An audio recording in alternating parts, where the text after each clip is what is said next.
Good morning. Hi. You know, it might just be you and I at 8:15. No, here's Peter. He's coming over. Oh, okay. You know, if it's just the three of us, we can get a hell of a lot of work done. Yeah. Make a lot of decisions. I love it. I don't have much of a voice today, though. That's the only problem. Oh, I made you talk too much yesterday.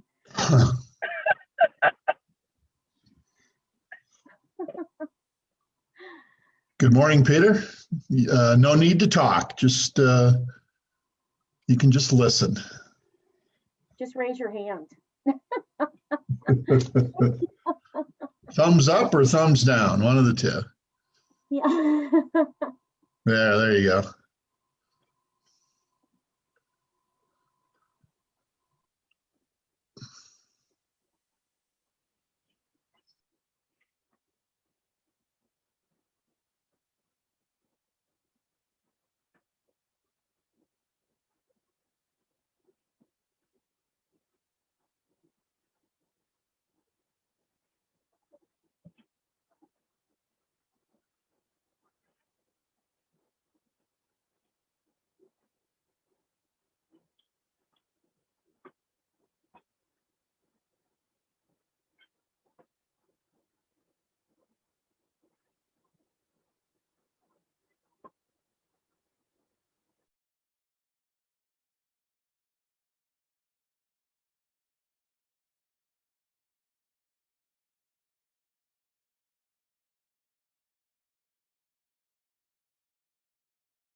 Morning, Amy. Morning, Keith. Carl? Carl, I thought you were going skiing today. The hell you doing on the meeting? No, sir. Good morning, everybody. Good morning. I'm around. Okay. Just checking up on you.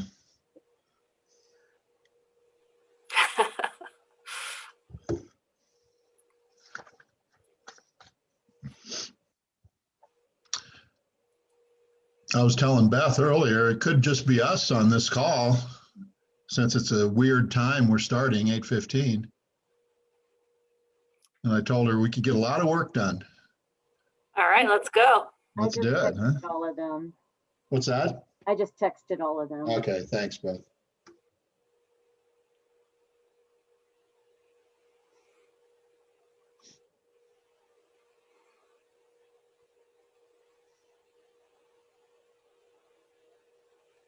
$8:15 is a weird start time.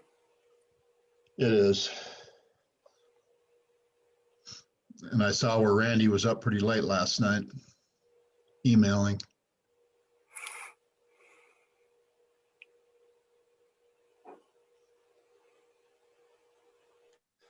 Morning.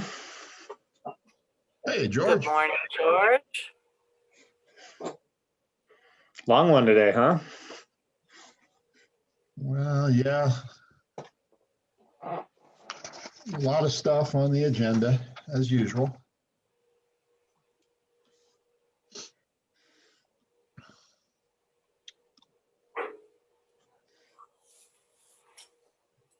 Amy, I'm enjoying your book.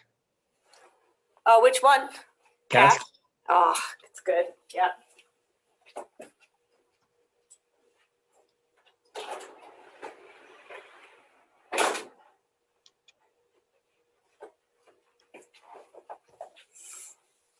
I am enjoying Humankind as well. It's a good one as well.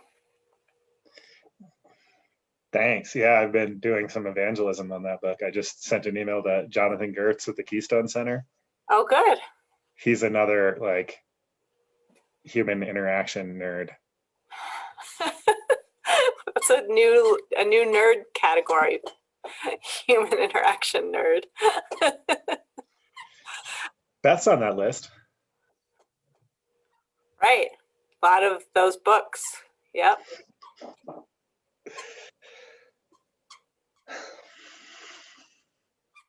Yes, I'm in the middle of Guns, Germs, and Steel. I don't know if you read that, but it's another one. I think I've heard of that title. Jared Diamond, yeah. One of the pessimists.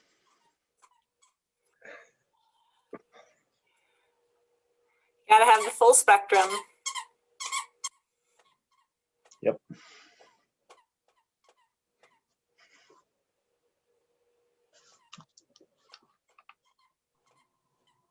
Amy, does your puppy have the toy? Do you hear anything? I don't Yes. hear anything. Well, I have a puppy, so I know. I know that noise.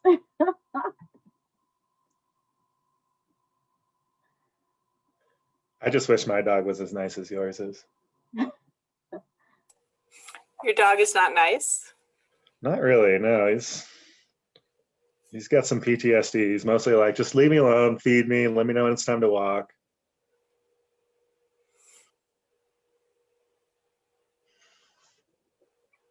Well, maybe he'll come around. If I actually leave him alone for a while, he might come around.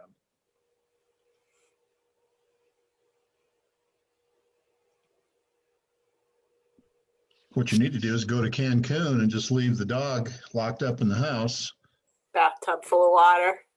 bathtub full of water, and throw some dog food out and call it good. I don't know if you saw that, George. That's what, Wasn't it? It really did. It's a collared shirt that came out of my closet. I hey, didn't get it. Randy. Nice. I was just Nice. commenting, Randy. I saw an email from you at 12:34 this morning. Yeah, there was another one that went out about 1:30, and I've already had another meeting this morning. Oh, God. And so I suggest that we just continue to do this, like start meetings at 8:15 and then start another one at 8:35 and then do one at like 9:30. That'll trick us. Sure. We'll all be there early and, We can do it. Well, thank you, sir, for your energetic service. I felt a little guilty when I woke up and saw that email. I was like, geez, I was in bed at 10. Yeah, it would have been nice. Like I thought about it at 10, and we have one of our trimesterly now CE meetings tomorrow at 9 o'clock, and I was working on. We have a bunch of subcommittees, and Amy and Cindy Neely and others have put together some pretty good work plans. But our AGS and Transit Subcommittee, we joined 2 subcommittees and have gone through a whole metamorphosis. And I tried to write a work plan for it last night and realized it was impossible until we have at least one more AGS subcommittee meeting next week. And so I'll craft some other kind of, so I'll be up till about midnight tonight crafting a different kind of report to give the CE tomorrow. John said start without him. He's going to be late. Did you say Sean would be late? Yeah, he said start without him. He'll join as soon as he can. He probably had the same problem I did. I Set it saw alarm for his 9 o'clock. He's in another meeting right now. through 8:30. I didn't see in the text he sent to us, but if he told you that we should start, then I can honor that. We can also just, I don't know, Randy, what your preference is, or Keith. We could just do manager update at the end. It's up to you guys. There's a couple items on here that Sean probably needs to be included. He's the one that actually requested that they be on manager update. That would be the one on housing and the one on the clinical. There he is. He's Oh, here. there he is, Sean. All right, I was stuck in the waiting room for a little while, so I was listening to. Oh, good thing we were careful of what we said. It was all good. It was good. Okay, well, why don't we go ahead and kick this thing off? It's 8:22. It's our regular Board of County Commissioners meeting. First thing on the agenda is the manager's update. We'll get through what we can. Keith? Yeah, thanks, Ward. I don't think this is going to take too long. Hopefully we can get through it in a few minutes, but just to jump right in, the first item we wanted to talk about was this memo that we got from DOLA regarding the Gaming Impact Advisory Committee. And I think you're all aware that one of the previous Gilpin commissioners, Ron Engel, was on the committee, and since he's no longer a commissioner, they have to replace that position. And my understanding is the way that works is that if we wanted to nominate someone, the Clear Creek commissioners could nominate someone, and then that would be taken under advisement or under consideration by the quote unquote selection committee. If we wanted to do that, we need to give them our name or names by March 19th. I don't know how we've done it in the past, if we collaborated with Gilpin County and that's how we came up with Ron Engels, or if we all submitted our own nominees. So does the board have any desires or recommendations on how you'd like to move forward with nominating someone? Randy, I think it was you that brought this to our attention. Maybe you've got some thoughts on it. I didn't recall bringing it to your attention, but the question is whether we want to, I believe it can be anyone from within that area, the Yes. contiguous counties that can be that representative. And typically, I think it's almost, I don't know if it's been through tradition or not, to be quite honestly, because I think it's been Ron Engels or someone from Gilpin since we got here. And they are the gaming community itself. The question is whether, since from the contiguous counties we're interested, I think maybe the best thing to do would be to have a discussion from within the counties that this representative would come and suggest to Gilpin that rather than just think that there's an automatic, to kind of initiate that discussion, because it does seem like they tend to not unreasonably think they're, expect to be in the driver's seat on all these issues. And the fact is, some of the other counties that they touch, they have an impact on. And so we ought to get together and maybe have a meeting about that. And so I'd suggest let's go out to those that are considered contiguous counties. That's just my suggestion to Gilpin, and say, let's talk about this at our next, commissioners and legislators meeting or something, or either that or set up a special meeting to talk about it, a work session, either way. And just as a reminder, you all, Clear Creek commissioners, have a joint work session next week with the Gilpin commissioners. So maybe that's a topic that we could talk about or initiate anyway with Gilpin. If you wanted to start with Gilpin, or we could do it with all, I guess there's 5 counties. Tomorrow. They meet I'm sorry? tomorrow morning with the commissioners, legislators. So. Oh, we do? Okay. Yeah. Typically, topics in those meetings are related to legislative activity, but Yeah, however we want to do it. And then the other question is there someone who's interested, and are we interested in sending a representative from our county? And I presume it can be anyone from either a commissioner or staff. But what would our pleasure be? Do we want to put up somebody from Clear Creek County? Knowing what you want, Peter would tell us that. Knowing what you want the answer to the question helps inform, how you ask the question. So I think they have so much vested interest in the gaming industry that I would be fine deferring to Gilpin in terms of how they wanted to proceed on this. it's worth thinking about for a moment, because they clearly have a higher stake. I totally acknowledge that.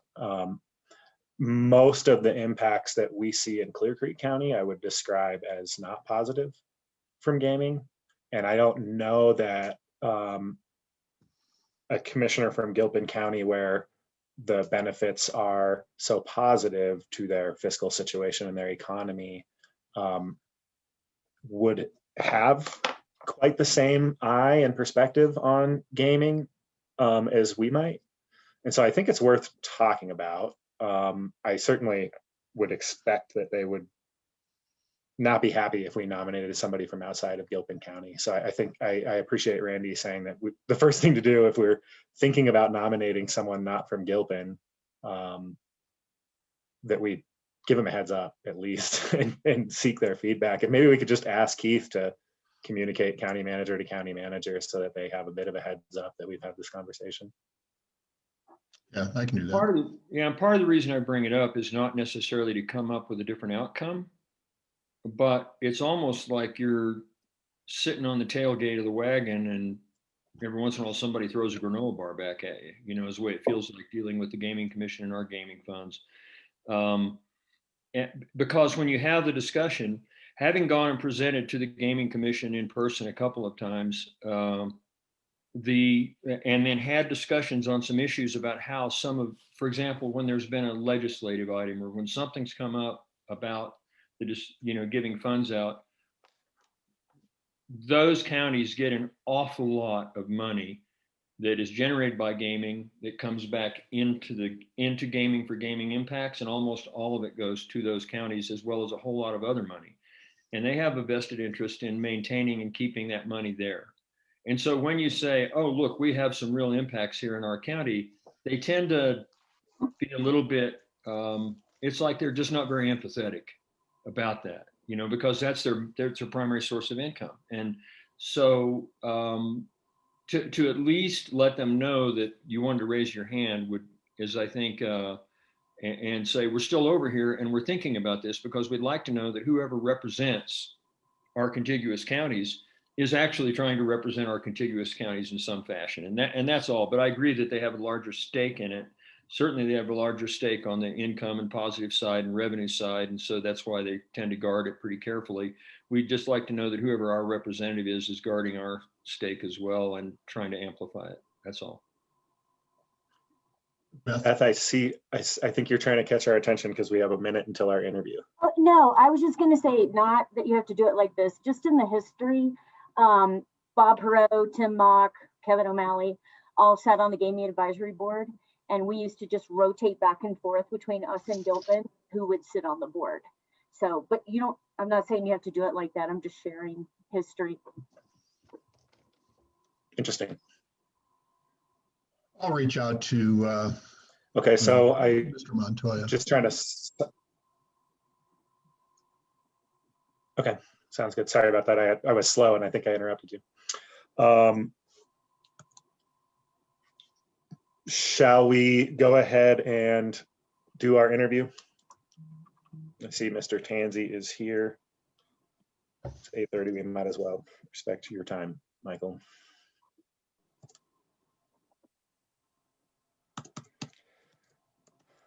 So thank you, Michael, for coming to interview with us and for applying to be on the Planning Commission. These interviews tend to be pretty short and informal. So maybe I'll just let you introduce yourself a little bit, describe your interest in being on the board, and then we can ask some questions. Sure. I have been living in Clear Creek County now for about 18 months. I moved from the ridge at Highwan up to the top of Floyd Hill. So I started to get interested in the business of the county, and felt that I had some bandwidth that I could contribute on a voluntary basis. I'm not sure that the Planning Commission is exactly the right spot, but that was an opening that was available, so I thought I'd throw my hat in the ring. Just in terms of background, live here with my wife and 4 kids. I've been sort of in slow motion retirement for the last 6 years. I sort of ended my sort of direct involvement in managing a company at the end of 2013 when we sold that business. And I've been involved in sort of an executive board level with a number of businesses since then. I've kind of peeled most of that away to the point where I'm now doing a little bit of corporate board work, but very little else. So have some bandwidth, and wanted to see if there was a good place to sort of volunteer and help out across the community. So that's a brief summary. Thank you. Randy, Sean? What do you think that you bring? What's the greatest strength you think you bring to this board that will contribute to it? Well, I think a couple of things. I've obviously done a lot of planning across my career, but more importantly, this is not about establishing the plan. It's about implementing and interpreting the plan that's out there. I'm pretty good from a board standpoint in establishing and developing consensus, and like to think that sort of I drive decisions based on information and data, and have some background in being able to compile that. So I think that's what I'd bring to the table.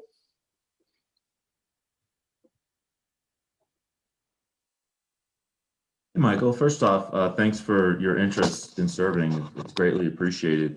I'm curious what sort of environment you operated in the private sector as it kind of relates to public policy and or land use and planning.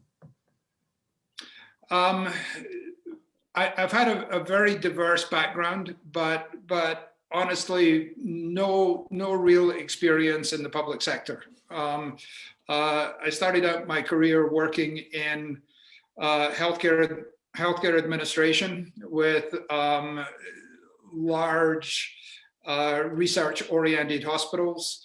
Got involved in healthcare publishing and scientific publishing, and in later years have run a variety of different businesses, all the way from internet marketing through live events to a small retail business.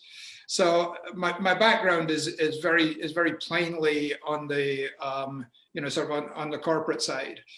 Why I thought the Planning Commission might be a reasonable place to go is it's a 7-person commission. And I couldn't screw things up too much as an individual as I learned the ropes in terms of where the guardrails are around public public decision making.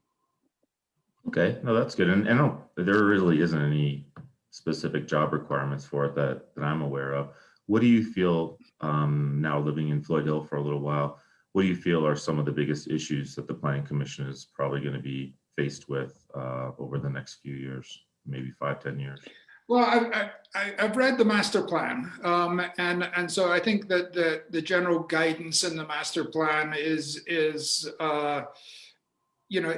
reasonable, but it's 5 years old, and I think that there are going to be COVID-related issues in terms of residential planning. I think you're going to see a greater desire for people to move in and work from home, at least on the eastern side of the and work from home. Sorry, on the eastern side of the county, and I think that will change things a little bit. I think it will change some of the overall demographics and some of the use patterns. It will have implications as far as transportation. Broadband, of course, will continue to be a growing issue in terms of the community overall.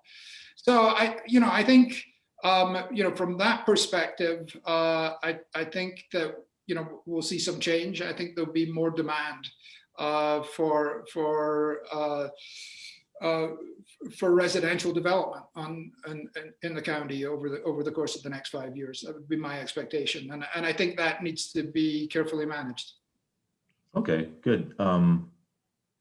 Did you have a chance to attend any of the Planning Commission meetings leading up to our conversation today?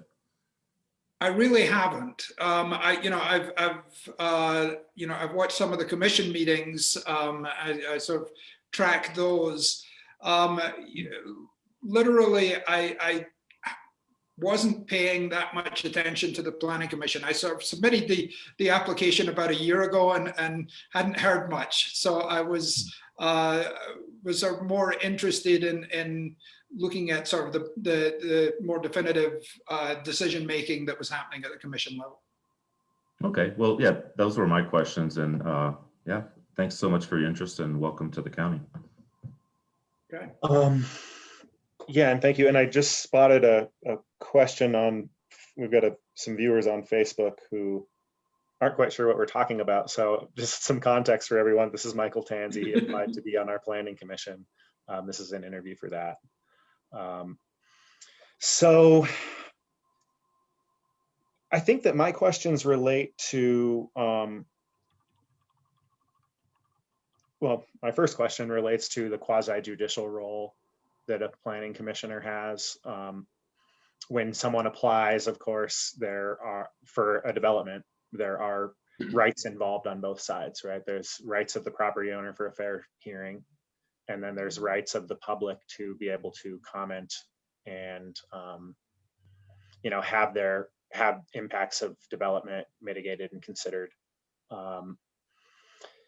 So can you tell me about other times when in your career, when you've been required to avoid communication outside of the group to make sure that you're not expressing or developing bias on applications, sort of keeping things at arm's length?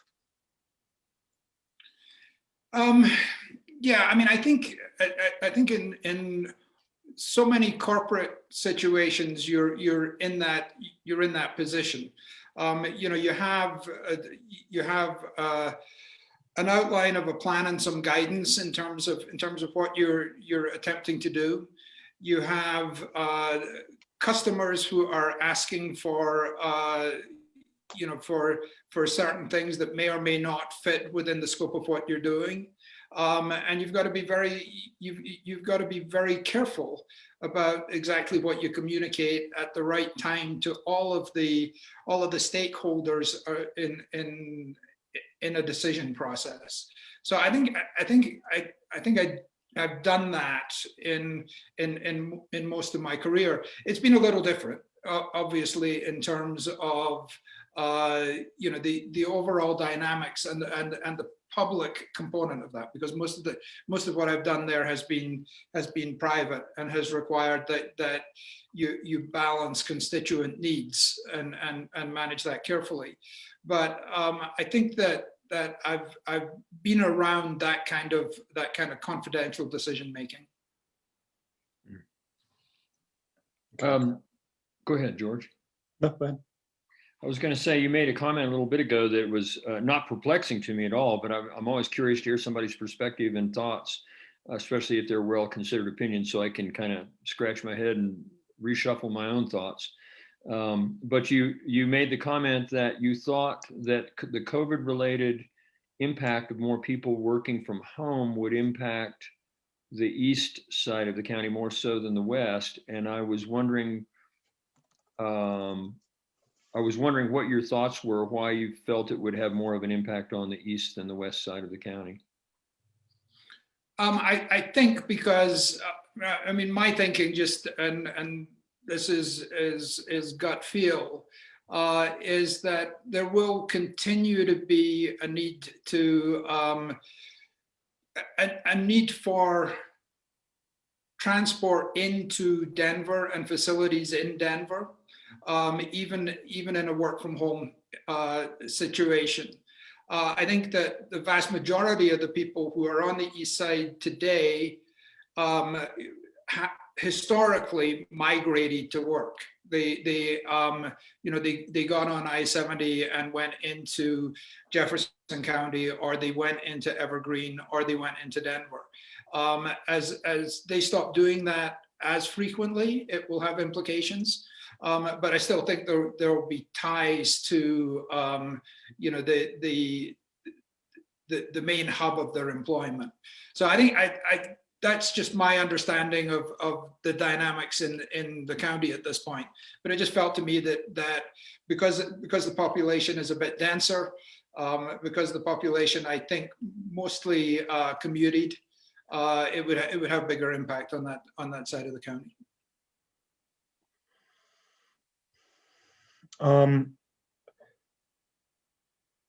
So I'm going to present you an oversimplification of some of the tensions that we have here as they relate to development.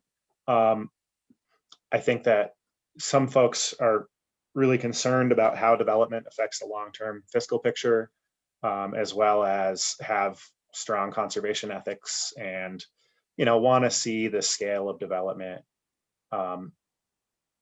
fit with what exists here in Clear Creek County.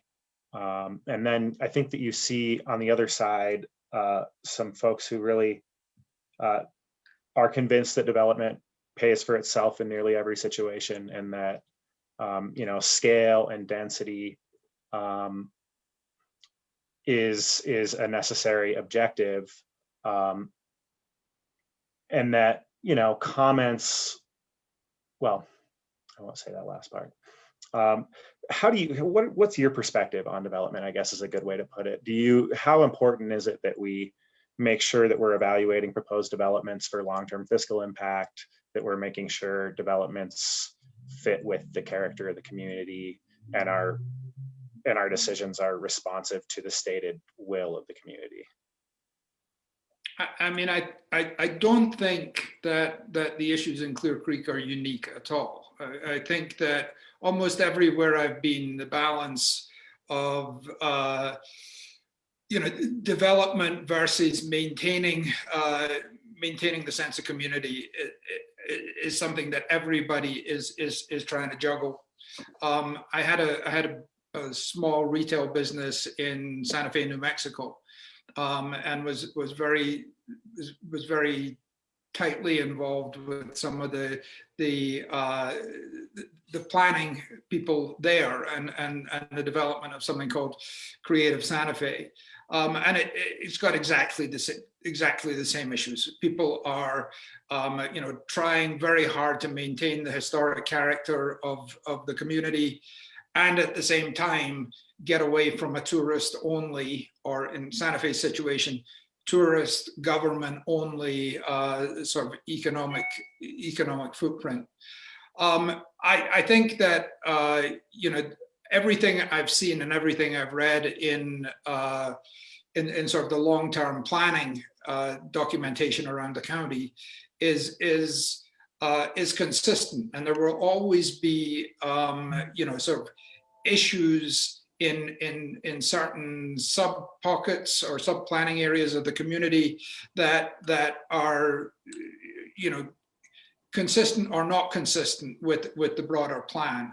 But I think it's got to be critical that as a community we maintain that balance. I mean, I think the focus on trying to sort of look at development in pockets so that it doesn't affect open space, that it doesn't adversely affect the character of the community is all good. But each of those are going to be individual decisions, and they're going to have to be based on sort of a broader perspective of what we're trying to achieve. I mean, I think the towers in Echo Hill are a great example of where is the right balance, and how do you maintain that? At some level, it's got to be that local community's got to make a democratic decision on how they want to proceed with that.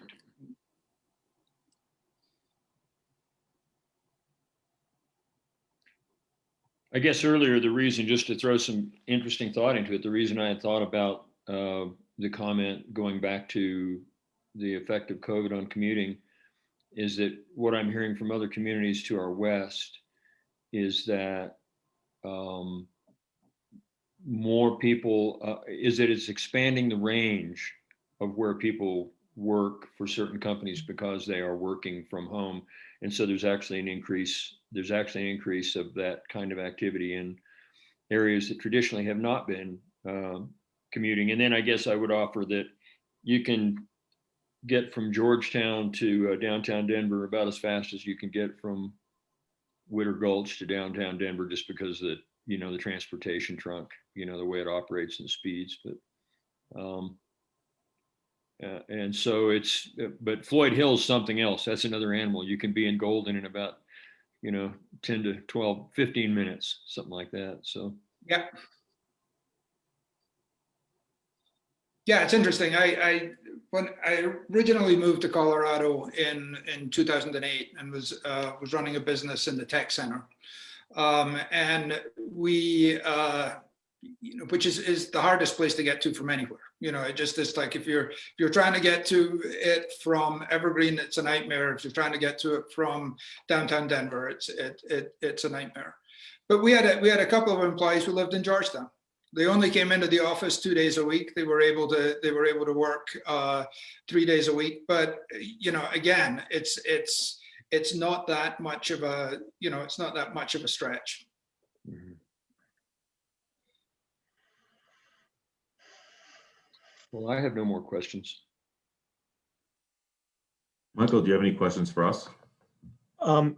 No, I don't think so. I mean, I think I've got a sense of what the role is, and my assumption there is the role of the commission is to do the preliminary work, to sort of evaluate data requests, etc., with the eye to making a recommendation to the commissioners, and that it's not a decision-making body. It makes recommendations, and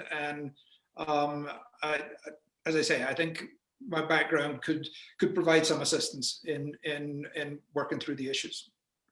Right on. Thanks. And I have one more question for you. You made a comment a while back about the age of our master plan.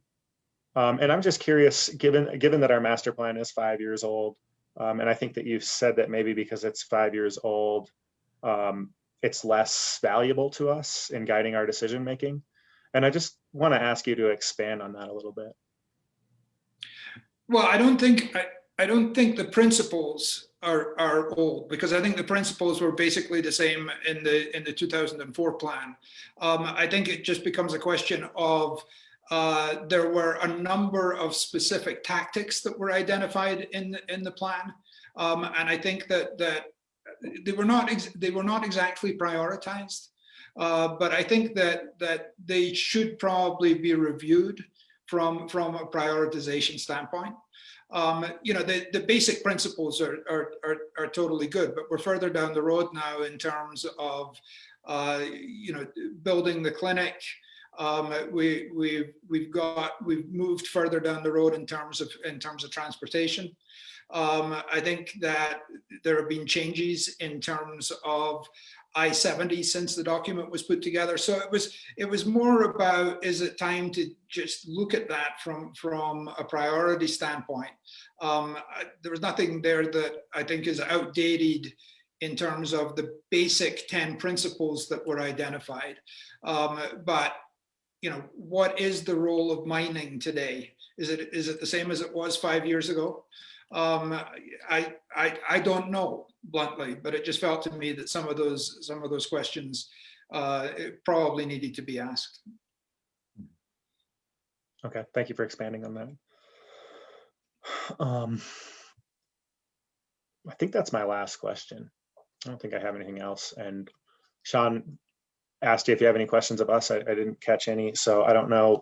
Randy, Sean, do you have anything else? No. Okay. I just want to say, like I said, I appreciate you coming before us. And also, you said something that's really important to me, which is you follow the data, right? We basically look at the data and you evaluate things on a case-by-case basis based on the facts that are in front of you. And I think that's exactly right. So thanks. Yeah. Yeah. Thank you for joining us. Thank you for your time. Yep. Okay. Bye. Sean, Randy, I think maybe I might want to think about this one and we can talk about it in a manager update next week or something, make a decision. We have another interview at the end of the day, so we could kind of batch the conversation at some point in the future after that. Yeah, and that's for a different position, correct? I don't think so. County Board of Adjustment. Yeah, I it don't think is. so. Yeah, Planning Commission we just interviewed for the Planning Commission.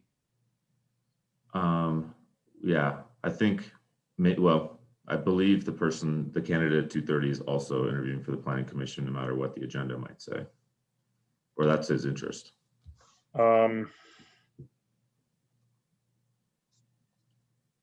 It's my next door neighbor, so I have some inside information there. Okay, well then I guess we will. I don't really know how to address this one because I'm looking at an application to the Board of Adjustment. So we'll, I don't think we need to be overly bureaucratic and not just interview him for a position he's interested in. But Randy, thoughts? Yeah, there seems to be a little confusion and did Mr. Tansey, whom we just interviewed, state at one point that he was interviewing for the Planning Commission or for the Board of Adjustments? It says Planning Commission on the, okay, so he understood that too. I just wanted to make sure we hadn't flipped things or. And Beth, isn't there 2 or 3 open spots right now in the Planning Commission? 2, okay. Okay, well, we'll cross that bridge when we get there. And then maybe we can just take all of that and think about it for a week and then give ourselves 15 minutes to make decisions next week. Well, actually, we don't need to advance the agenda. 9 a.m. Keith, why don't we jump back into our manager update? Sure, that sounds good. We got a few more minutes here. Or my thought as well. Okay, so I'll just to follow up on that first item, I will communicate with Mr. Montoya, the Gilpin County Manager, and see if he's got any thoughts on it. But a couple avenues of communication. One would be, it sounds like you all have that legislative breakfast tomorrow. I don't know if Gilpin commissioners are going to be on that meeting or not. And then we also have an opportunity to further discuss with Gilpin commissioners next week. We have a joint work session with them scheduled on your agenda. So, and I'll reach out to Abel. I have a CE meeting tomorrow at 9 o'clock So it's gonna be, you know, if we could touch on it before that, I think, are we starting at 8 with the, Beth, is that right? 8 o'clock tomorrow? the Yeah, traditional breakfast meeting that we don't meet for breakfast anymore? right. Okay. The next item, I think we can cover this as well.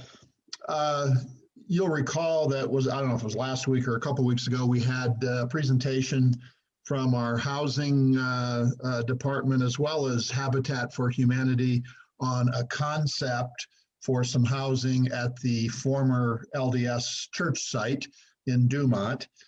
Meantime, we've also had some interest expressed by a local developer that is more than happy to come in and just present some thoughts and ideas and perhaps some other concepts for consideration. And I thought we could probably do that via a work session. There'd be no decisions at this point. Again, it's just someone coming in and presenting a concept. And I just wanted to double check with the board to make sure, yeah, that sounds good. And we can go ahead and schedule. It's Mr. Roberts, Brian Roberts, who has expressed an interest in coming in and just talking to us about housing and talking to us about some ideas that he has relative to housing in general and workforce housing, and maybe even some thoughts on that specific site or area. And my understanding is that he doesn't have a proposal No, or an offer or anything like that. no. It's just he just wants to talk concepts. I think he did potentially run some pro formas just in terms of conceptual numbers and density, just to kind of express, like he said, different models besides the one that came before us a few weeks ago. Well, I mean, I am in support of the proposal that Habitat made. However, Sean, I know that you really want us to take a look at what other options might exist on that property. I think I heard your thoughts loud and clear in that session. When it came up that this might happen, I did reach out to Habitat just to ask them, you know, how would they react to us saying that, well, we're going to have a work session to talk about some other concepts for this, because I really don't want that partner to lose interest. They stated that, you know, they appreciate the heads up and that they would understand if we chose to have a work session where we indulge some other ideas. I'm happy to indulge those ideas, Sean. I want to make sure that we're not silencing your voice. And so my inclination is to have this work session and hear Mr. Roberts out, and you know, include that in our decision making. I think that the best thing to do is to get that scheduled ASAP and have it prior to the town hall so that we can bring both of these concepts to the community. Okay. Randy?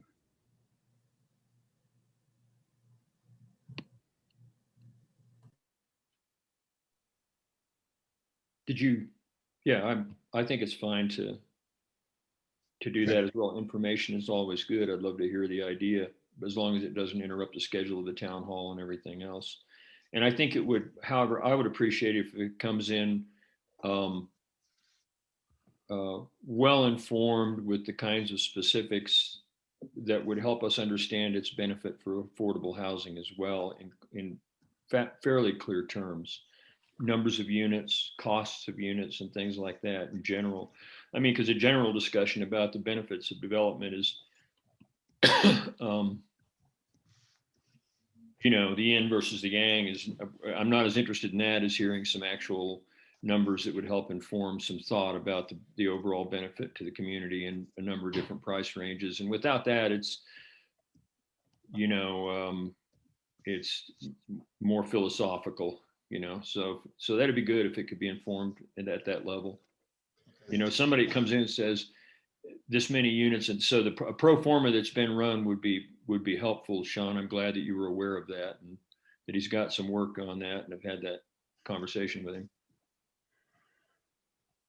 Okay. Yeah, and Randy, one of the things that I think I hear in there, or maybe not, I'll say it myself, is that a focus on this site, you know, on the LDS site is probably appropriate. The numbers of units and price ranges and how something like that would work out by comparison, you know, what kind of a thing it would look like, kind of like Habitat. Yeah. Okay. I'll get back to Mr. Roberts and let him know. I've been in brief contact with him, just communication, email communication. There's one other really quick thing, and I can't believe that I didn't think of it to say out loud during the Habitat presentation, but there were some questions about infrastructure, potentially upgrades to the sewer and the road that I don't think were financially considered. And that's something that I think obviously we need to circle back on as part of any serious consideration of. Right. Right, of any project, I agree. Yeah, Okay. and I know, I think we asked staff to do some research about sort of where our density thresholds lie in terms of at what level of density would we have to widen that road? What can the current water supply support, that kind of thing. Oh, and then at what point would we hit a zoning threshold where we'd need to be in a different zone? I can weigh in there. We are in the process of connecting with the zoning guys, Fred and Adam, to talk about the details there and looking specifically at what our road rules state. Of course, they are our rules, so we have opportunities to make our choices as to how we make those how we make decisions about that. And then we're also exploring looking at the town hall and trying to figure out how to approach that. As you probably recall, we have had town halls on this topic before. And so we would want to continue the conversation about what we want to get out of the town hall and how to structure it, what preparation we needed to do, at what point in the process is the best time to have it, how that lines up with a rezoning conversation. You know, just what the big picture is. It also, in my mind, sort of dovetails a little bit with the conversation about the community master plan, neighborhood plans. You know, it gets a little, my brain always goes to the macro, you know, but all of that is to come. And I think that when we have our next conversation about this project, which is on its own track, I think that is parallel to the work session you guys are talking about today. We can talk more about that and continue to identify what our process is going to be for moving this conversation along with the specific proposal that you guys are considering with Habitat for Humanity and LDS. Okay, thank you, Amy. I hope you guys have what you need. When is the town hall? We have not scheduled a town hall at this point. Okay. So we've got good flexibility to get the work session we just discussed and get this all. Okay. Yeah. Well, thank you everyone for your open minds around this, and thank you, Keith, for doing that legwork. Yeah, and I think, as I understand it, I know that a date hasn't been set for that town hall, but our desire is to move forward in a at a pace that allows us to arrive at a decision on this. You know, in timing that works with our partner and everything else. Like, I just don't want to see much delay to this. I'd love if we could get this town hall on our schedule in the next 45 days or so. And that's really what drove my request, that we could be site and scale specific to what the alternatives might be, so that we can really kind of in our head have a picture of what things might look like, what they might feel like, and then what they might provide to the community, is so that it could, you know, it could help inform a semi-data driven decision, even though they are preliminary, you know, pro forma proposals in each case. But if it comes in a form that is site specific, then it helps us have concrete knowledge that really informs a decision. I had one, I'm feeling like there's a sense of urgency around this decision, and I don't understand why. I want to ask us to put the rest of this conversation, the balance of this conversation, to the side. It's 9:04 and we've got a tight agenda today. Okay, I mean, it's an important point and we need to get back to it at some point, but thanks. Okay. So it is 9 o'clock. Next thing on the agenda, or it's 9:04. Next thing on the agenda is public comment. So if you have a public comment to make, please click participants, click raise hand. We'll go ahead and bring you over and hear you out.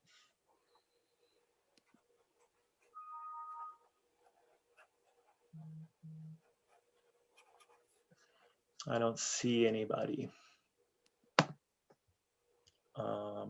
So let's go ahead and move on. I'm closing public comment.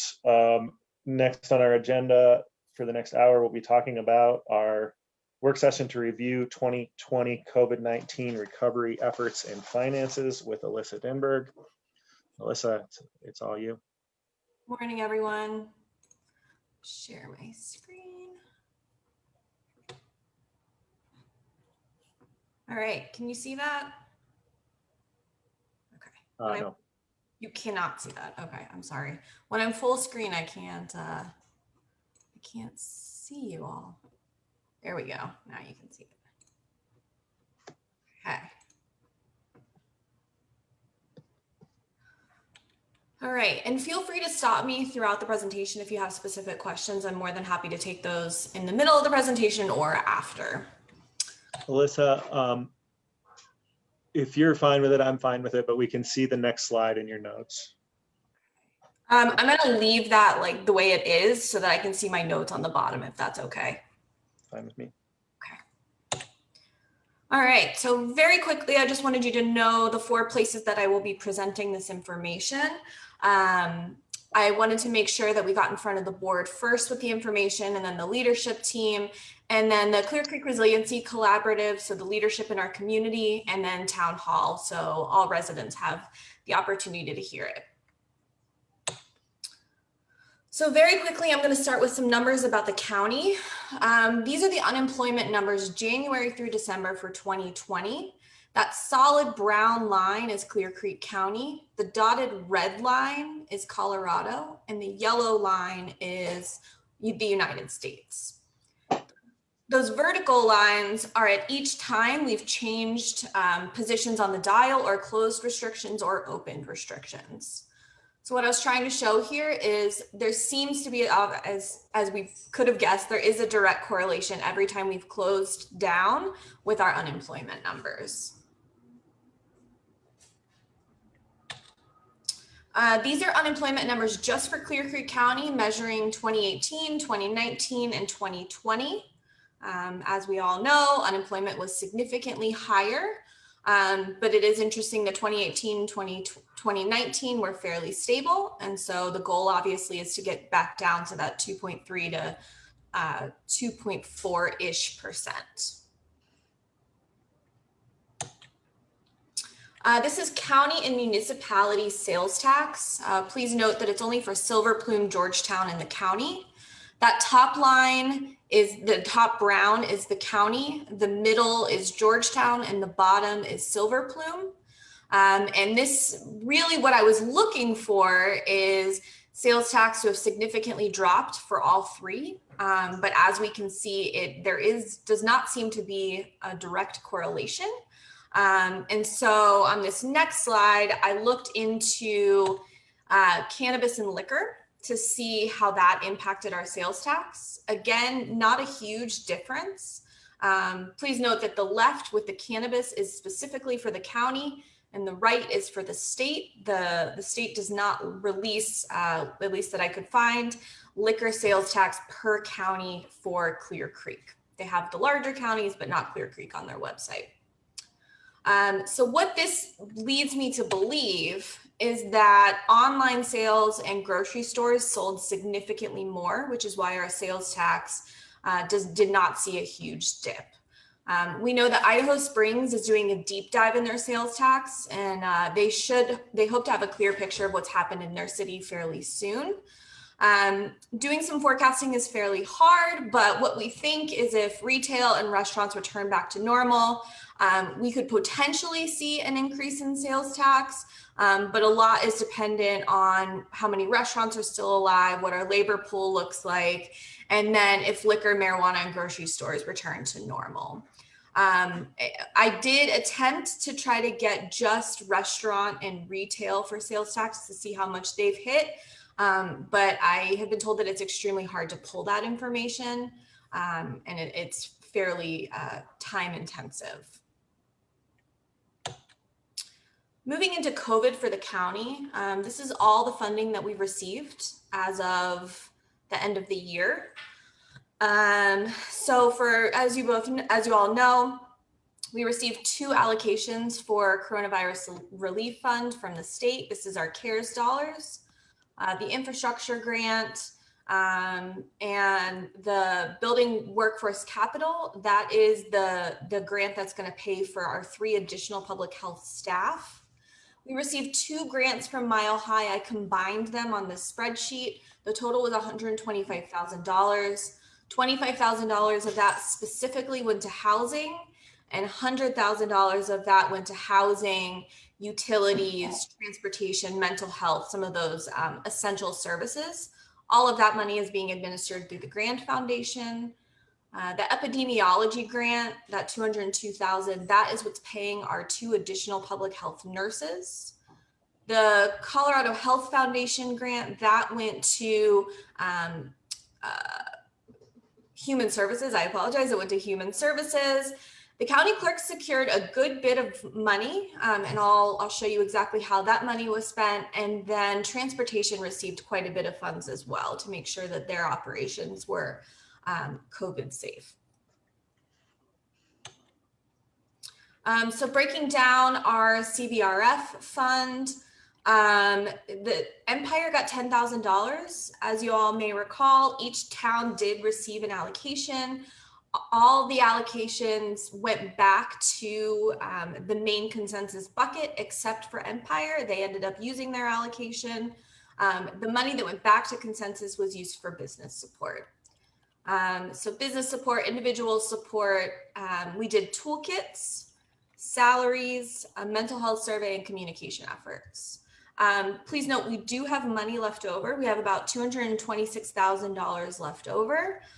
Originally, the deadline to spend all these funds was at the end of the year, but it has since been extended to the end of 2021. And so we are currently assessing the best use of these dollars. Just a quick overview of what the business toolkits were and how they supported the community. We still have some business toolkits left. And so if there's anyone listening that owns a business in the community that wants one, please feel free to reach out to myself or Rebecca Abrahamson, and we will get you one of these.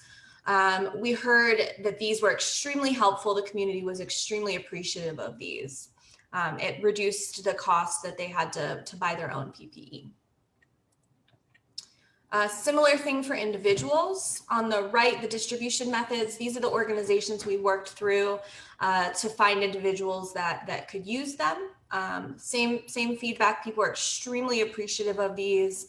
And yeah, it was a very successful program. Moving on to the individual support grant. So this is that $100,000, the $25,000 that the Grant Foundation got initially is not included in this, but this is the $100,000 and the $61,000 that went from CARES. So this is by week, how many applications we've received. I did do it through yesterday just so that you could see the drop off in applications based on the economy opening back up. This is how many, on the left is how many applications we received and how many applications were funded on the right per town. And please just let me know if I'm going too fast. So these are the 6 categories that we funded with the individual support grant: rental assistance, mortgage assistance, water and sewer, gas, internet, and transportation. And this is with the breakdown by category. As you can see, rental and mortgage is obviously the thing that people are needing the most. And then this is the business grant, moving on to the business grant. This is by industry, how many business grants were awarded.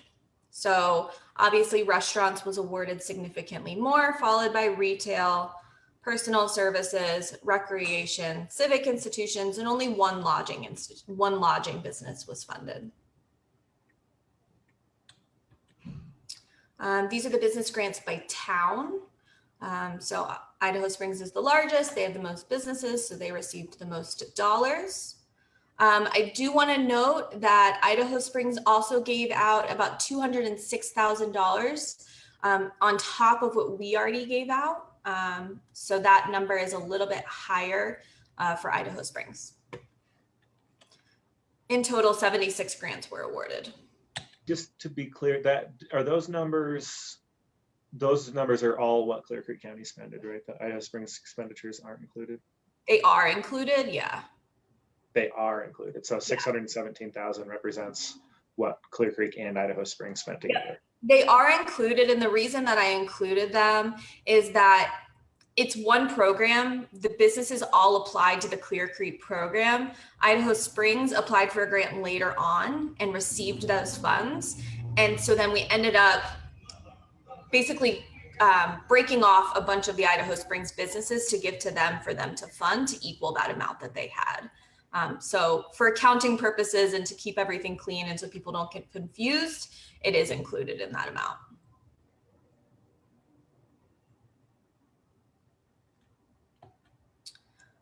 So outside funding sources, this is all anecdotal. We only have the information that is given to us, but I did think it was interesting to show how much outside funding was told that these are the businesses that applied for the grant and received funding and reported that they received PPP or EIDL or Energize Colorado.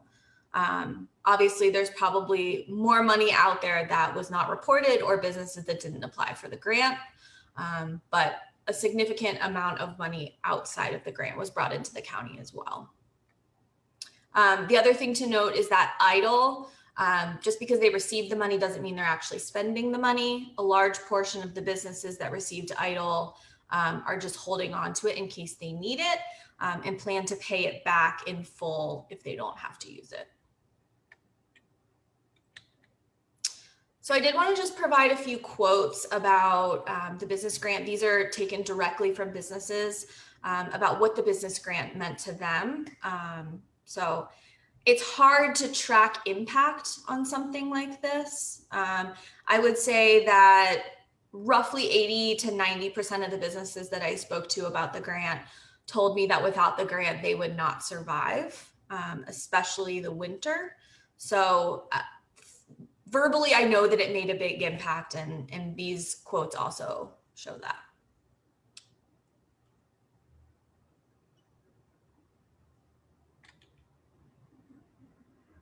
Okay, I'm gonna move on. So really quick, I just wanted to quickly tell you a little bit more about the other grants we received. The infrastructure grant, the main things that funded were personnel and the trailer. The trailer is going to be used for testing and vaccinations. It's really going to enhance our ability to meet people where they are versus having them rely on transportation to come to us for their vaccines. It's really going to help public health a lot. This is a breakdown of the county clerk grants. A lot of this was just making sure that the elections were safe and the judges were able to do the job that they needed to do safely.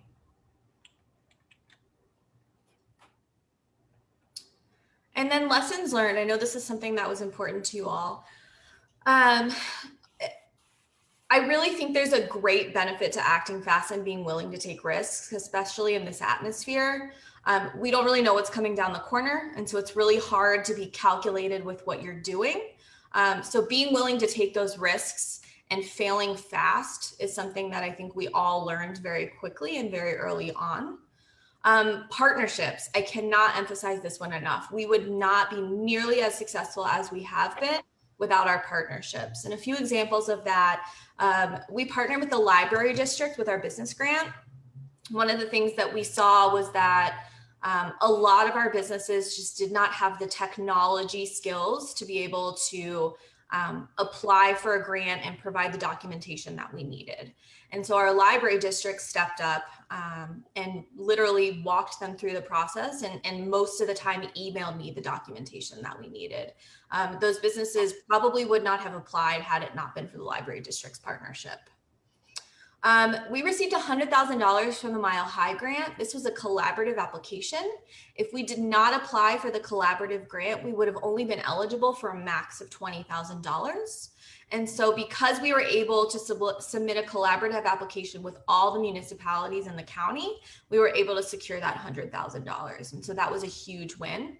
That $100,000 went directly to individual support. Our partnership with the Grand Foundation has been invaluable. I cannot speak more highly of the Grand Foundation and the support that they've provided. There's absolutely no way I would have been able to manage both the individual support grant and the business grant at the same time without the Grand Foundation support. Megan's been amazing to work with, and it's been a very, very seamless process. And so that's been a really good partnership. And then the consensus bucket of dollars, at the very beginning, a CARES group was created. And so it was the county and all the municipalities with elected officials and their appointed chief executive that we met weekly. And we decided very early on that the consensus bucket of dollars were going to be decided together how it was going to be spent. One of the benefits to doing this is that each municipality was able to bring what they were seeing in their community to the table to make sure that those dollars were impacting everyone, not just the bigger communities, and not just one sect of the community. And so that was a really big benefit.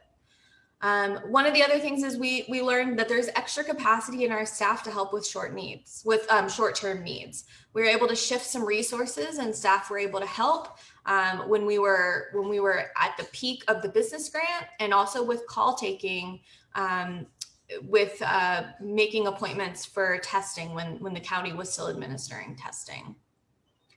One of the things that I wish that we had done early on was better impact data gathering from the beginning. It's really hard to collect data when you don't know what you're collecting it for. But I think now that I'm going back and looking back at the past year, I wish we had been collecting better data. We could have been more proactive about understanding where our efforts would demand resources inside the organization and proactively resourcing up those departments. And if you don't keep your skills up to date with the latest tools, it's hard to expand capacity and remain nimble. And so just making sure our staff is up to date on tools and is able to shift priorities using those tools. And then I think this is a big one, interdepartmental communication and collaboration. Especially in times of crisis, you become very one-track minded, but it's really important to make sure that you're communicating with everyone around you and that all the pieces are moving in the same direction. So I think that's all I got. Thank you for that, Alyssa. And it's not my understanding that we're asking for direction or anything. I think we're just, I know an update was asked for, and we can just have some dialogue and see where this goes. Any questions? Any thoughts?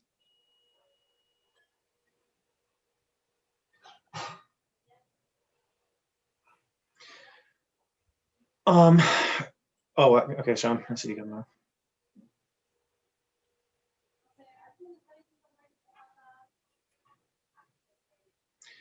So a thought that I have, I know it takes effort. I do have some interest in asking for a sector and location specific deep dive on our sales tax data from 2020. I think that we could really learn a lot from that. I don't know what kind of effort that would involve in terms of, the magnitude of effort. I think we could benefit a lot from that information.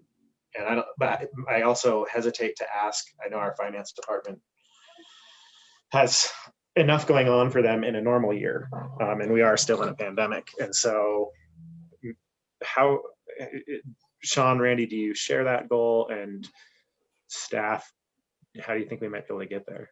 I kind of agree. When I heard, and I don't fault your assumptions at all, Alyssa, but when I saw you looking at the sales tax and saying, so my assumption or my theory is that, this is what's happening, this is what's driving that. And I thought it was not an unintelligent assumption, but it was probably one of a few that we could make. And so I think that deep dive, having real data that gets specific and what's available to us, how to do it without burning a ton of hours and resources to get the data, because I would want to make sure that our expenditure of resource and time and effort, money, informed us in a way that was, helped us to do something that made something better by that same magnitude, Yeah, I think it's good data to have, and I'm not concerned about trying to manage the workload of staff. I think that's Keith's job. Let me jump in here. At Keith's request, I'm putting together quarterly financial and budget updates to present to the board. I think I could incorporate some fairly detailed sales tax information in that. We were targeting the mid to late part of April to roll this out. So let me see what I can do to bring that that type of sales tax detail in there. It'd be helpful if y'all could give me some direction as to what it is that you're looking for and what type of a deep dive you'd like to see. Yeah, and I think, Sean, directly to you, I'd just like to say that I'm not suggesting micromanaging staff, but just like we all weigh in on these things when people make suggestions, we have observations and think about it. And I know that some of these pieces of information are probably more readily available to us, and some may require a good deal of research at the state level or somewhere in order to dig stuff out, either state or locally with the specificity to. And that's all I meant by that, was just kind of advising how to think about that moving forward, because a lot of times we say things and staff will go off and do things we never intended them to do because they felt the pressure from us. So I just wanted to throw in that I certainly wouldn't be wanting to send them on a really deep dive if they didn't see the benefit, but they'll figure that out. I agree with you. Yeah, and I didn't mean to put you on the defensive, and I was basically just suggesting that I don't think any of the three of us should send staff off on homework assignments. Yeah, I think we should run it through Keith, right? He's our county manager, that's all. Right. So we're in violent agreement. That's once again. Doesn't seem that violent. So Brent, to answer your question about what we want that to look like, and Amy, oh, you got it. What I'd like to see is a breakdown by sector and location. And we can think about what our sectors are. My understanding from the town of Idaho Springs is that involves having to actually go in and look at every payer. I think, Brent, you might be the only person in the county that legally can view that data and then aggregate it so that we know, how much came out of the restaurant industry, how much came out of retail, how much was online sales, et cetera. And maybe what we could do as a starting point would be to define those categories. I think that might be something we could have a quick conversation about in the coming weeks. And that was my thought when I brought that up earlier too, is it's kind of like health and human services data. Sometimes it depends on where the data resides and how easily it can be extracted. But I agree. Oh, and then location. It'd be nice to know which municipality or which area, whether it was DLD or East, and I don't know.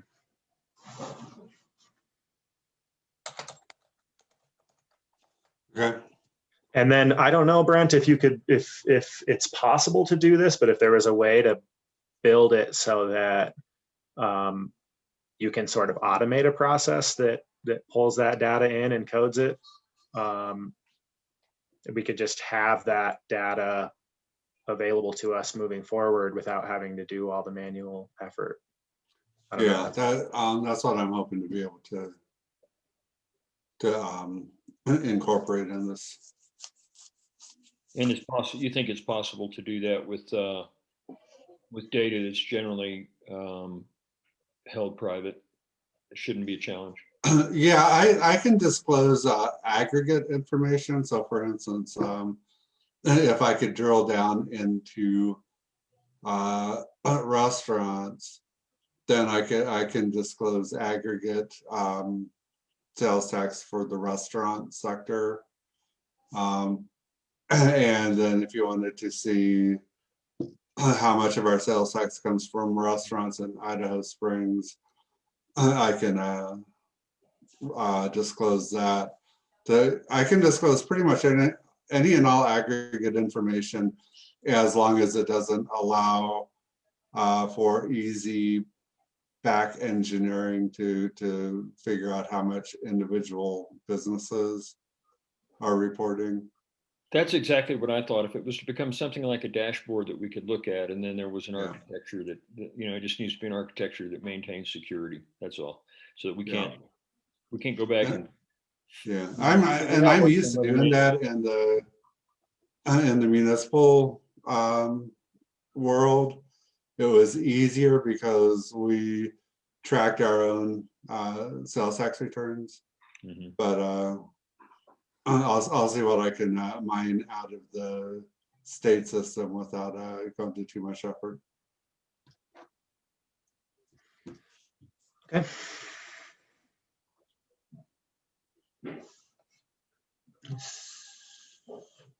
I have a question here or a comment from Corinne Westerman, interested in a breakdown of essential businesses versus non-essential businesses. How much of a hit did non-essential businesses take? Did online sales keep them afloat during the lockdowns?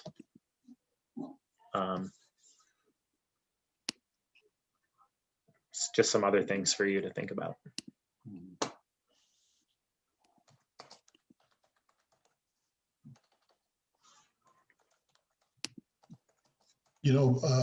Board and Alyssa, one of the takeaways that I had looking at this information, great job, Alyssa, thank you, is given the scope and the size of Clear Creek County and the population that we have and the number of businesses that we have, relatively small compared to other, obviously larger counties and larger jurisdictions.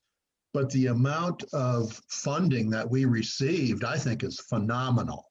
And the fact that we created a collaborative process to determine how best to equitably distribute the funds and then to actually implement and distribute the funds. To me, it just blows me away as to what we've accomplished over the past 6 months, 9 months, once we started receiving some of these dollars that have come in, and the amount of money that we received. It's phenomenal in my mind as to how much we received, how we determined who's going to obtain and use the money, and then coming together as the partnerships, the collaboration. And I sat in on most, if not all, of those discussions, and I just felt as though that hats off to all of our partners here in the county, all the towns, the special districts, and the other participants. There was never any grabbing at the throat or anything like that. We worked together very, very well, and I'm just so proud of everyone that was involved in the process. So thank you. Yeah, you make a really good point. As far as we know, and I'm on calls with my peers around the state at least once a week, we are the only ones to create a consensus form to distribute these funds. Everyone else kind of just held on to it and did what they wanted to do without working with the community. And so hats off to whoever's idea that was. It was very good, and I think it really benefited our community. I think it's great. I think, I mean, you know, in business, you usually see, or a lot of places, even in, you know, even government subsidies and everything, whenever you put a pile of cash somewhere, there's generally a cloud of dust that forms around it, and stuff starts flying out of it, you know. And in this case, it seemed from the outside, you know, looking in more because I didn't help manage it, to be an incredibly collaborative and cooperative effort to see it done right. And hats off. I'd second all that. Just wanted to give a little bit of special recognition to my colleague, George. I think George was really a key player early on and worked closely with the mayors. You know, we trusted him to represent us, and George did a great job. Thanks, Sean. Yeah, I mean, I think it's all of the jurisdictions had a choice to make, right? We could have taken this money to try to shore up our general fund in ways. We saw a lot of other communities do that kind of stuff. And it's each community's decision. And what we had in Clear Creek, the intent of this board, the intent of the boards of all the towns, or the councils of all the towns, was very much to make sure this money goes to relief first, specifically the CARES money, because it's the only money we had that could legally be used for that purpose. And that ethic was borne out when we saw towns give back their $10,000 or so of money that they could have done to reimburse themselves for some of their expenses, and say, no, let's get this into the hands of the businesses. Let's keep our business community alive. It was really, really great to see us take that approach towards our community in a time of just acute need. That was probably one of my favorite meetings, is when the towns all collectively said, we're going to give our money back and put it to the businesses. And, you know, of course, the acute need, I don't think is over, but we know that it may have changed a bit. And we think that we want to get more strategic, or do a press pause. So we pressed pause on the business grant program back in early January. We have not pressed pause on of course, you know this, the individual support program. And we're launching a survey, again, a result of great collaboration. All of the sort of leadership ecology of Clear Creek County is very excited to help make sure this survey gets a great response rate. We managed to get a great deal from a surveying company. So we're going to spend $10,000 of CARES money to really do a comprehensive COVID impact survey to direct the use of the remaining CARES dollars. It's not a small amount of money, as well as the estimate is that $1.8 million will come in our next bill. I don't know if that estimate still holds or will hold in the future. And I don't know what the rules will be around the use of that money. But we've still got resources to deploy. And I would like to hope, and I think it's appropriate to ask, that the direction of this board continues to be for us to prioritize direct relief and aid with the remaining CBRF funds.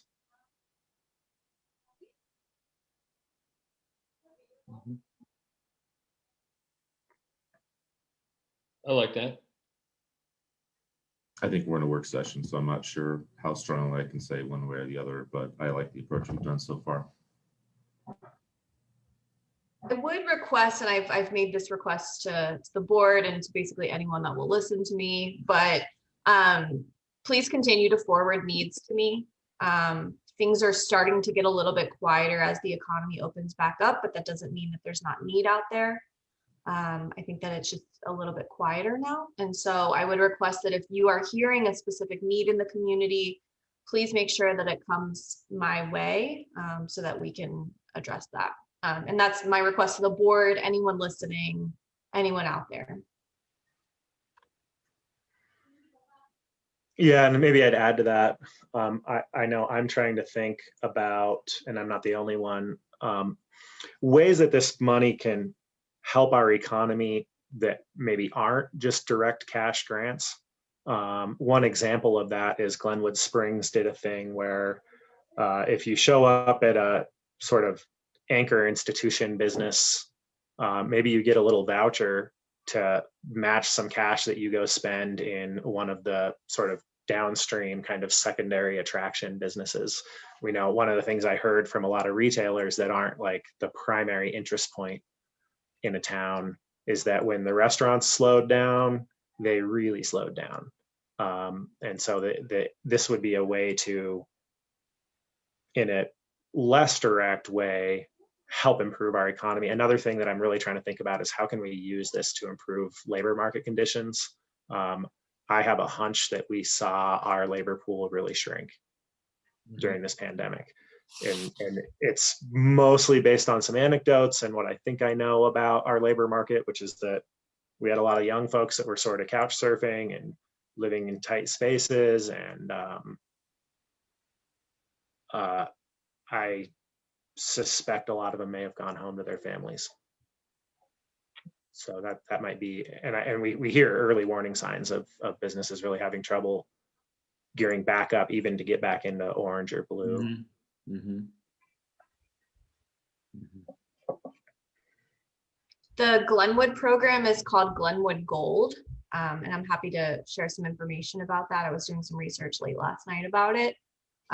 So the Glenwood Gold model, and then also community gift card program, it kind of does the same thing. Any money that's spent in the community stays in the community, making sure that our retail and businesses are really seeing that economic impact.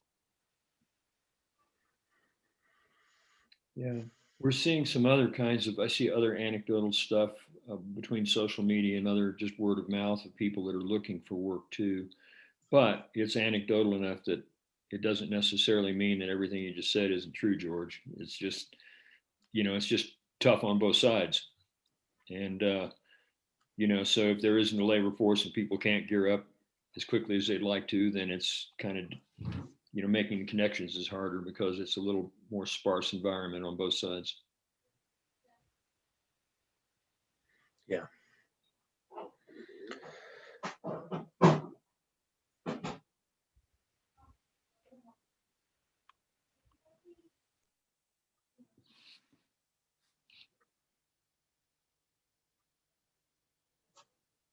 Okay, we might not have anything else to talk about on this one.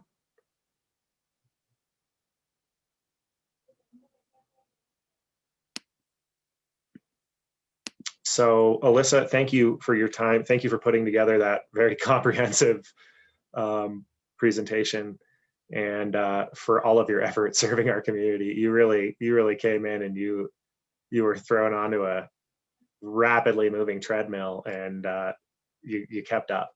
So thanks. I thought of it more like a mechanical bull, but Some days more than others, yes. Okay, well, maybe we just successfully eked out a little bit more time to talk about manager update, or would you prefer to take some?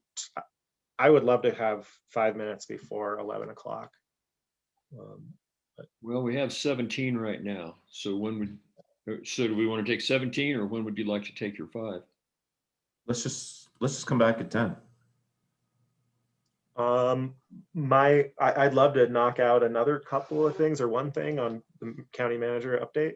Okay, yeah, I didn't know there was anything left. Oh yeah, I think we have one topic, and then there was something that I asked for us to talk about yesterday. Remember it's up to you guys. George, if you want to take a quick break, we can come back in 5 minutes and finish up manager update, or whatever you guys want to do. Yeah, if that's your preference, I'm fine with doing it now. We could just reconvene at 9:48. Okay. Okay. See you in 5 minutes.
5 minutes sure goes fast, huh?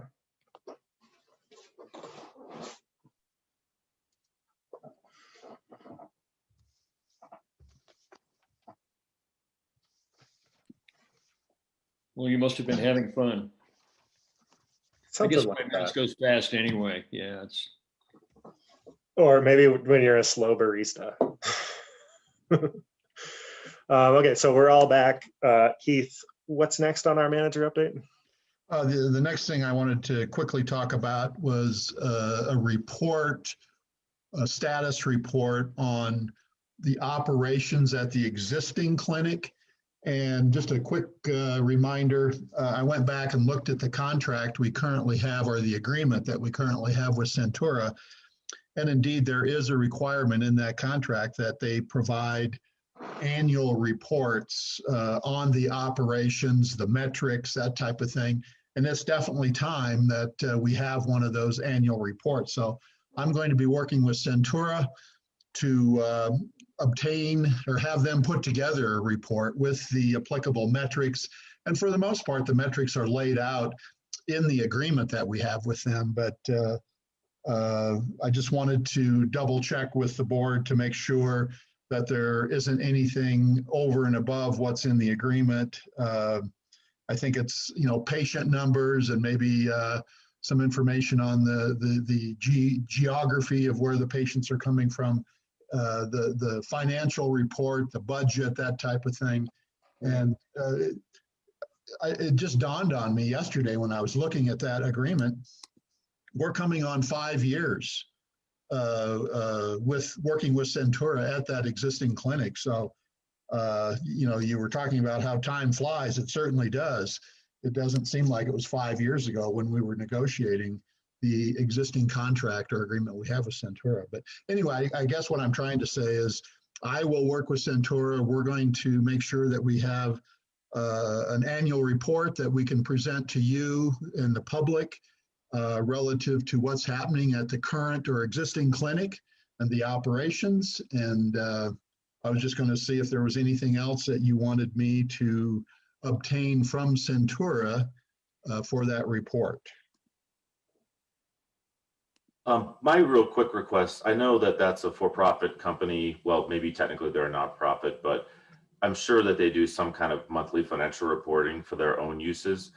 And I would like to be updated more frequently than every year. I don't know that we need to have a public meeting. Maybe it's just so simple as them passing on a version of their financials on a monthly or quarterly basis to the board and to staff. And if we see anything on there that gives us pause, we can follow up on it. Okay, I can certainly reach out. It's time that I have a conversation with Centura anyway relative to that. So that's I made a note of that, and I'll put that on our list. Yeah, maybe I like that idea a lot. I think something like at least more like a quarterly or something sounds better than an annually anyway, and it could be more or less than that. And I think whatever it is that we're putting together for a pretty succinct report, and maybe in terms of those demographics and so forth, if we can create a dashboard that would kind of inform. Think of it like a quarterly report that's kind of like a dashboard that would hit a number of items and maybe just not their basic financials, but get into those demographics as well. Because once you're in the habit of filling out that template, then it can be not that hard to do.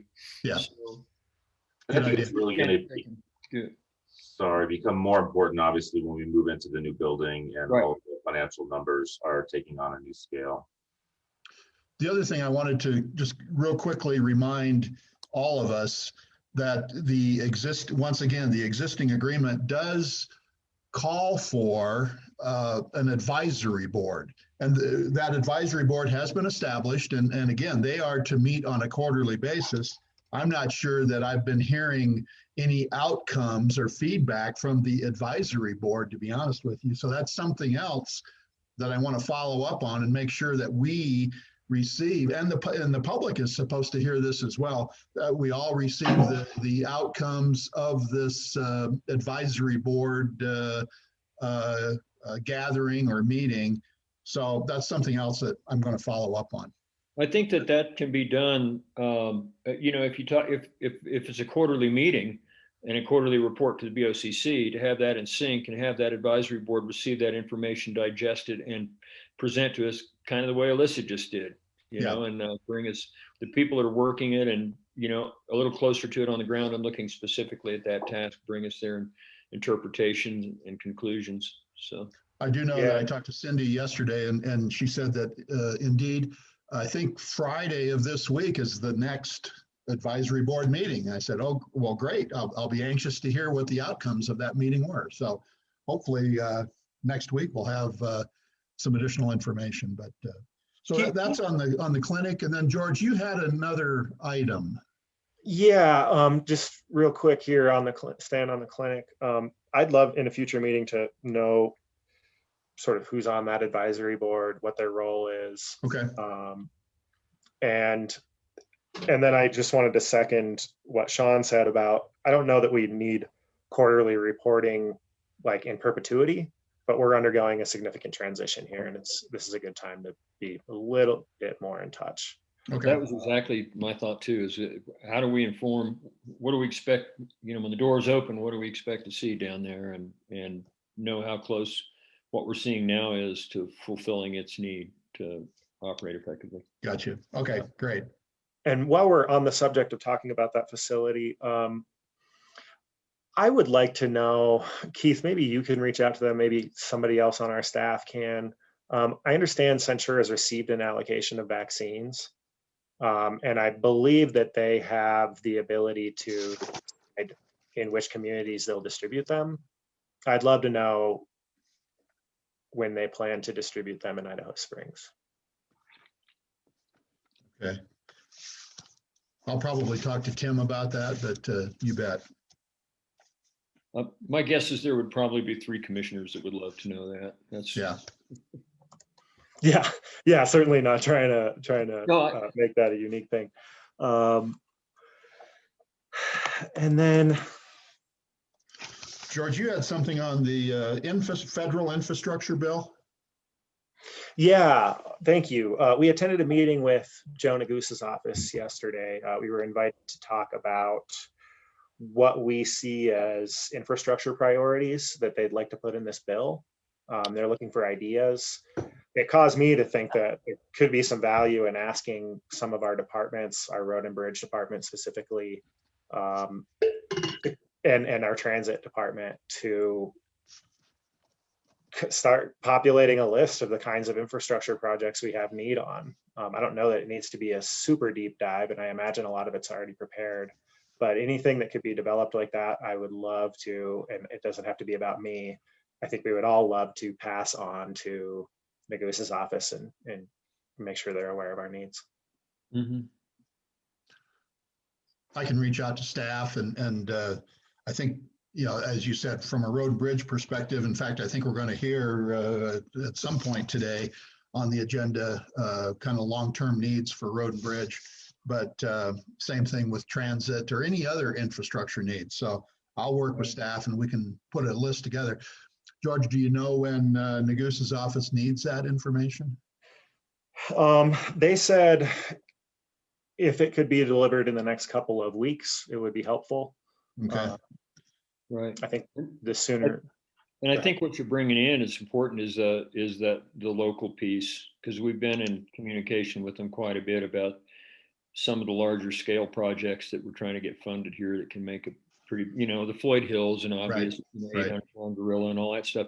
I mean, we're kind of on that. And then we recently, we had a discussion about, you know, trying to fund some of these transit exploration projects to better use the highway itself in terms of transit on the highway.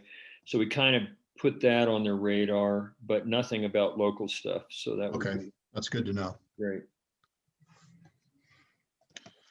I think that's it for me, George. Okay, excellent. Sean, Randy, anything you guys? Nope. Okay, then why don't we we'll start our consent agenda in a couple minutes here. So this is a 2-minute break, I presume. This is a 2-minute break.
Okay, 2 minutes goes by fast too.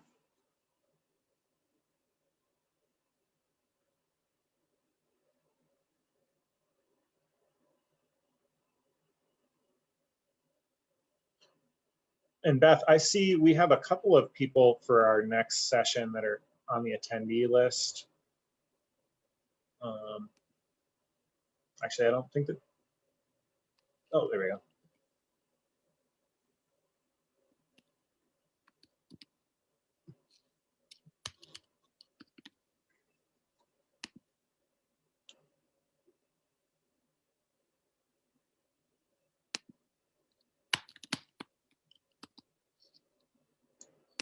Okay, why don't we go ahead and jump into the consent agenda?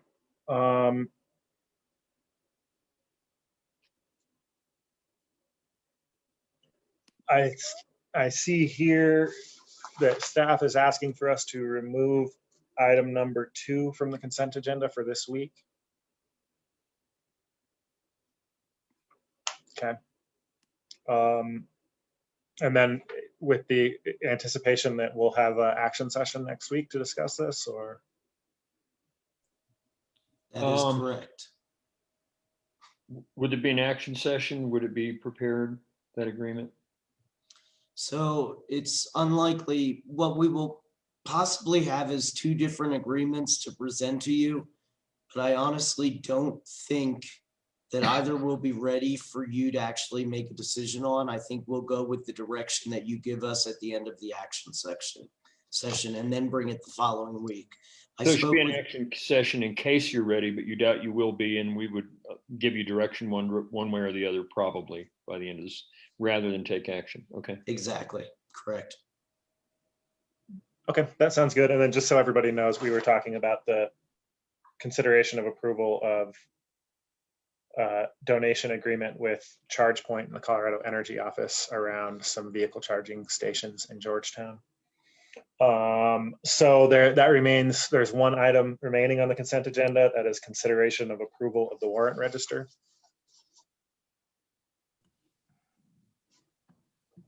I move we approve. Sorry. I move we approve the item number 1 on the consent agenda. Second. Okay, all in favor? Aye.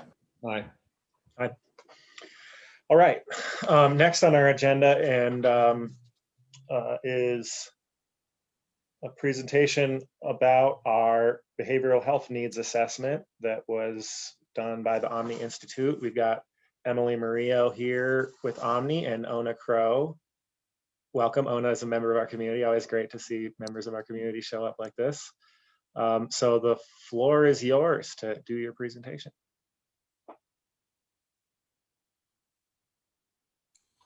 Great, thanks so much. I'm going to share my screen here. Is everyone able to see the presentation? Great, okay. Well, thanks so much for joining to learn more today about this recent needs assessment that Omni Institute conducted for Clear Creek County in partnership with the Commissioner's Office. Just a little about Omni, that we're a nonprofit social science consultancy. We're based out of Denver, and we work on a local and national level to provide research and evaluation, learning and development, and data utilization services. So my name is Emily. I'm a researcher with Omni, and Ona Crow is also on with us today. If you want to introduce yourself. Yeah, thanks, Emily. So I'm Ona Crow. I'm part of the learning and development team at Omni, and I do regional consulting around training and facilitations, and also support a lot of the research projects that Omni does as well. And like George said, I'm a local resident. I live just a little ways up Fall River Road. Thanks, Ona. So we'll both be here to help field questions, and Ona will be monitoring those as we go. So you're welcome to drop those into the chat box if you have any questions as we go through the presentation. So brief agenda, we'll give a brief project overview and high-level review of some of the key assessment findings, but going to spend the bulk of the presentation talking about recommendations, as we have been hearing about and know that there's a lot of interest in energy and moving some of those forward. And then we just really want to leave time for questions and follow-up discussion about potential next steps. So the focus of this work was to assess behavioral health needs, services, and gaps in the county, also within that current context of COVID-19, to support data-driven decisions, primarily around allocating the county's CARES funding. So there were two main parts to the work. The first was a review and analysis of historical data so that we could really ground the assessment in existing knowledge and build off the work that Clear Creek has done previously. As we know, there's been a lot of that over time. We also facilitated a series of community discussions and interviews with key stakeholders to really just dig deeper into potential solutions or action steps. So there was a lot of dialogue around new ideas, kind of building off the existing assets in the county. We got extensive input from 31 key stakeholders through those virtual dialogue sessions and interviews. You can see that the key groups included service providers, law enforcement and local commissioners, and community residents and local business owners. So again, as we dig into some of the findings, I'd invite everyone to read that full report for the detailed summary of historical data that we reviewed. But at a high level, I'm sure that the key themes you see here aren't surprising to most folks, as they've surfaced throughout the years in Clear Creek, and their common challenges that many rural communities often face. So general access to care issues around primary care, dental, mental health care, which includes transportation, the challenges of emergency medical services filling gaps, particularly around behavioral health and chronic disease. We know that mental health issues remain one of the top 3 reasons for emergency calls in the county. Substance use is another one of those top 3 reasons. And then, of course, the COVID-19 pandemic just kind of exacerbating all of those issues. And knowing that virtual care has increased access for some, while also creating additional challenges for others in places in the community where there might be limited broadband access. So we'll move into the qualitative findings, which were gathered from all of that extensive community input. Three main areas that you'll see in that larger report, which are key community needs, additional context related to COVID-19, and community culture and assets. You can see that these themes here largely reflect what we found in the historical data, but through the dialogue, we were able to get more insight into kind of the drivers behind some of these core issues. I'll just mention a few. So people emphasized, again, long-standing access to care issues that stem from several main challenges: transportation, access to information about services, and support navigating access to services. And this was one of the most common themes that was woven throughout all of the discussion, across groups, across discussion. So more assistance for community members in navigating that process of getting access to care.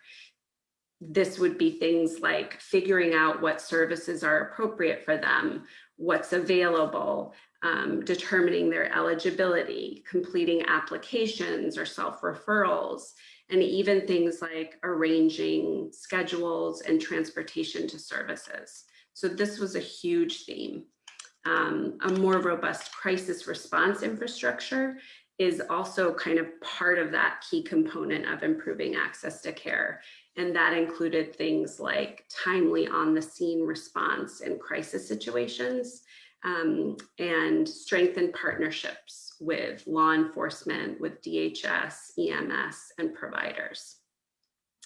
We all know that a critical issue throughout Colorado and Clear Creek is housing, and in Clear Creek specifically for older adults and people in recovery. There were some needs specific to older adults and youth in Clear Creek County that are outlined in more detail in the report. And then finally, investing in ensuring that there's community trust in local services and systems. And some of those issues can be related to just general perceptions around government and services. In rural communities, it can be around trusting that services will be sustained and not go away because of the lower demand sometimes. And also just relates to historical experience with providers. And again, in smaller communities, that word of mouth traveling faster around experiences or challenges with specific services. Won't go into detail here, but as you can imagine, the pandemic has increased overall behavioral health needs dramatically. Things like economic uncertainty and stressors, exacerbated isolation, lack of childcare and activities for youth, and then demands on local law enforcement as well. When we dug into community culture, some of the unique characteristics of Clear Creek were really evident to us. Just to mention a few, a lot of folks highlighted the unique resiliency of a rural mountain community where people are creative about solving problems and highly independent. Folks talked about a strong and engaged community, resident, and volunteer base in the county over time, and just what a tremendous asset that can be to build upon. Another piece of context was this large shift from a generation of young families to a community with a more rapidly growing aging population, and stigma around behavioral health and concerns about privacy, especially in small communities when seeking services. And then we talked about other assets related to infrastructure, like the new clinic coming up in Idaho Springs and the refurbished rec center. So we can move into recommendations here. And again, there's a lot more detail in the report, but wanted to give you a general sense for what the recommendations are so that we can start to have some conversation around those. The recommendations were informed and by the historical data that we looked at, a range of ideas that were generated through those dialogue sessions, and then just Omni's perspective based on our experience with other community assessments and things that communities with similar needs have implemented and found to be effective. We know that the county might want to implement various solutions over time, depending on resources and readiness. But the main idea with these recommendations is to build on assets and consider strengths and potential barriers with community culture and beliefs, and then also just address the needs through multiple strategies. So each recommendation area and the strategies within that is really intended to impact that really big core issue, which is the access to care. One community member summarized how so many of the challenges kind of relate back to access and connecting people with the right services at the right time. And I just want to pop in here and say that a lot of these recommendations also came out of the conversations that we had with community members. So we weren't just pulling these out of thin air. These really have come out of the community. Yeah, of course. Great. So we'll start with one of the biggest areas of focus in the recommendations, and that's around developing a navigation system that focuses on access to care and includes crisis response components that complement the existing crisis response system. So the idea around this is that there would be a clear point of entry to support, to finding support and services for community members. A process that would reduce confusion and reduce the complexity of that whole referral process. So key pieces of this would include a core navigator position. This is actual staffing dedicated to the initial service referrals and follow-ups to kind of close the loop and provide a warm handoff and ensure that community members who come in looking for services have then successfully been connected with what they need. The position, successful navigator positions have typically a deep knowledge and expertise in the local behavioral health services. They understand the availability of treatment options locally, and they already have kind of strong, trusted relationships and networks with local community and with providers. Another part of this would be clarifying a crisis line or ability to connect to crisis services or walk-in crisis locations, making sure that that is widely understood and promoted throughout the community. Another piece would be expanding co-responder clinical support for law enforcement and EMS. And so we know that some of that exists already, but expanding that piece of having trained mental health professionals who can co-respond to related calls to provide support to law enforcement, de-escalation, mental health first aid, and connection to services after that. And then strategies for improving access to care and crisis response through technology. And there were lots of ideas generated around this. Things like virtual drop-in kiosks, hotspots in spaces and businesses throughout the county, distributing devices so that we can increase access to technology and training. So this really was one of those core big areas, and I know that we want to focus on this area for some of our follow-up discussion today. I'll go through some of these others more quickly, but increasing and formalizing an interagency collaborative and these efforts to promote a more coordinated and integrated system of care. So this was another really big one. And that core navigation staff that we just talked about would be central to these collaboration efforts. Obviously, it being important to think about existing groups and infrastructure that could be expanded for this purpose. So we know, of course, there are a lot of collaborations that already exist, but looking to kind of formalize that and assess and make sure that all of the key partners that are needed are at the table. The group would determine its overarching goals, but A few things would be important to keep in mind. One would be increasing the partner knowledge of current services and relationships between agencies. So this group would serve that purpose, to make sure that partners are talking to one another about service availability, understanding what referral processes are and how to go about all of that. Another goal would be to enhance the way partners cross-refer and make those processes more seamless, so that folks have kind of that more high-quality experience across all touch points with different providers.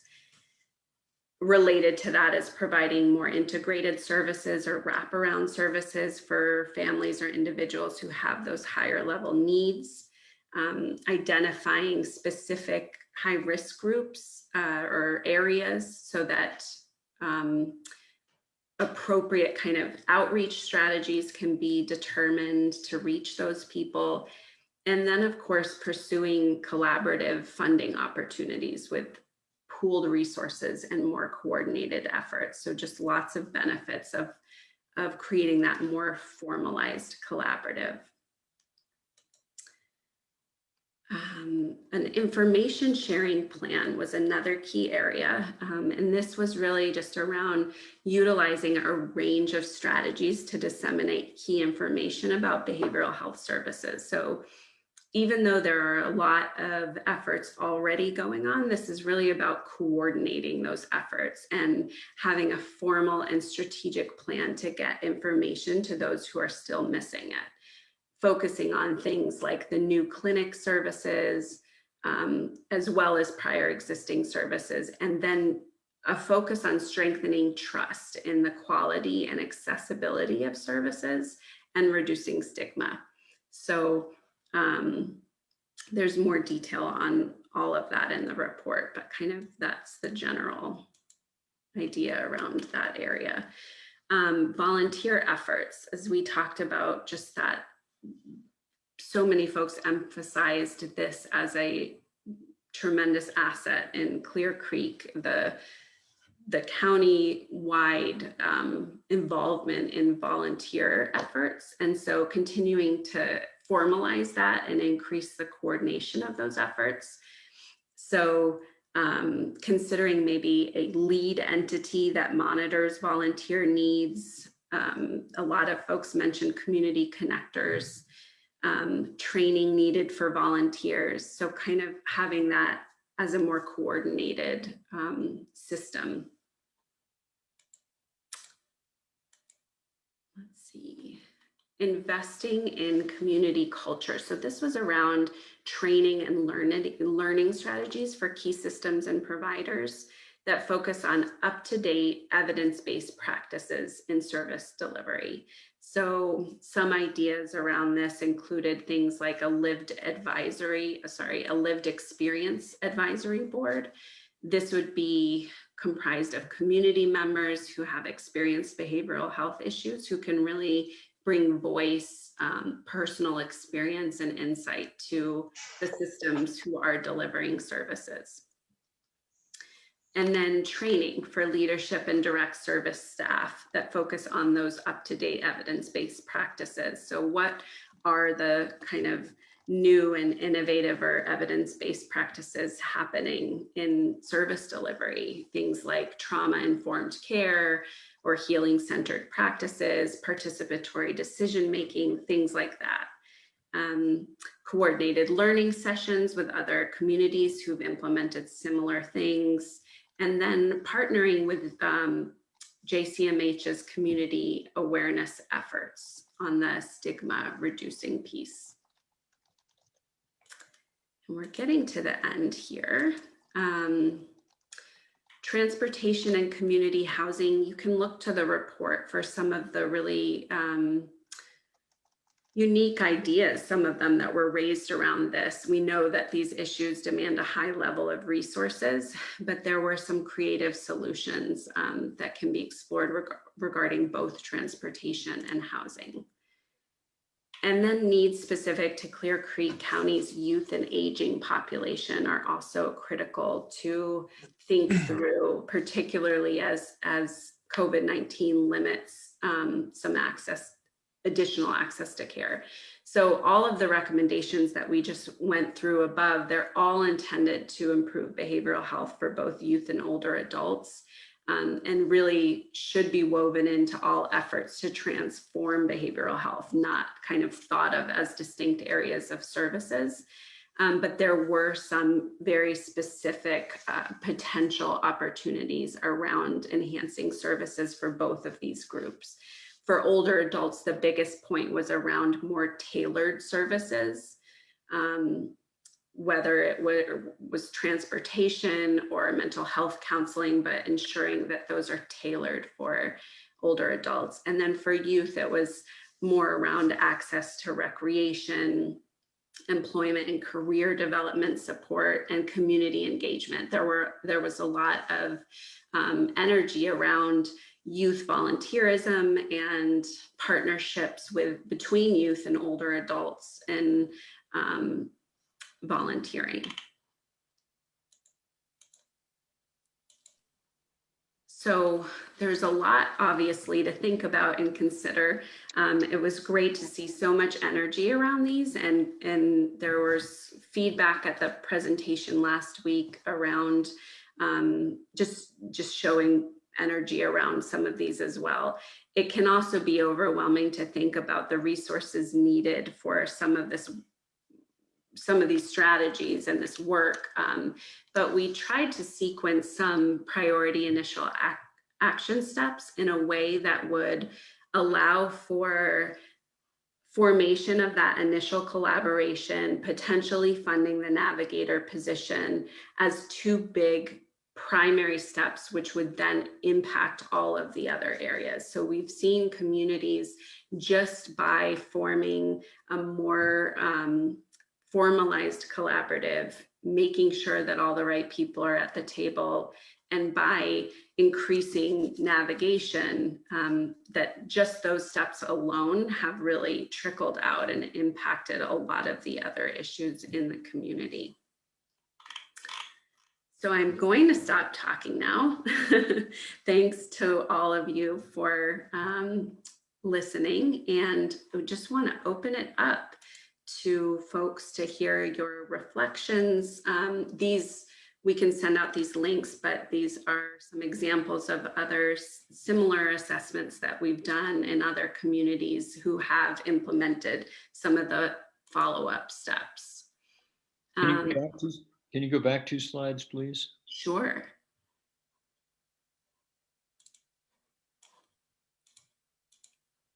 Yes, this one?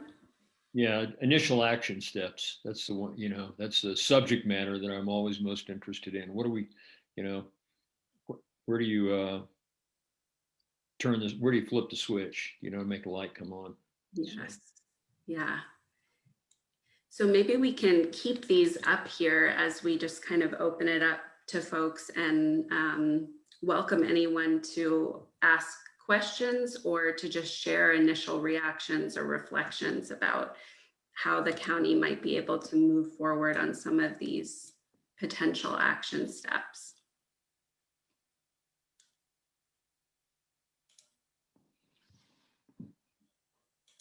I think the thing that jumps out to me right off the bat is the navigator position. With, of course, the thought about what the navigator, what the resources are to the navigator and the end line is, because if there's, because I find that very interesting and very helpful and a very good idea to help, point of contact to help people get where they need to go. More places, places to navigate to where they have a good outcome is important as well. So knowing what that navigator is able to facilitate from point A to point B is really a big deal too at the same time. How to optimize the use of what we have, and then how to increase the effectiveness of what we have. Mm-hmm. Seems like, they're almost concurrent, but obviously getting something going, identifying what they would navigate to effectively, and getting them in place seems key. A quick question: do you see these action steps as being sequential? Like, are you recommending that number one happen first, number two happen second, or? Not necessarily, but we did sequence them in a way that if you were to prioritize, that this seemed to be the best approach to prioritizing. So in order to think about what a navigator position might include and who would own that position, you would need to first probably have the interagency collaborative formalized and beginning to meet and discuss some of those issues and work out the logistics of all of that. And then once both of those pieces are in place and you have your navigator position, they can serve to kind of help coordinate some of that collaboration and then follow up on some of these other steps like the information sharing plan or the volunteer engagement pieces. Right. The item number one is to come together to map the landscape and then create the landscape that doesn't exist, to start putting that place in motion. And then number two is to hire the guide to navigate the map of the landscape for people. Exactly. But hopefully they would be in, identifying what you have hopefully justifies, and how they relate to each other and are used, hopefully justifies getting the navigator on board then pretty quickly to start seeing benefit. And I think you're highlighting a big piece of this, that sometimes communities, we can get really focused on the service gaps. And if we only had this service or that service or this money to begin this type of program or that type of program, and some of that may be true, but starting with the existing resources and services and increasing instead the ability to access those can be huge on its own without even adding any additional services. Yeah, and I'd just like to add here that in going through this process, I was actually quite surprised at how robust the services are that are already offered here. And so I feel like this navigator position is really sort of that bridge between somebody who's really integrated and trusted by the community and well known in the community, and bridging that to services, but potentially even that navigator position just also being available to connect with people on a personal level, because sometimes that's all people really need is just somebody to care. And so I don't want to put this navigator position in this like sterile little box, right? Of all that they do is talk to a community member and refer them out. But to really create this position where there's a degree of warmth and connectivity that really fits into our community culture. Ona, I know you travel around the state a lot and you see a lot of other counties. And I'm a little surprised to hear you say that that you think the level of services we have in Clear Creek is, I don't think I heard you say adequate, but surprisingly high. Is that like relative to other rural communities, or sort of what's your frame of reference for that remark? Yeah, my frame of reference is, it's compared to some other communities around the state, and especially communities that are more rural, further away from the urban center. I think that Jefferson Center offers really robust services here that a lot of other communities lack around mental health. We also have, food pantries, and we have the new clinic coming in. And so when I think about other communities around the state, then comparatively, yes, we do have many more resources than some other communities that I'm involved with. The other piece for me is that having lived here in the community for 3 or 4 years now, I was actually surprised by how many services are out there that I didn't already know about. And so that was something that kind of surprised me in the process of going through this needs assessment. So that's part of where that comes from too, is just my personal experience with navigating services in the community, and then actually digging into this needs assessment and being really surprised by what we do have here.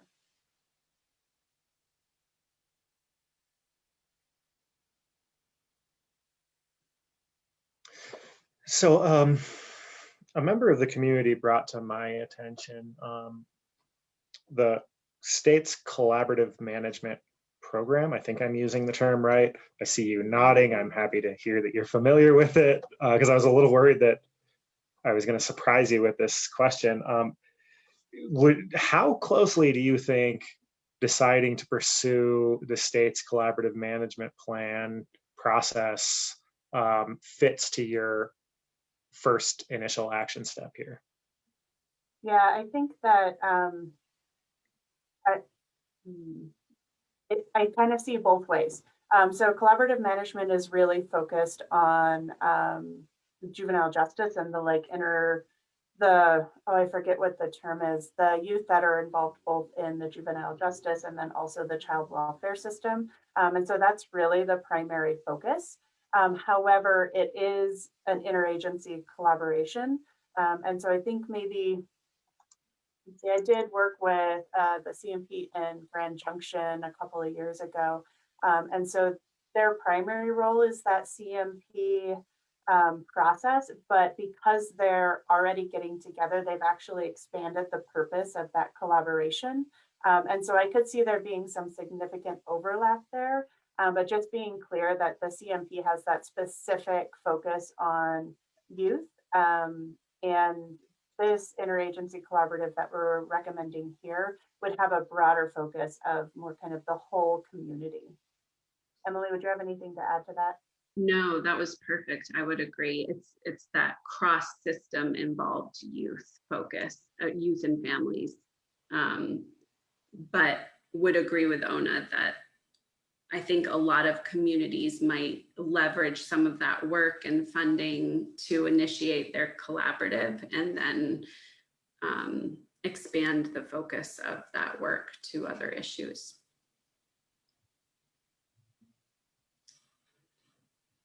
Okay, thank you. It's something that looks like not a small lift, but I know as I view one of the next steps we could take would be to pursue that collaborative management program, at least pursue understanding what it is and what it means for us. One of the things that just an initial review of it that I like is that it doesn't center on DHS, our Department of Human Services. And so I kind of like that, because really this is what is the shared stewardship is a term that the Forest Service uses that I think can be applied in a lot of contexts. Yeah, and I think that seeing the collaborative management working in other communities, aside from whether it actually fits number one here or not, I do think it would be something valuable for our community to pursue.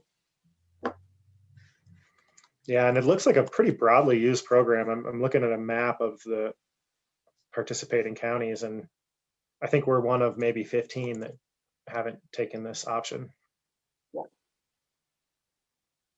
It's been quite some time, but Omni was the statewide evaluator years ago, early in that initiative.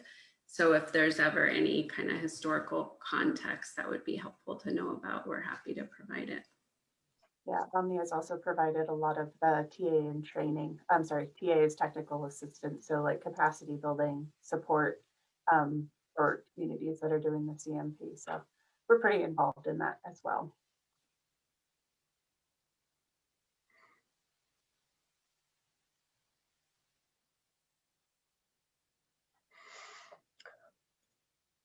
Hey, George, this is Keith.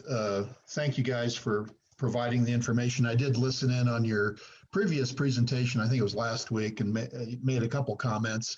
One of the things that I would continue to offer or suggest is when we use the word quote unquote county, I think we all understand we're talking about the community at large. because I know a lot of times people say or think, well, the county should do this or the county should do that. In my opinion, that should be the community at large, so to speak. So that's just one comment I wanted to make. And then I know that we're going to talk a little bit more about kind of next steps, and I think we'll probably hear about how we go ahead creating this collaborative. And I had shared some information, I think, with some internal folks here at the county, basically just saying that sounds great. You know, a collaborative or a committee would be good to talk about next steps and to talk about all of these action steps that you have listed. I do think that we need to make sure we have a good cross section of representation on that committee or on that collaborative. And I think it would be good to, you know, up front have a list of roles and responsibilities for that group, what the expectations are, who and how the meetings will be facilitated, that type of thing. Because again, I think people, they go into these things with a lot of assumptions, and you know what happens when we all assume something. But I think with the more information and the more clarity we have around that first step will certainly help us implement and address the following steps. So again, those are my comments from a county perspective. Yeah. Go ahead.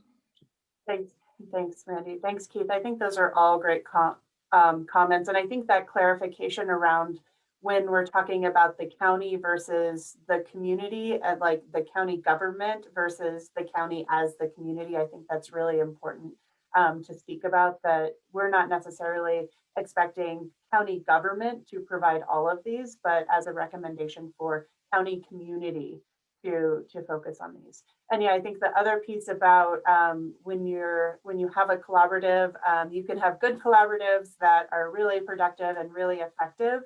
And those are the ones that go through all of those steps that you just talked about.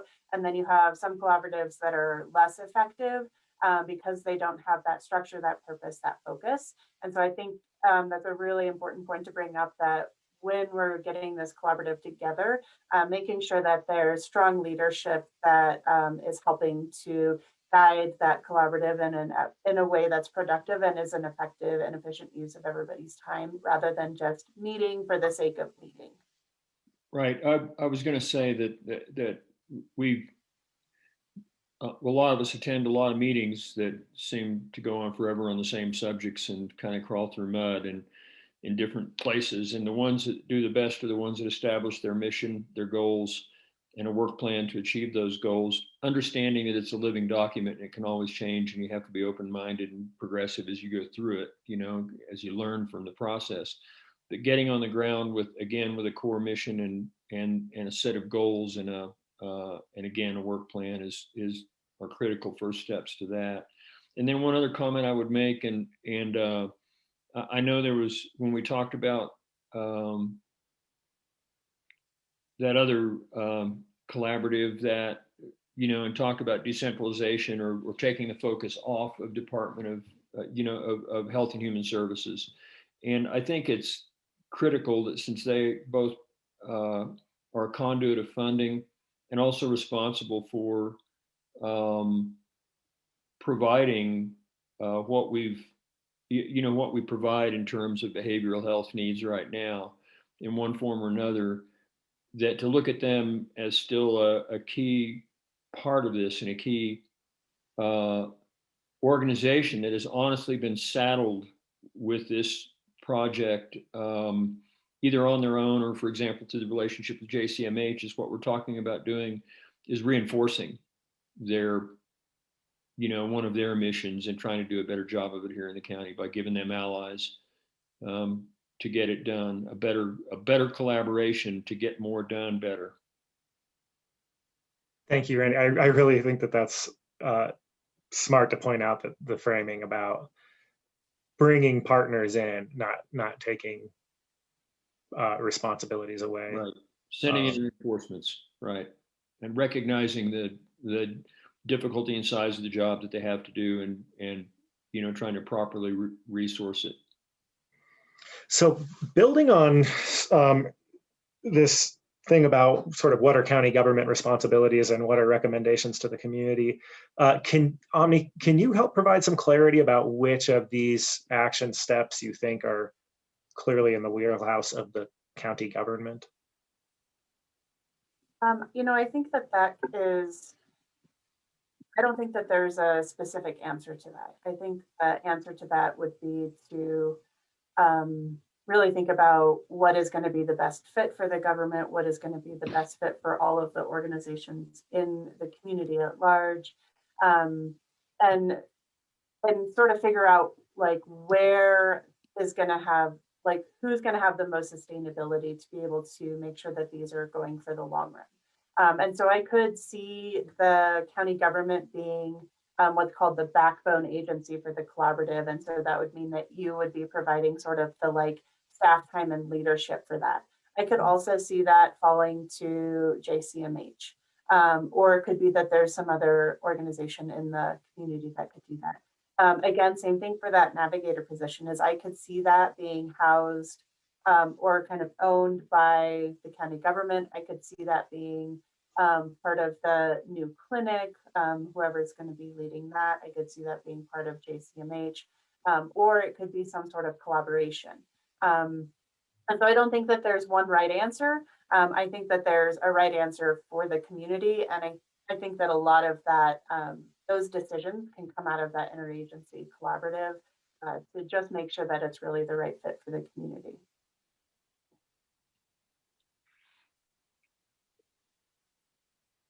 I was going to say too, just that depending on kind of local context and the size of the community, excuse me, sometimes these interagency collaboratives have two levels. And one is kind of that leadership or oversight that thinks through leveraging resources and pursuing funding opportunities and kind of that systemic, like bird's eye view of what's going on in the county. And then there's also a direct service component of that focuses more on the wrap around of the services and the navigation and tackling some of those more direct service components.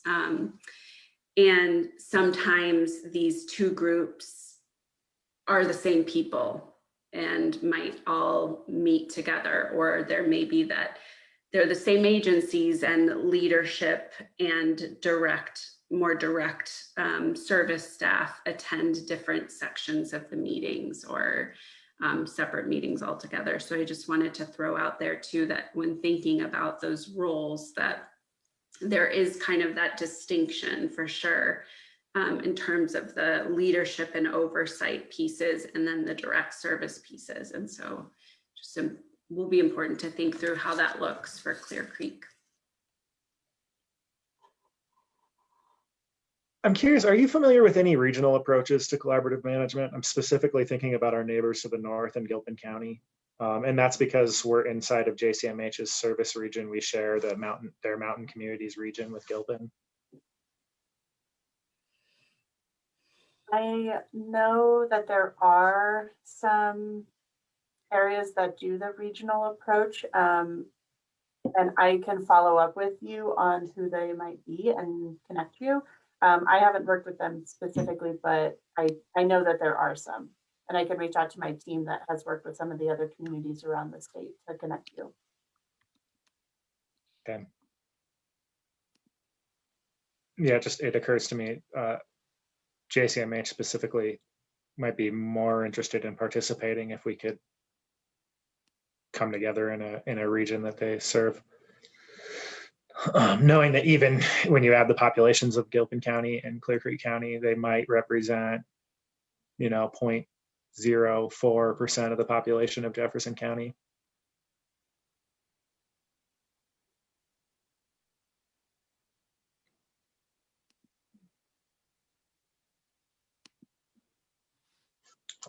What do we view as next steps? I know a couple, and I'll update the board real quick.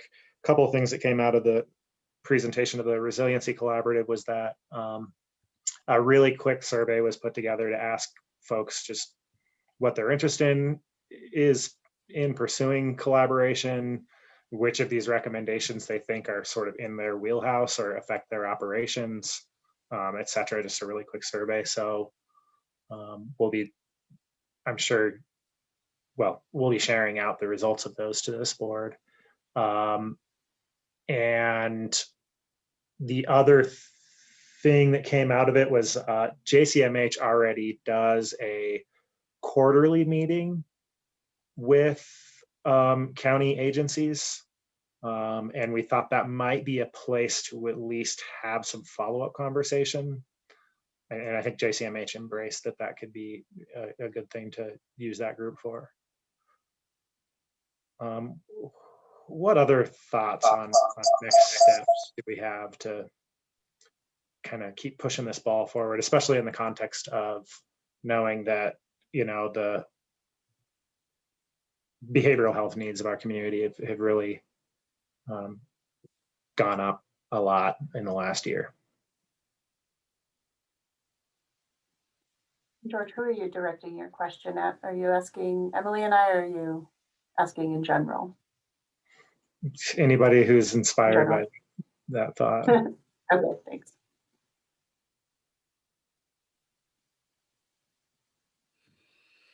I'll just comment really quick. I really do like the idea of kind of circling back with JCMH, and whether we wait for our next quarterly meeting or whether we put something else on the calendar sooner, I would be open to arguments for.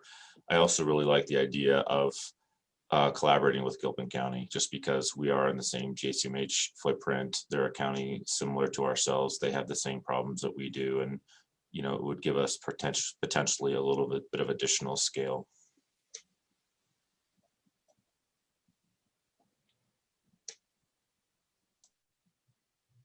Yeah, this is Keith again. Thanks, Sean.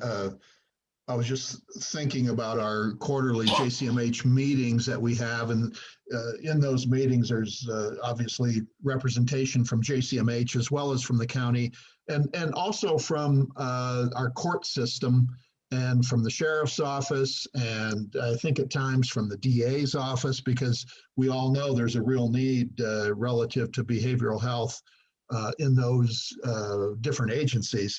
But you know, it came to my mind that in one of our last couple meetings with JCMH, they introduced us to a new employee of JCMH that actually serves both Gilpin and Clear Creek County. And I think I would really like to learn more about maybe the structure and the staffing at JCMH to really understand if and how we can collaborate better, so to speak, with JCMH. So I like that idea, Sean, that we probably need to reach out to JCMH, and I'm happy to do that, just to see if we can have some further in-depth conversations with them to make sure that they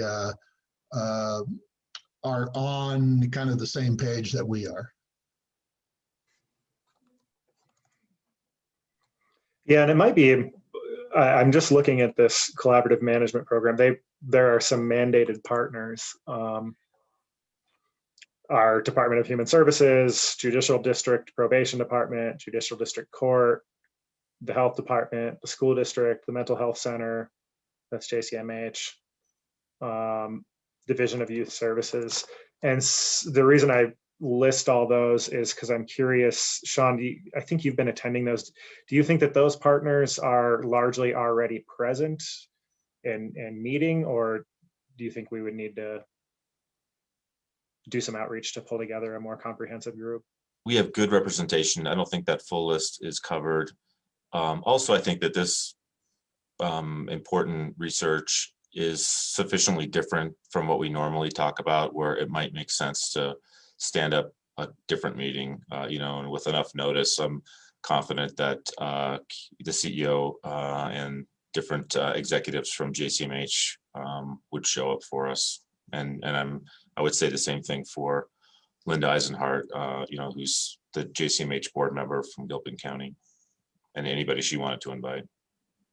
It might make sense to kind of maybe work with JCMH first, just Clear Creek, and then sort of see where that leads.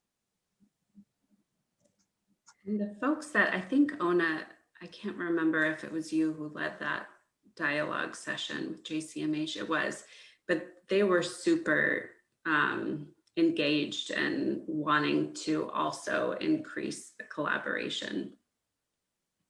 I think when we look at JCMH, it's just like looking at HHS. It's people that we've traditionally relied on to do the job, and what we're looking at doing is, I think, trying to take actions based on this study to enhance it and maybe expand the, if I'm understanding it, expand the network of support and resources for engaging and getting the job done. And I think obviously JCMH or whomever our, public mental health provider is for the county is key to that conversation. I just think that trying to form this, the navigator position and some of these other ideas that may or may not exist within JCMH operations afterwards. It may be that they are supplying that. It may be that we build something that is, more effective and larger, of which they're a part of too, rather than delegate again, because I think delegation ends up, back into the same situation at the end of the day, unless we help define a brand new structure for the people to whom we delegate the responsibility.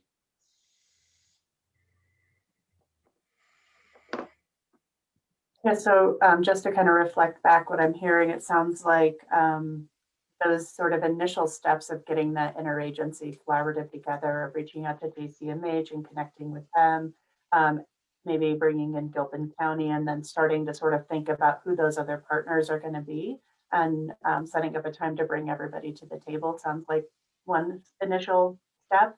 And then one of the other things would be to kind of look deeper into that collaborative management and see if that is a good fit for the community, or for the community as in the county, or for kind of the larger definition of community, which would be sort of expanding it to include Gilpin County as well. Right. And then that collaborative review and engage on all of this information and recommendations. Okay, so a question for Keith. I mean, it's unclear in my mind. I mean, we kind of know what a path forward looks like, but it's unclear in my mind who owns it. Keith, is it in our capability to own like the initial steps of this, of bringing together these partners and trying to get a meeting on the schedule and stuff? Do we need to maybe, I know Omni had offered to facilitate a workshop. Maybe we could, if we didn't think we had the staff capacity, ask Omni to take these next couple of steps with us. What are your thoughts on that? A couple thoughts. One would be, I think most people are aware that our human services director is retiring. So we're going to have some transition in human services for whatever that means relative to this process. Secondly, I would have to reach out to current staff just to see whether or not this would be something that they could accommodate in their wheelhouse within their, see how many resources we have available here at the county.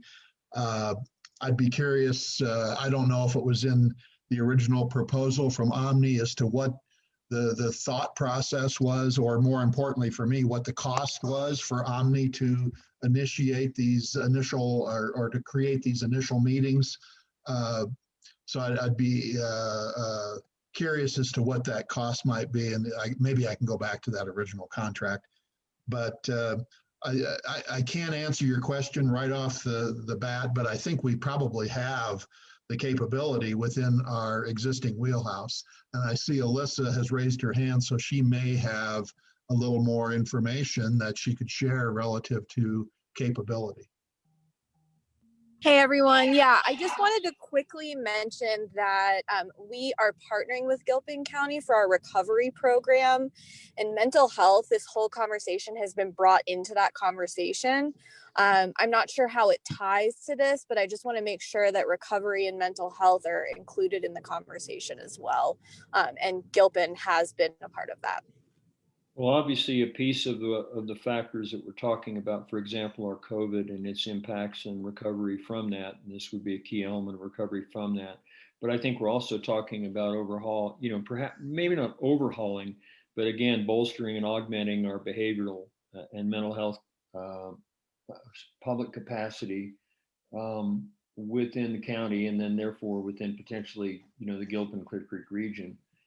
I think that hearing what I just heard about staff and the transition that we're in right now, but also thinking about whenever you're overhauling something, and you have a lot of stakeholders in that structure, it's good sometimes to have a facilitator, a neutral facilitator. And so while not making a motion to do anything right now or approve a contract, I'd be really interested in knowing what Keith said, which was to explore look back at the Omni contract and think about what services for initial facilitation, at least to get us going or underway, would give us a neutral third party also to kind of for people to bring people together and facilitate that discussion. I think that could be helpful. As far as the county taking a lead role in at least making that happen, yeah. I mean, somebody's got to contract and say yes, so. Randy, I tend to agree with you. I think that, the next steps seem to be the results of Keith wondering or asking what our capacity is on existing staff. And then Omni, I know you have put together some sample scopes of work for us in the past. I think one of them was kind of close to what we're talking about. Maybe we could ask you to flesh that out based on this conversation and get us a proposal. Sure, absolutely.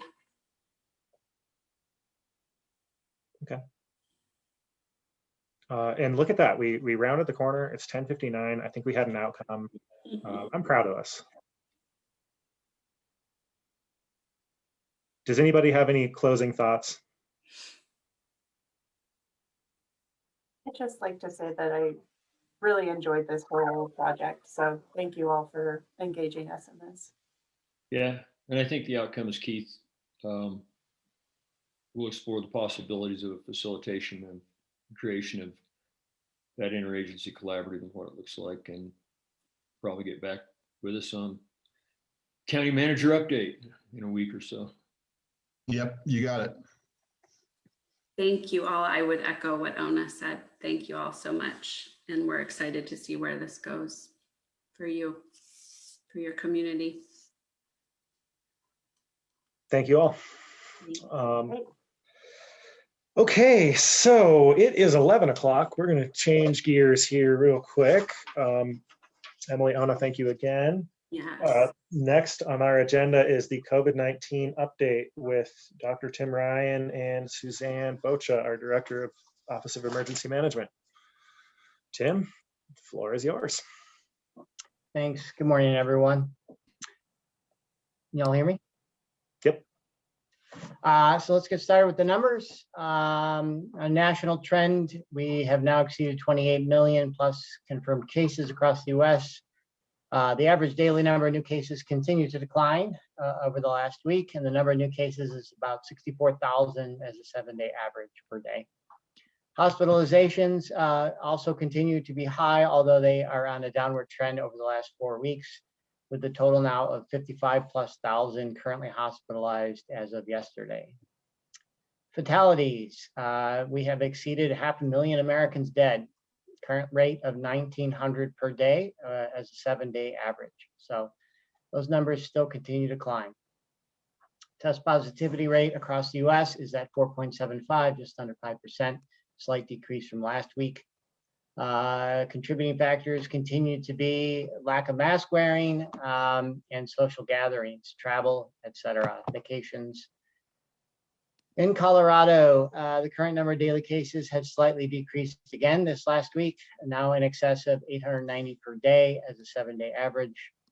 Our 2-week cumulative incident rate is at 233 per 100,000, a slight decrease from last week again. Hospitalizations, they also continue to decrease across the state. Currently, 27% of ICU ventilators are in use, slight decrease from last week. 2% of hospitals anticipating ICU bed shortages, and the number of facilities anticipating staff shortages within the next week is at 10%. Currently, there are 433 Coloradans in the hospital for COVID. Our test positivity rate in the state is at 3.6%. Major contributing factors continue again to be lack of mask wearing, social gatherings, and travel. Vaccine update. As of yesterday, we have vaccinated a little over 800,000 Coloradans with 1 dose and 388,000 plus with 2 doses of both the Moderna and Pfizer combined, approaching that 1 million mark. In Clear Creek County, we have had 4 cases in the last week, 11 total in the last 2 weeks, 359 to date, with hospitalizations holding steady at 19 and fatalities at 2. Our 2-week cumulative incident rate is at 113 per 100,000. Our 2-week test positivity rate is at 3.6. And major contributing factors, social gatherings, lack of mask wearing. Testing updates. As most of you have heard, COVID Check Colorado is delayed in their last week's results. In case you haven't heard, in Texas, they had a huge snowstorm, which shut down the entire state. And one of the labs that COVID Check Colorado uses is in Houston. So that lab was rendered inoperable for the last week. They shifted the samples to California, but all samples then went to one lab that were supposed to be split between 2. One thing that I'm going to do to help rectify this situation is in the sampling, when they take a nasal swab, and this is getting a little in the weeds for you, when they take a nasal swab, that sample goes to either Houston or somewhere in California. If they take a sputum sample, meaning you spit in a cup, they send those to Loveland Lab. So we're considering shifting our protocol to only include sputum, which is what the nurses at the jail and the schools will be doing shortly. And so that will help expedite the whole process in terms of travel time, et cetera, cutting it down by at least a single day. So hopefully this week they will get back online and have test results back within their 2 to 3 days promised. So that's where that stands. Community testing is continuing this week and next week and for the foreseeable future, utilizing the same system. Apologies for the delay. I have no control over the weather in Texas, although neither does Texas. So that being said, as far as vaccine update, as of last week, we have vaccinated 1,137 individuals with a single dose and 816 individuals with a second dose. As far as vaccine distribution, a couple updates there. This week we have received no vaccines at all, not first round doses nor second round doses. The weather in Texas apparently has affected the entire world. And so the vaccines that we were supposed to get today, we have not received. We haven't even received confirmation they are on their way. So we are postponing our vaccination clinic this week for second round folks. And we will be reaching out to those individuals today individually to let them know that that vaccine clinic will be delayed until next week. We don't know if we're going to get them tomorrow or Thursday or Friday, so we don't want to reschedule something and then have to reschedule it again. That's very time consuming. So we're going to push that to next week. The obvious question, is this going to impact my immune response to the vaccine and to COVID? No. There is some little bit of wiggle room in terms of when the second vaccine is distributed or administered to individuals. We don't like to tell people that because we don't want to suddenly accommodate everyone's schedule and busy schedule, and it is when it is. So it's going to be next week. It will have no impact on you as the individual who's receiving that second dose. And so hopefully we get them in time. As far as first doses, this is the second week in a row we've received no doses first round. I've spent way too much time on the phone and on email to everyone you could possibly imagine at CDPHE and the governor's office with absolutely no answers. I'm not even frustrated anymore. I'm beyond that. I'm really trying to suppress, or not suppress, I don't even know what the word is. Long story short, there is mass inequity in this state. The CDPHE put online this last weekend the vaccine distribution. All you have to do is go on and do some basic math and figure out that there's some counties who are far more receiving far more vaccines as a percentage than other counties. And we are not among them. We are on the counties that have received fewer vaccines. To date, we have ordered, and the process is this: each week we order a set amount, either second doses or first doses. To date, we've ordered in excess of 4,000 vaccines. And as I've stated, we've received less than, I think it's like 1,500 roughly, 1,300 that we've actually received. So it's not for us not ordering them. We're ordering them each and every week. We're just not receiving them from the state. I have gotten absolutely no answers at all from anyone on any level in the state government as to why this is. I hear different excuses each week. This week's will be, I'm sure, the weather in Texas as to why there's unequal distribution here in Colorado. I don't understand that logic, but that's what I'm being fed, spoon-fed each week. It's some other reason. We'll get back to you. It's an algorithm. I would love to see the algorithm. Anyway, that's where we stand. No new vaccines this week again. Hopefully we receive those second rounds by next week so we can administer those to the folks who need them. Any questions? What's the effectiveness of that sputum test? Is it great question, Randy. I believe it's approximately the same as is for the nasal swab. So it's, your nose and throat are all connected, and whether you get the details. So I believe it's in the same ballpark in terms of accuracy. I will double check with them today before we make any changes to our protocol.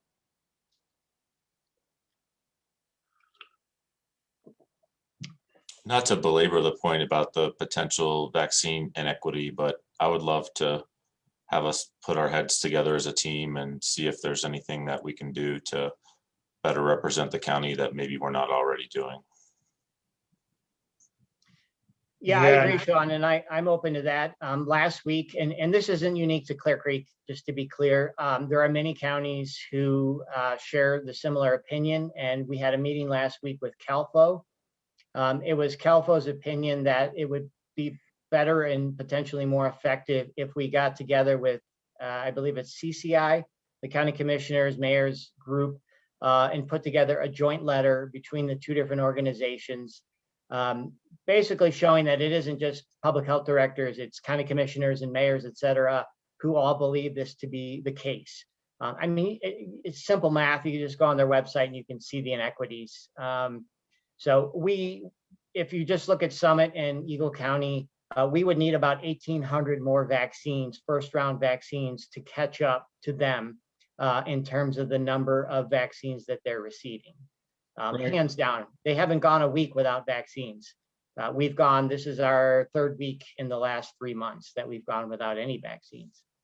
I get, and I get the part about CCI and also CCAT doing the same thing. The only thing I would say is that I know each of those organizations has arranged meetings with folks from CDPHE and the state, and already been saying these same things and not seeing a change in an outcome. And I'm not saying that it isn't good for CCI to write a letter and for CDPHE to write a letter, but I'm trying to recall if we haven't already done that, and we continue to host them in meetings, and we're not seeing a change in the outcome. I'm going to call Jenny from CCI after today's meetings and just get a status, and I'll let you guys know what I find out. Yeah, we can do the same with that as well. You might want to include, Tim, if in your conversations with CalFO, CML is another organization that would be the third of a trifecta, and then we could bring something to CCAT as well. Okay. And I know the mayor of Idaho Springs in a meeting yesterday expressed a desire for some kind of, municipal and county sign-on letter from our county with the municipalities in there. I would be happy to entertain a signature on a letter. I don't know if this is just a work session, so I don't know if we can approve a letter right now, but and especially one we haven't read or written. I'm open to anything, to be quite honest. I've tried every means that I have at my disposal. And this isn't a new conversation, to your point. This conversation has been going on for 6 weeks now with Scott Bookman, who's the state vaccine person, who seems to not know most questions that are asked to him. He has to get back to us, for which he never does. So I don't know what other avenues we can pursue. I think that, what we can do in this meeting is if issue staff direction, no problem. And I think that letter would be best informed by the data and understanding of those inequities that is best understood by Tim. So to express that in a formal letter that could then come from the municipalities in the county and have that prepared for us to approve signature would be a good step. And then again, and I'm happy to, I think what I'll do is I'm one of the co-chairs of CCAT, so I'll make a phone call after the meeting or during break today or something like that. And Sean talked about doing the same thing with CCI to at least get an official, coming from a couple of different directions that the inequities have to be solved. And, I'll just say that I've had my own, after conversing with Tim over this before and over the weekend, I've had my own communications, and I'm not getting a very good response either, other than to say, well, we're trying to get you this and we're trying to get you that and the weather. And it's like, yeah, but when I hear about the weather, it's the weather in Texas. It has to be, because the weather generally, we're between, when we see counties to the west of us and we know that the vaccines are coming through Denver, and they're able to arrive at the counties to the west of us, we're assuming that they must be flying to Eagle Airport because the roads are impassable, although when I look out, they don't appear to be. And I made the comment that I'm not sure what the logistics are that would allow those other counties that have received 2 to 3 times what we have per capita to continue to receive them while we're told we can't get them because the weather has delayed shipments. There's some other issues I want to bring into this conversation about vaccinations, and Randy, your points are well made. First, the state has a map of where you can go to get a vaccine. We've not received a vaccine in so long, we've fallen off that map. And that's not only to put a finer point on this issue. It's maybe in this letter could say, why don't you go ahead and tell people we exist, whether you want to, please, let's stay on the map. Let's continue to have people know that they can reach out to us and get in line for a vaccine. George, what map are you talking about? Because Dr. Bolin mentioned that yesterday when I clicked on the link. We are on the map. It shows the Safeway Pharmacy in Idaho Springs as well as LPHA, Public Health. Well, I didn't find it. It's the same map that she pointed out to us. I didn't see us on here, but maybe I'm... I clicked on where to get a vaccine. Yep. Well, yeah, yesterday when I did that. Anyway, yeah, I will obviously include that. It's the irony is I got a survey last week from CDPHE asking what our capabilities are to do a mass vaccination clinic, which I found to be quite comical if it wasn't offensive. And I wrote that in the comments at the bottom of, why are you sending me this survey when you're not even sending us vaccines? It seems a bit, I don't know. It's completely disjointed there. I don't know that it's being run well, to be frank. Tim, you're right. We are on that map. I reloaded the page and I see that we are on that map. So good. Yeah, and we have been, we've been checking randomly over the last 8 weeks or 10 weeks or so, and we've been on there. Safeway is a new ad, obviously, over the last several weeks, but. So the other thing that I wanted to bring into this vaccine conversation is I heard from a constituent of ours who has private health insurance through Kaiser. he was informed by Safeway that they would not vaccinate him because of his health insurance status. Tim, I don't know if you feel it's appropriate for you to ask Safeway to clarify that, or if you think you need to go through the state. My understanding is that we're not even allowed to ask people their age or location. And so I don't know how Safeway, who's the only entity receiving vaccines in Clear Creek County, is able to discriminate on the basis of health insurance. Yeah, I'm happy to check into that, George. That's the first and only case I've heard of that. Insurance is irrelevant.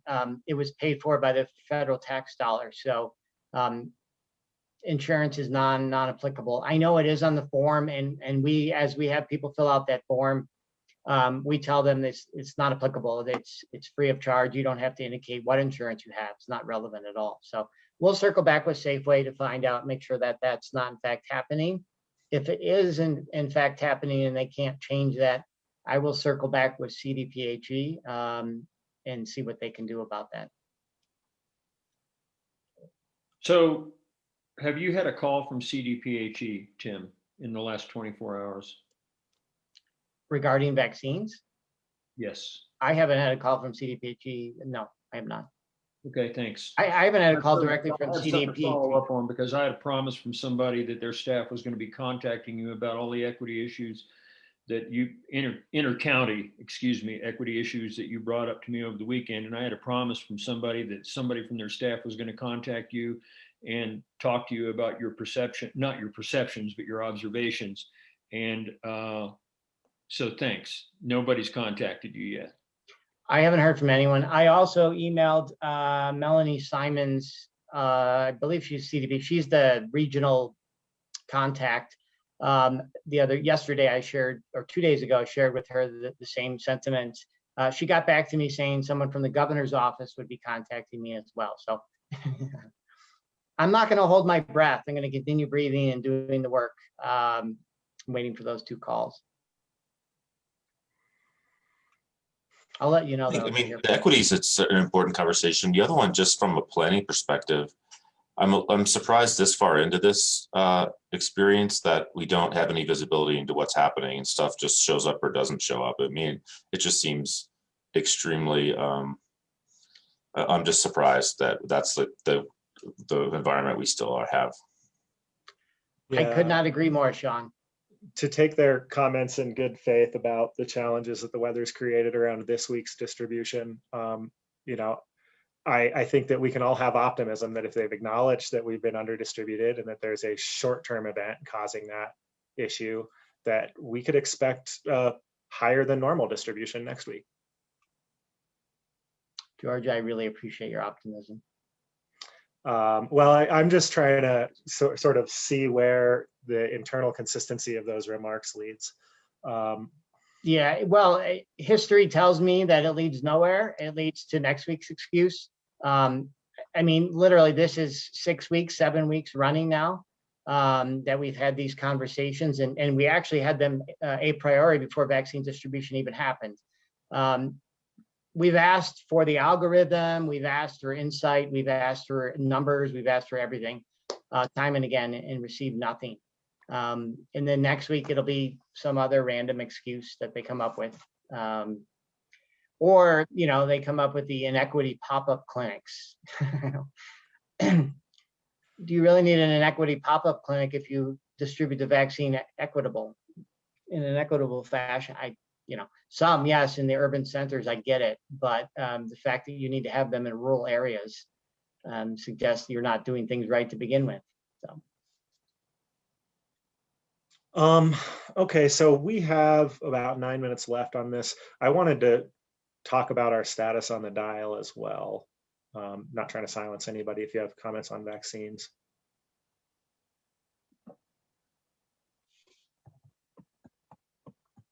Okay, so I think for a couple of weeks in a row, our 7-day cumulative incidence rate has indicated that we could be in blue. However, I've also observed that our 2-week incidence rate has us still just like 1 case into the yellow. I suspect that's because of data lags, where 1 week, sometimes like a case that was, what am I trying to say here?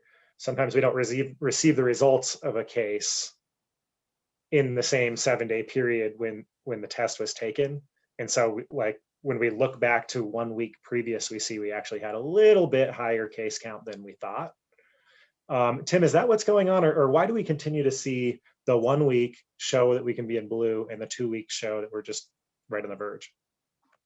It's a great question, George. As you indicated, that's been the case for 2 weeks now. How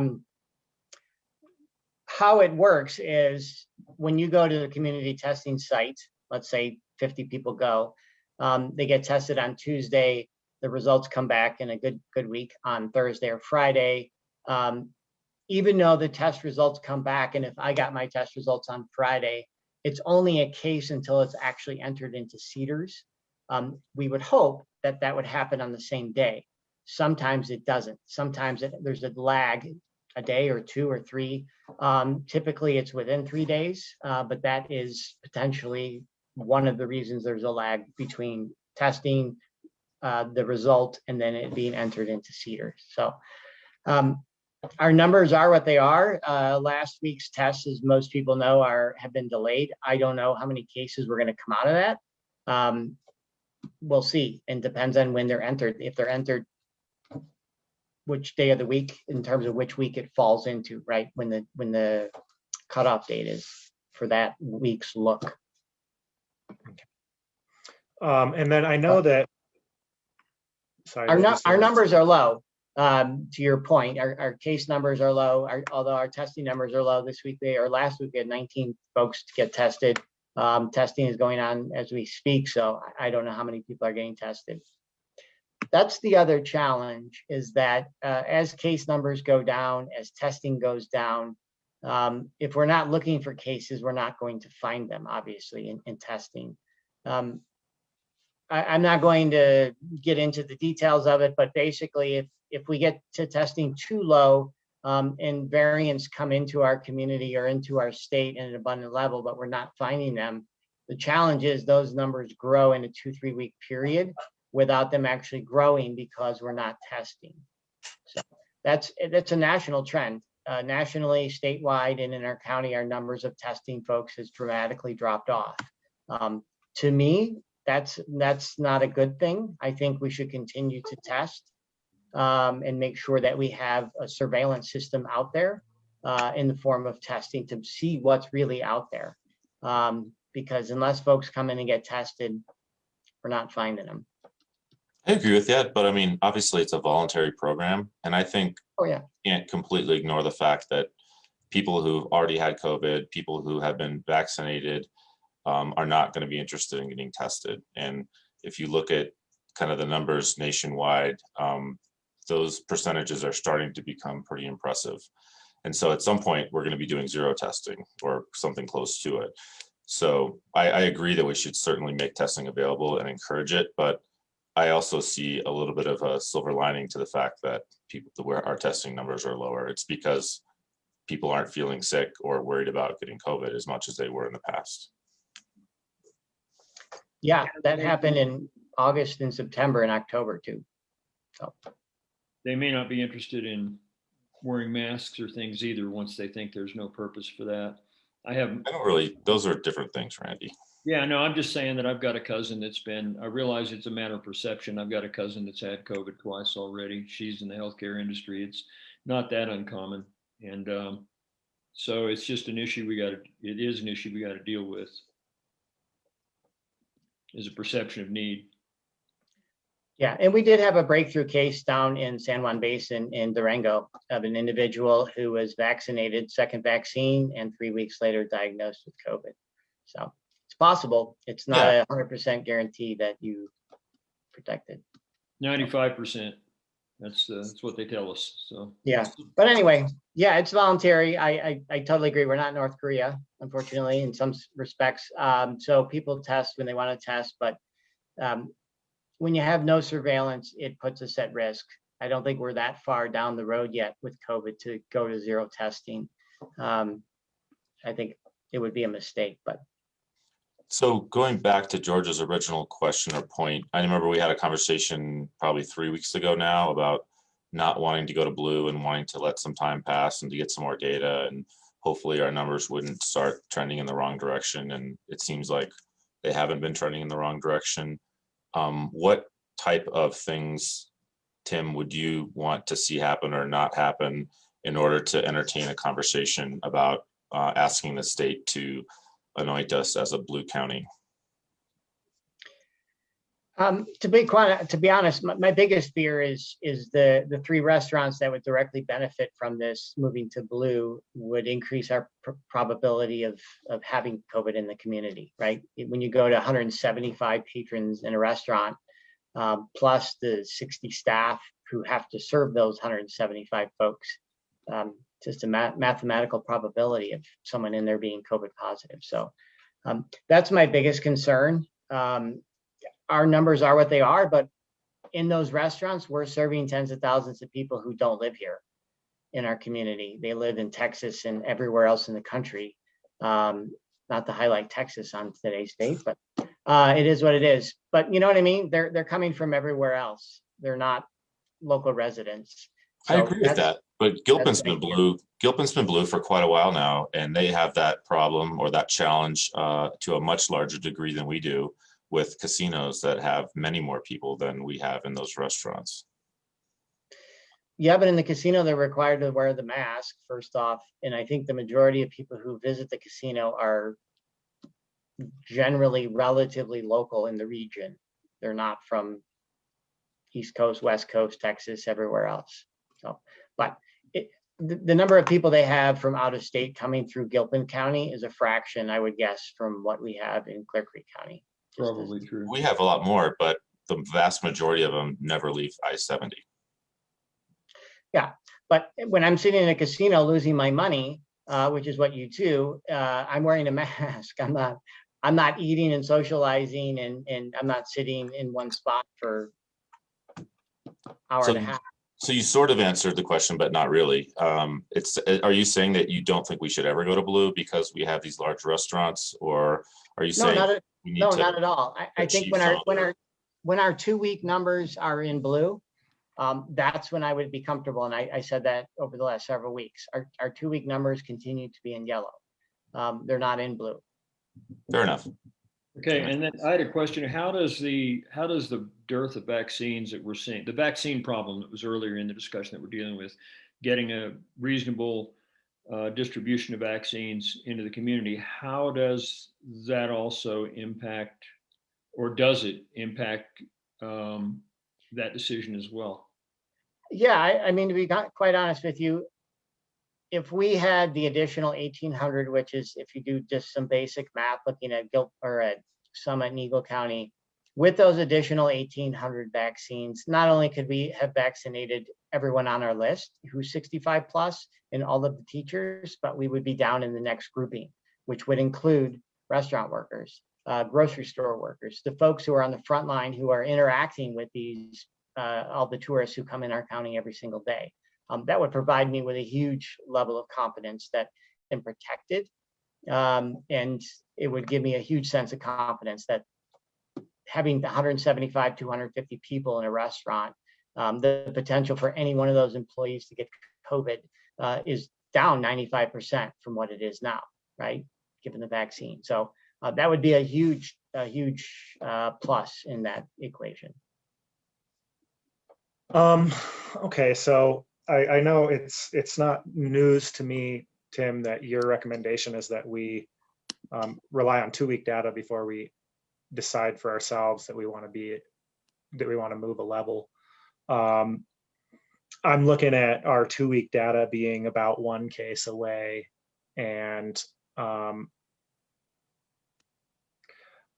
I wonder how, well, for starters, and I want to acknowledge it's 11:31. Thank you, Road and Bridge staff. We're going to take a little bit more time here.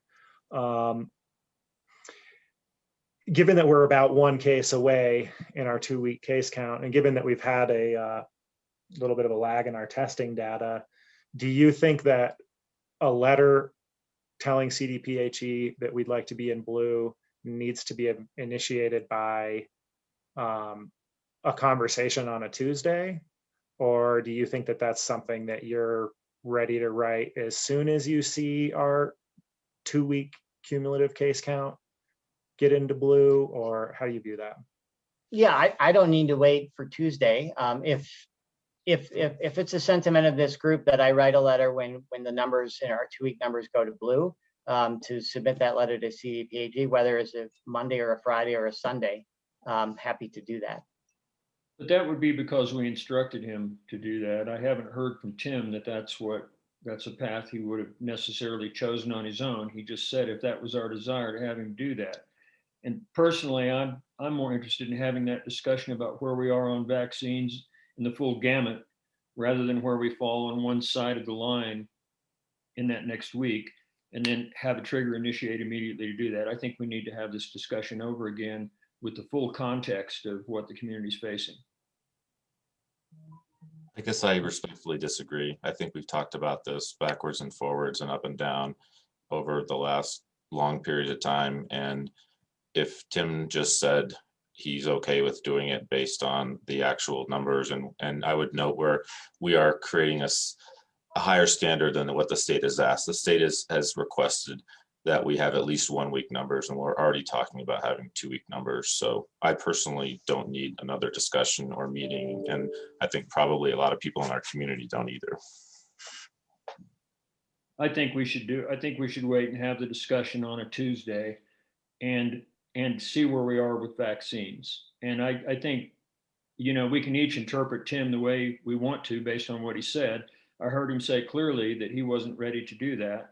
And I heard him say that the vaccines would give him a great deal of comfort. And so I would suggest that rather than give him an instruction from our board that we want him to do that on that time, we should allow him to follow what he really thinks he should be doing instead of giving that instruction, unless we're willing to come back together and have this debate in another meeting. And then we can call a special meeting if we need to. I don't care. And maybe you can clarify your comments. Yeah, I'm happy to. So as I think stated over the last 3 weeks since we moved to yellow, that my comfort level is looking at 2-week data, and when our 2-week data indicates we should move to blue, we should move to blue. Yes, the vaccines would be wonderful, but the reality is what it is. I'm also, as I've stated since July, trying to balance the economics of this with public health. And it's a fine balance, and it's not always equal, but it's a balance nonetheless. So I'm happy to write that letter when those 2-week numbers are in blue, whether it's on a Tuesday or a Sunday, it doesn't matter to me. And so that's what I've stated since the onset, that's what I'm looking for, the 2-week numbers on the 3 metrics that the state looks at. So I'm sticking to that. I'm a man of my word, and I don't think we need to have a meeting. I think, to Sean's point, and I'm not trying to disagree with Randy, but we've had this discussion. I think we're all on the same page. I've made it clear what metrics I would use and be comfortable with. Vaccines would be delightful, but we're not there yet. And so when we get there, that will only further bolster our resolve. One thing I would ask the 3 businesses, and correct me if I'm wrong, if there is another 1 or 2, the 3 businesses that would most directly benefit from going to blue would take extra caution. And I've said this to them in terms of what they do and the protocol they have, and really making sure that they're following the guidance to the best of their ability. There's nothing going to shut all this down quicker than an outbreak at one of the restaurants, or within look at the ski resort in basically they had 100 plus employees who got COVID literally within weeks, and it had a huge impact on them. So I would just ask them to please, and if you need help for their guidance or further suggestions, please reach out to us. We're happy to work with you and make sure that you're doing what you need to do. Yeah, and that's my kind of one of the reasons that, Tim, I embrace your desire to see 2-week data, is because I would hate to see an outbreak in one restaurant close all the restaurants, and our population is so low that that's actually possible, right? Yeah. And so, I'm in support of this approach. If I had my druthers, I might be saying we could be seeing through to moving into blue today, given that we're one case outside of blue. But I don't have the intention of countermanding your professional opinion. We pay you to provide it, and we should accept it. I do appreciate that you're ready to send a letter as soon as our metrics do hit the threshold that you have had established since the dial was updated. And don't think that I need another meeting to have that conversation happen, or to have that action take place. And I don't think that that's me issuing direction. I was trying to clarify your intent. Yeah, that's fine. And just so everyone's clear, I look at the numbers every day around 5 or 6 o'clock at night, because they change sometimes at 4:30. And it's based on the previous day's data. So I check every day. I'm happy to send you all an email if the numbers are what they are, and then send you a letter. I don't know if we need to have a meeting per se, but happy to send that out to CDPHE. Well, you know, since we've belabored moving from yellow to blue for so many months, I think we should move on with it, you know, with these endless conversations. So sorry, my sarcasm was clear there, but with Tim stating what he did, I'm fine with it. It is what it is. It wouldn't matter whether I was or not. I wanted to offer one really quick thing. The outbreak that you mentioned happened at Winter Park Ski Resort, and I worked there, and I know a lot about what happened. And it's the consensus that the spread did not happen at the resort. The spread happened outside at gatherings and congregate housing. Just to throw that out there. The same thing could happen here, right? If we have more employees. Right. Right. I'm just saying, I think Winter Park is taking a little bit of a black eye, and probably they don't deserve all of it. No, I agree, Sean. And this is what I shared with Rob Goodell over at Loveland, is their biggest Achilles heel is the employees and what the employees do after hours. Yep. I'm familiar with what 20-somethings do after hours, particularly ski bums and ski staff. So yeah, it's not the resort's fault. It's the employees' responsibility and behaviors that affected the entire business. But yeah, I think like George said, that can happen here too, though. And it's not about throwing blame at Winter Park or throwing blame at us or anything else. It's just, you know, it's more of a math problem and about things that are fairly predictable at the end of the day. Right. Okay. I think that if it's okay with you all, we'll move on to our next topic. To lead by example. My apologies, Tim. I didn't catch that. You just slowed down for that comment. Now my internet is unstable, it said. I thought I was talking about me. No, I'm good. I'm fine with it. Okay, thank you. So next on our agenda is, and thank you for the COVID update, lots to talk about. Next on our agenda is the work session to discuss mailbox bank for Aspen Place and Witter Gulch Road. I see we have Stoy Streepy and Carl Shell with Road and Bridge on. Floor is yours. Hello, thank you for speaking with us today. We had this particular request regarding that location there on Witter Gulch Road and Aspen Place, but wanted to bring into the discussion the other locations that we've received recent requests for as well. It's kind of similar request, and we've been handling them all in the same manner. So really just kind of put together some information regarding the right-of-way permitting process for the Road and Bridge Department, which asks that any improvements or work completed in the public right-of-way associated with county roads is permitted through the Road and Bridge Department. And then I went on to add some information regarding the mailbox standards, which this has been we've received these requests and had similar concerns as we do now have for quite a while. So it looks like staff in the past has created a set of standards specifically for mailboxes and included that information. We can go through those particular standards and evaluate different locations there. But really, you know, wanted to include that information and happy to talk about that and discuss our process. And then beyond that, we've got approximately 12 locations that a postmaster from the U.S. Post Office has recently came to us last fall and discussed these 12 different locations along Winter Gulch Road, Sinton Road, Yankee Creek, and several other locations around the county there that we've seen similar problems and concerns that are associated there with this location at Winter Gulch Road and Aspen Place. The concerns that have been forwarded to the Road and Bridge Department are mainly revolve around theft. There's been a lot of concerns about people taking mail from these mailbox clusters that are in these locations now. And so I think there's a lot of interest from really everyone to get a, you know, better set of mailbox clusters in all of these locations and consolidate individual mailboxes into these cluster locations.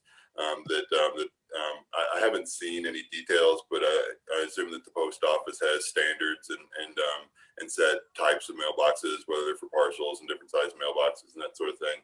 But the impression that I've got is that any mailbox clusters that they're looking at in these areas are going to include locked boxes where they'll all be keyed and can be locked, and for the mailboxes and the parcel lockers there. And so that's one effort that everyone's trying to achieve there is reduce the amount of theft from some of these mailbox locations. For the Road and Bridge Department, you know, we want to go through our standards and permitting process for any of these locations and just look at those. Our main concerns at Road and Bridge are that it's not going to cause a big safety hazard for the traveling public or the postal workers that are delivering mail or anyone else using that public area, as well as we want to avoid creating any major significant maintenance problems for the Road and Bridge Department or anyone else that's maintaining the roads and the areas there. So that's kind of the summary of the information that I provided here, and happy to talk about this specific location or any of these locations or our process in general if anyone has any questions. I know not in this community, but in the Floyd Hill community, we've seen pretty staunch opposition to the installation of these boxes. And so I was reading through the Road and Bridge Design Manual, and thank you for linking to it. It says that we will notify everybody within 300 feet. Of course, I think people at 301 and 1500 and many thousands of feet away from that will also have a stake in this. How do we think that we're going through a process where we make sure that the community wants this? And I think in this case, it's safe to assume they do, but well, not safe. Probably could correctly assume they do. It may not be safe to do so. One thing Yeah, I I think think there's a couple. That's a very good question, George. And I think there's a couple things there that. When we receive these requests, like I said, this one in particular at Winter Gulch Road and Aspen Place, I think is more, there's more of a concern with theft there. And they already have these consolidated mailbox locations. And the 300 feet notification there, it's my impression that was, the intent of that was to notify the surrounding property owners of impacts of this cluster kind of going, close to their property. It's not, I don't think, designed to notify the overall community and say, are you in favor of, taking all these individual mailboxes away and consolidating them to one or several locations there. So I don't think that that our notification process in the roadway design construction manual really had any of that intention or was meant to address that. But that's a very good question and something that needs to be considered. And again, the recent requests that we received have come directly from the Postal Service. They have not really told us what was driving that request. I think theft was one of the factors there, but I'm not sure if they received requests. In Floyd Hill, we did discuss multiple locations in Floyd Hill on Saddleback Drive and Beaverbrook Canyon Road to look at a couple locations there where the Postal Service was interested in consolidating some of these mailboxes. But I'm not sure if what kind of outreach, if any, they've had for the community members there in Floyd Hill.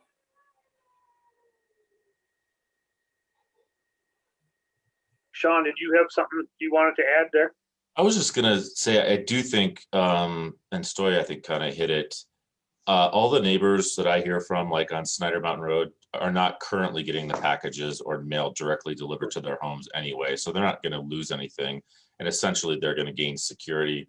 And I've heard it's not just the Postal Service. I heard it's FedEx, it's UPS. I mean, there are some criminals that are operating in the area, and a lot of stuff is getting stolen. And I know the sheriff has done some investigation, and I don't think we've yet had any success with that. But, you know, I've been to the post office maybe 3 times in the last 3 or 4 months. And 2 of those times I ran into a Clear Creek resident who was getting a PO box, basically kind of throwing up their hands at having mail delivered to their home anymore. Yeah, no, I would agree with that, Sean. And George, back to your point, I do believe that most of this is coming from the Evergreen Postal Service route. Years past, there was some opposition to the Floyd Hill area, and I do think that will probably be a little trickier than the Witter Gulch and Upper Bear portion. We've heard nothing but praise for the idea and the change in the Upper Bear and Witter Gulch, even Sinton area, that they are proponents of this change. That being said, Floyd Hill, we've looked at some different locations there. The park and ride obviously would be easiest, but that's all CDOT right away. And we have not recently approached them again to discuss that. But we do have some locations on the lower loop, which basically would move the residents from the upper gravel roads in the Floyd Hill area down to the foot of the mountain to pick up their mail. And, that's something I think a reach out to the public is going to be necessary to facilitate those kind of changes over there. But the areas on the other side where Witter, Pine Valley, Sinton, and the Upper Bear, they're basically looking at putting these cluster boxes and larger containers for parcels, which I believe is to not only satisfy the U.S. Postal Service, it's possible they could use some of the other couriers to use those. Don't have the details on that yet, but most of those locations will be in the similar locations that the mailbox clusters are right now, which are not secure. And most of the drive there, the biggest one that came up with us this past year or two is the Schneider Mountain and Witter Gulch cluster, which, boy, presently has somewhere between 60 and maybe even 80 mailboxes. The Aspen Place and Witter is up the road about a half a mile. There's maybe 15 to 20 there. That was the recent email that came through the office, the admin office and the public works office, just to ask what the timeline is on this. And there is a process from not only the county's perspective, but also from the U.S. Postal Service perspective. Just for your info, Troy, what is it, Newsma? He's the person in charge with the U.S. Postal Service of this request right at the moment, and he is the postmaster at the Kittredge Post Office. But in the past 4 years, I have spoke with people from the Evergreen office, people from Colorado Springs, and another young man that worked through the Evergreen Postal Service, but his main office and line is from Cheyenne, Wyoming. So they've been thinking or talking about this for the past probably 3 to 4 years at least. And it is a process on their end as well, just to procure an agreement with a contractor and have the work done, but then also to coincide with the regulations put forth by the road design manual and the mailbox process for the county itself through Road and Bridge. It's been passed to different people and kind of shelved several times, And I think COVID again this year did the same thing with the process from last year to this year. Now, as Stoy mentioned, we did meet with Troy out in the field. It went to all 12 of these prospective positions for these boxes. We do have to do some legwork to find out where exactly the public right of way and where that is adjacent to the roadway itself, so we can locate these concrete pads, as Stoy stated, just so we don't run into issues with safety first of all, but then maintenance of the county roads. And I mean, from the road and bridge perspective, to be honest with you, and Floyd Hill is a great example. We would much rather see a cluster box or bank of mailboxes in a designated area or at the foot of that mountain than to see the, how many residents do we have there now? 600 plus? And you have mailboxes in front of or at certain, at every address. So for our graders, for snow removal, for just basic safe travel around that particular mountainside. And Evergreen's not a whole lot different on the backside. There's a little better grouping, I think, on the Evergreen side, but Floyd Hills,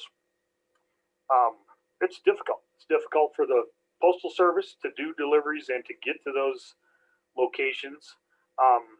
They have to basically work with our schedule and look at snow removal and how we get around that mountain in the wintertime to adjust their time frame when they can get up there and safely deliver packages or mail and in particular.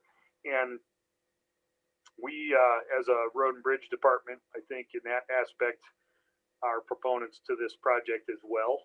We just feel that the process needs to be followed, and if we can work directly with Troy and the Postal Service with this request that has to go through the office in Portland at the federal level to be, I know they have the funds set aside for some projects like this, but it still has to be approved through the Portland office and then brought back to them so they can put it out to bid for contractors that would come in and do the actual concrete work.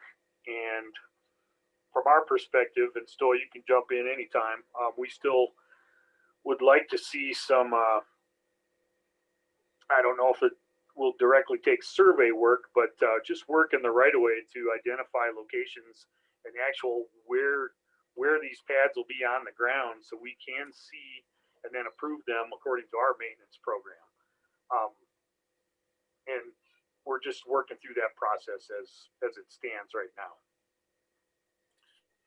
Yeah, in my most recent correspondence with Troy, I did reach out with Troy, this postmaster from Kittredge, who's been driving the process most recently there. Spoke with him last week briefly, and really, on the same page with him as far as what they want to do and our cooperation to get it done and that sort of thing. He's at this point, my understanding is that he is trying to secure the funding from the lack of a better term, head office or corporate office for the Postal Service there that's located in Portland.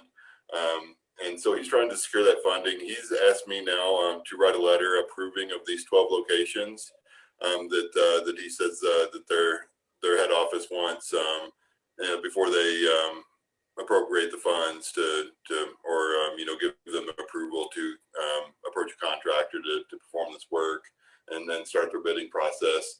I told him that I was happy to, in general, approve these locations, but that if I was to write a letter and sign a letter and send it to the Postal Service, that I would be happy to approve these general locations, but would have to include caveats that our permitting process would need to be followed, and that we would need a specific site plan for these individual locations to help ensure that they're meeting, clear zone requirements from the edge of the road.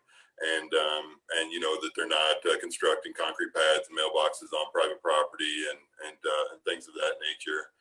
And I gave him, really two options in doing so. They can come up with a plan. It doesn't have to be fancy necessarily, but I wanted, it's important, I think, for the Road and Bridge Department and the county in general, that we have some sort of plan So when they approach a contractor and say, okay, you know, these are the conditions you need to meet to install these mailboxes, that they get more appropriate bids into that contractor, or those contractors know what they're bidding on, and some of the requirements associated with that, rather than it's like, okay, we've just got full approval to throw these mailboxes in, you know, at these intersections or whatever it may be.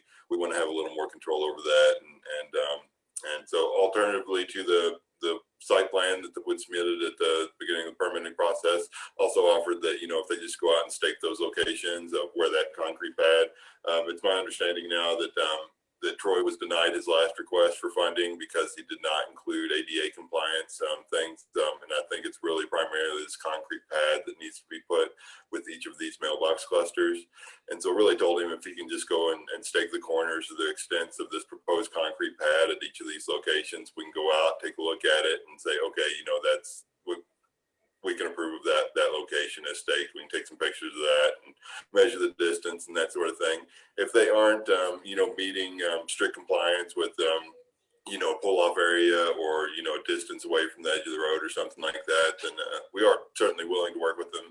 You know, I think, you know, in a lot of these cases, whatever they'll do will likely be an improvement to what's existing there now. So as staff at Road and Bridge, I think we're certainly willing to allow some deviations or variances to some of those requirements, and would likely need, you know, if we start, you know, granting any kind of, or you know, discussing any kind of significant variances to the requirements, we may need to come back to the board and ask for the Board of County Commissioners approval to grant some of those variances. But happy to support those if you know it's in line with, you know, an improvement to what's there and creating a more safe and easier to manage condition there. Would it be the Board of Adjustments that would talk about those variances, or? These are the permitting process, and the mailbox standards are found in the roadway design and construction manual. And I believe that that all deviations or variances to that manual and to road design standards do go through the Board of County Commissioners. Yep. In this case, yes, George, it does. Okay, great. I'm all for doing this. Thank you for answering my questions about the extent of community involvement. I mean, I realize that we have a major theft issue over here, and I don't want to slow this thing down. You know, sometimes you got to act decisively in service of people when they have a real problem, right? So thank you. Yep, and we're, as Carl said, you know, this is not the first time we've been approached. This is maybe one of the more organized approaches we've seen, and requests that we've received with these 12 different locations. And it sounds like a larger effort. He did say, you know, that he's got many more locations in Jefferson County that he's working through the process to get those placed in Jefferson County as well. So this is a pretty large effort. We're happy to support them, but we have received requests from the Postal Service and others in the past. We'll receive requests, kind of, you know, let them know our process. Certainly, you know, try to be cooperative and supportive of the process and getting these projects completed. But they tend to, we receive requests oftentimes, and then we don't hear anything more about it. And it's concerning to us, you know, at the Road and Bridge Department when we get, and a lot of cases has happened, you know, that people are told, whether by the post office or neighbors or whatever it is, that, you know, Road and Bridge is obstructing people putting in these mailboxes and in certain locations or whatever it may be. And it's certainly not our intent, and we want to be supportive of this process. As Carl said, it's, I think, would behoove us to, you know, it's going to make our maintenance operations a lot better if we can consolidate and improve some of these locations. So we're completely supportive of it, and just want to make sure that we aren't granting some blanket approval to put something in that's going to create an unsafe condition or something like that.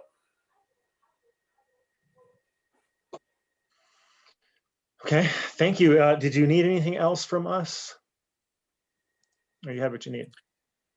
I don't think so. You know, that's my understanding that a lot of these locations, several of these locations may require variance to some of our requirements. So if that is the case, we want to understand what exactly, how they intend to deviate from any of those standards. We'll get that information from them and put it together and bring it back before the board here so that you can consider those deviations. Okay. I had one really quick question that's only peripherally related. I know, or at least I understand, in Idaho Springs, there is no home delivery and everyone needs to get delivery at the post office. Are the residents also required to pay to rent the boxes at the mailboxes, or is that available? Because that's their only choice and they don't have to pay. It's the former. You get a free box if you live inside of a municipality and don't have roadside service. Yeah, I know this is kind of a good ways off the beaten path, but I wonder if at some point, if service is yeah, I don't know. I'm just kind of thinking people are ending up having to pay to rent PO boxes because it's unsafe delivery. It's not possible to have safe delivery at their homes. That's almost the same as no delivery. Yeah, and Sean, I'm not sure how I came to this, but I live in unincorporated Summit County, and the location I live in, the Postal Service does not offer mail delivery in a lot of areas around Summit County. The Postal Service does not offer delivery to individual mailboxes here. And in our case, the Postal Service, if you provide them with either details that you're physically living in a place, whether it's a lease for a rental or some mortgage documents or whatever it may be, to prove that you're living somewhere, they do offer that mailbox for free. And it's just there's not an option to have at-home delivery from the Postal Service. For a lot of condos and stuff like that in the area, they do offer that they'll allow the homeowners association or a condo association or whatever it may be to place their own mailbox cluster at a location, and they'll deliver to that. But in a lot of areas, they just don't offer to deliver to these individual locations, and it's been that way for a long time. And I'm not sure if it's the same theft and getting access to some of these rural areas that has driven those decisions or how they came about. But that's a process that we have in a lot of areas here. Got it. Thanks, Stoy. Okay, anything else? Thank you for your time and effort, gentlemen. Thank you. It is noon, which means that we're at all of our favorite part of the agenda. That's the lunch break. And so we'll see you all at 12:30 for a work session to discuss organizational policy, planning, and strategic planning. See you all then.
Beth, we're going to turn this next topic over to you. I hope you're ready. No? One of the things I was intending just to briefly share with the board is that BOCC topic calendar or the topic matrix. So all three of us can kind of weigh in on that. We'll do that at the end.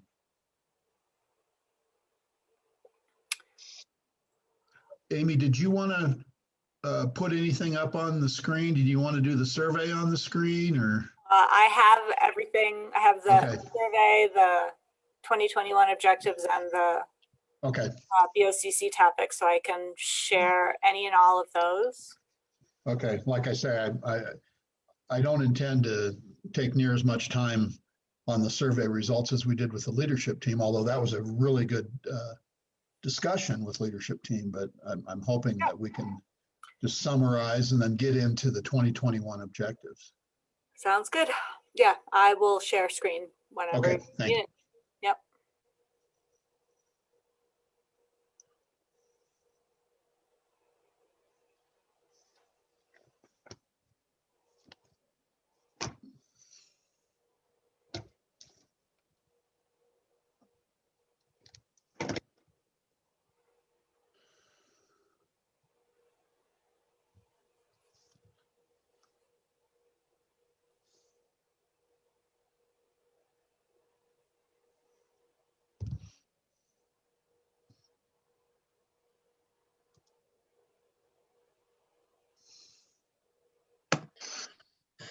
All right, it is 12:30.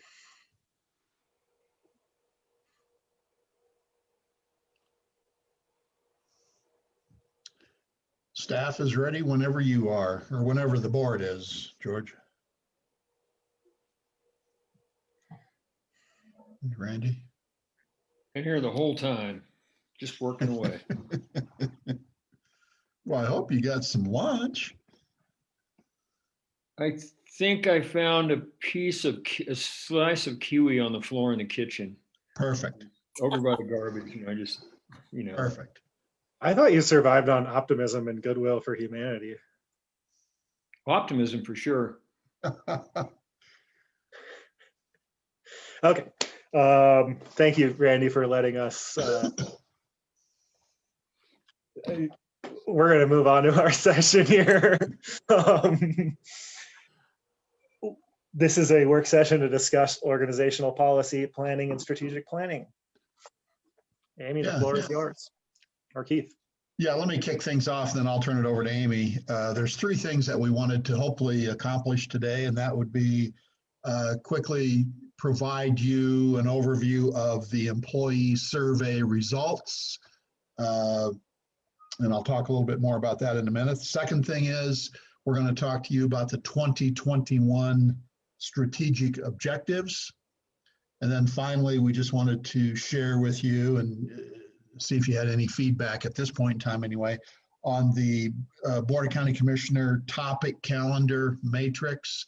I did send you all an email, I think it was on Friday, I don't know if it was afternoon, sometime last Friday, with 3 documents, basically each document relative to what I just talked about, the survey results, strategic objectives 2021, and the topic matrix, the topic calendar. So I'm going to start, and Amy's going to put up on the screen the survey results. And just a quick reminder on the survey, we, as you know, we did an employee survey over the past month or so, and we divided it up into 2 different surveys. It was the same survey questions, but we sent one survey out to the sheriff employees and another survey out to the non-sheriff employees. Again, it was all the same survey, but I wanted to have the sheriff basically obtain and utilize his staff comments and survey results as he saw fit.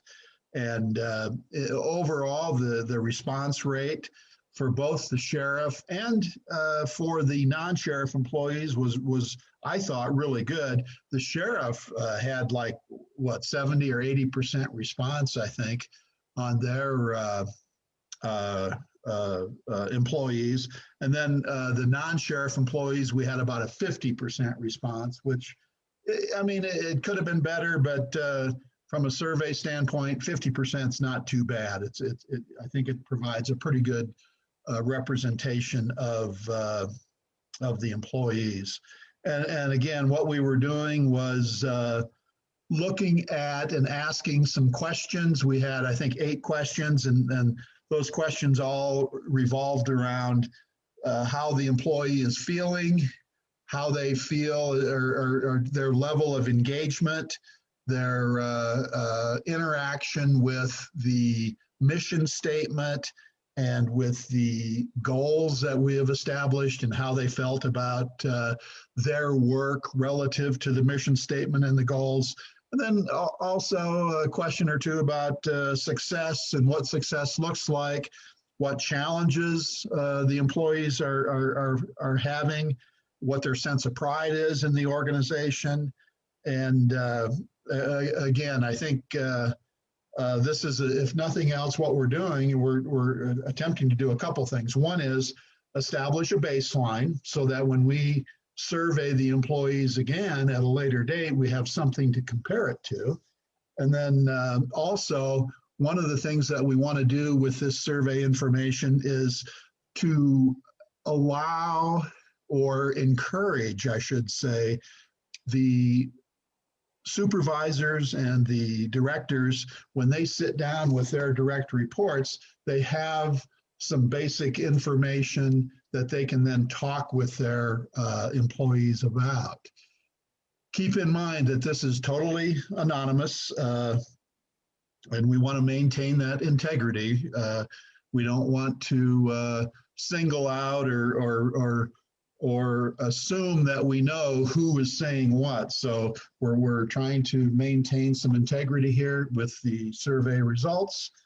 And we did, the other thing I will share with you is, I think it was last Friday. Was it Friday, Amy? We did present this information, as well as everything that we're talking about today. We presented that to the leadership team, and we had, in my opinion, a really good conversation from everyone on the leadership team, all the division directors, good engagement, good feedback, good comments, and really, I think it provides the information we get back from these types of surveys. It really does provide good food for thought, and again, a good basis for conversations that the directors or supervisors can have with their employees. So next slide, Amy. So again, I think we had somewhere in the neighborhood of 8 questions. As I indicated, the first question had to do with service delivery and the connectivity, how employees are feeling relative to connectivity to the organization. And I was very pleased, with the results here. It's what, 60, 90, 96% felt very connected. So I think that's great. That's a good indication of kind of where the employees are feeling, what they're thinking relative to how they feel about working and providing services here at the county.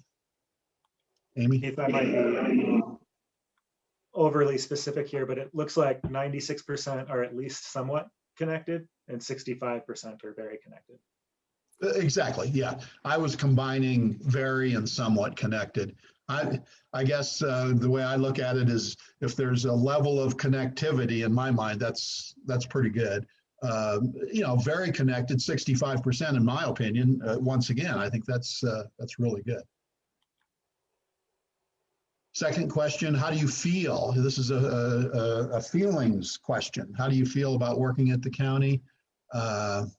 You can see the different responses, part of my life, proud to work for the county, happy to have a job, again, I think looking at those three categories, or at least the first two, I think that's, again, that's good that we have that kind of response from the employees. Obviously, you know, with any kind of questionnaire or survey, I look at it more from kind of a bell curve standpoint. Maybe that's not a good way to look at it, but I do. That, you know, there's always going to be some folks that are just, you know, at the top echelon, so to speak, as to how they're feeling, how they're doing. Then there's going to be some at the other end of the spectrum.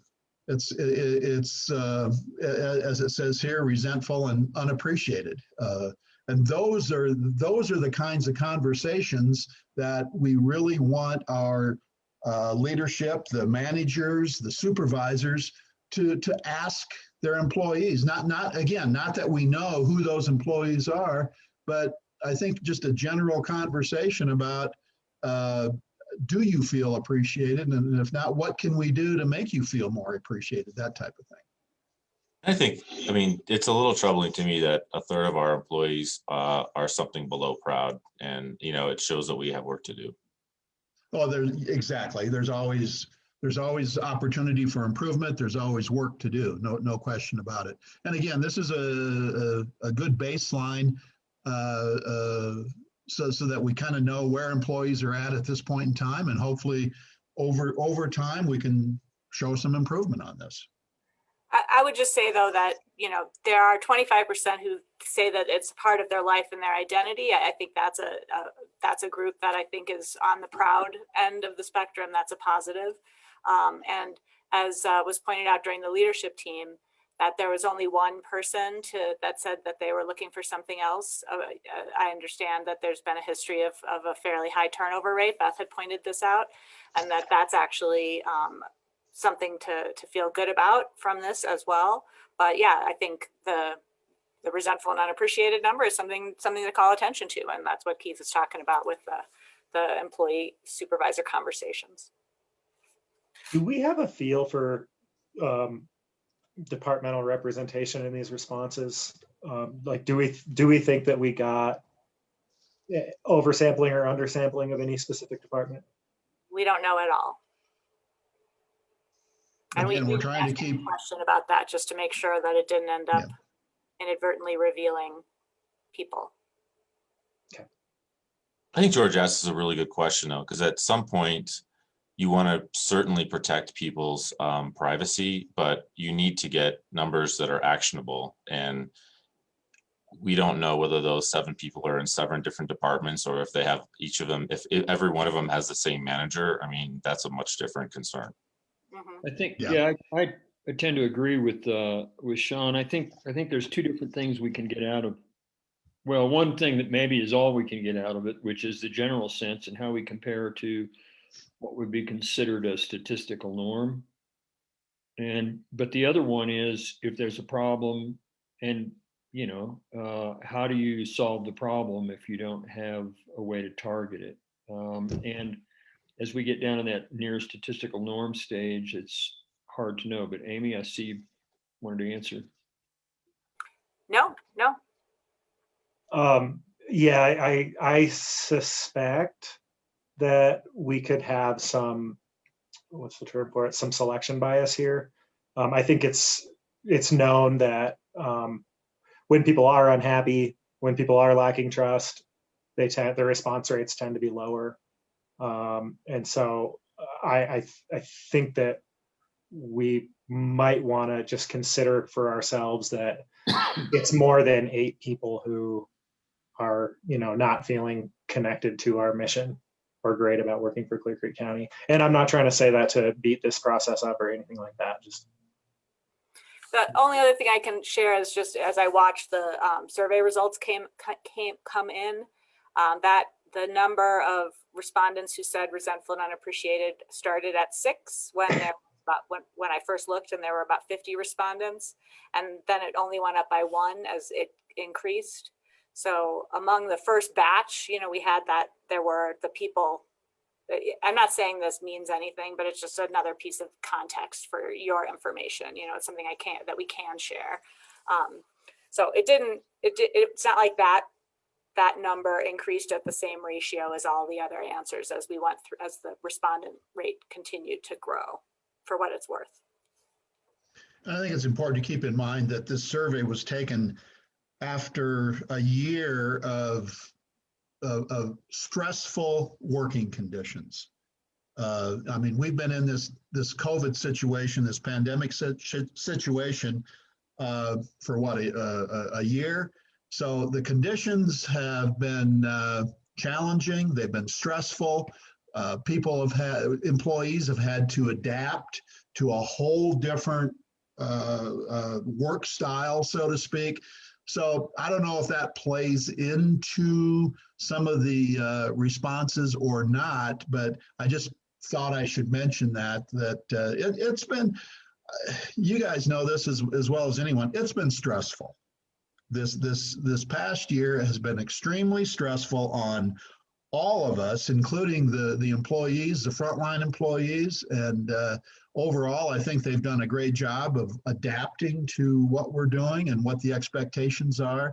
And I'm hoping that as we move forward with the addressing the pandemic and addressing our office protocol and work protocol, that we'll get back to some kind of normalcy, whatever the hell that is. But it has been a challenging year. There's no doubt about it. I think that there's a couple, first thing that popped in my mind was that probably drove a little bit the happy to have a job number, might have, because a lot of people don't. Yeah. And, yeah. True. And then the other part is, you bring up a good point, Keith. And so do you, Amy, that it's a representative. It's not a full sampling of everything, and we don't know who's responded in which ways, but I've known a lot of people that are normally pretty upbeat. Even people who are financially secure and stuff like that get pretty down in the last year and become resentful in general, even if they were retired. So. Yeah, I think we're in a kind of way we're shooting in the dark a little bit since we have no baseline, right? And we can imagine what might be or not be. And I really think George is right on the money too. I don't know if the sheriff made a personal appeal to the folks in his department to get on the computer and respond to the survey, or why the responses are so much higher. But yeah, obviously, I think this is a really good start. And, I think we need to continue to do this at some level and make sure that we're doing things that are highly repeatable, statistically significant, and we're getting the right responses so that we can have confidence in the data we see. Thank you. Sure. Next question. Again, this is just how to Keith. Sorry, Keith. Just real quick. My only comment, and thank you. It's a bit of a double-edged sword, right? We have had the hardest year of our working lives, or I'll speak for myself. We've also been more connected to our mission, right? The impact of local government on people's lives is more evident than ever. And that's all I wanted to add. Yeah, no, good point, George. I appreciate that. Next question, it just had to do with your day-to-day work. And once again, I feel good about this. We got 82% of the respondents said they take a lot of pride and also look for ways to help the operation or help their function run more smoothly. And that's exactly what we want to see. So luckily, we didn't have anybody say blow stuff off as much as possible.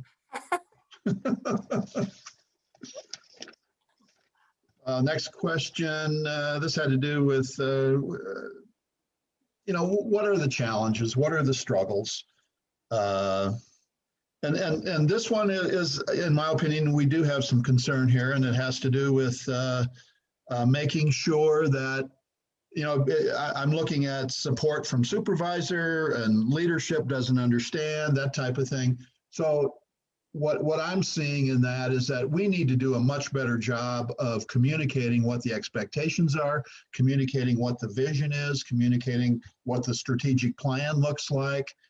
So that's on leadership, that's on the supervisors, that we just need to really dive into this one and figure out how can we do a better job of assisting and helping employees.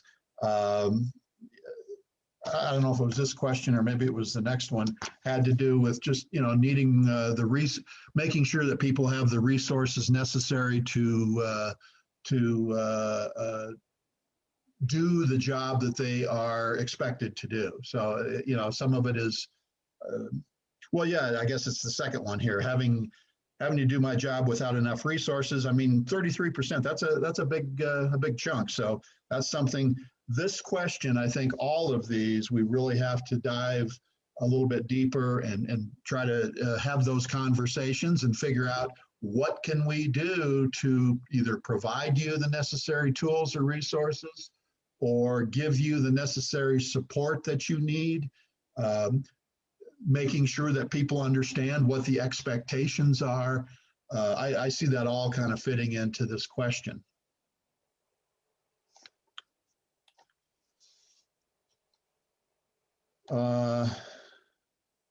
This is effectiveness.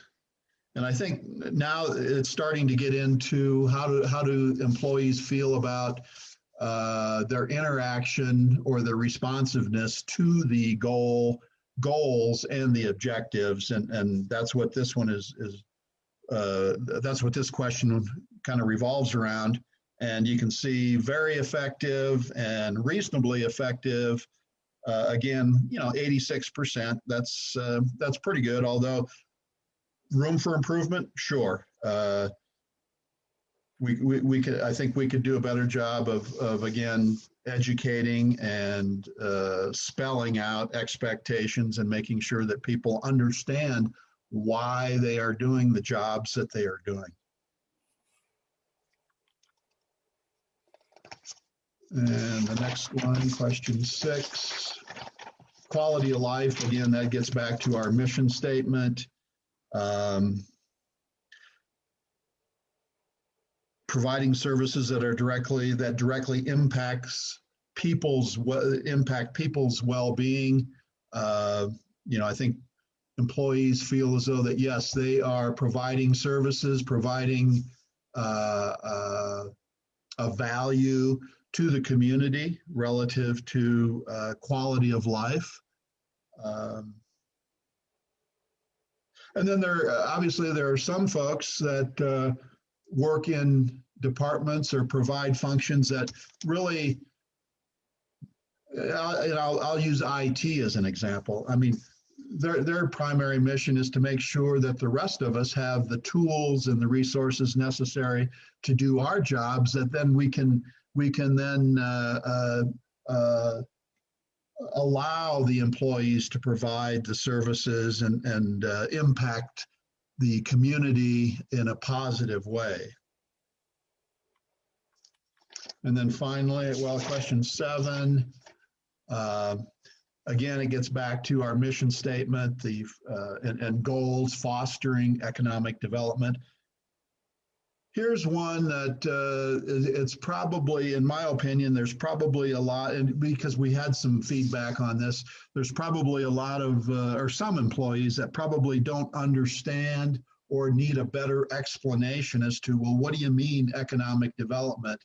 And sometimes it's probably hard to see the relationship between what an employee is doing here at the county and how that is associated with or related to quote unquote economic development.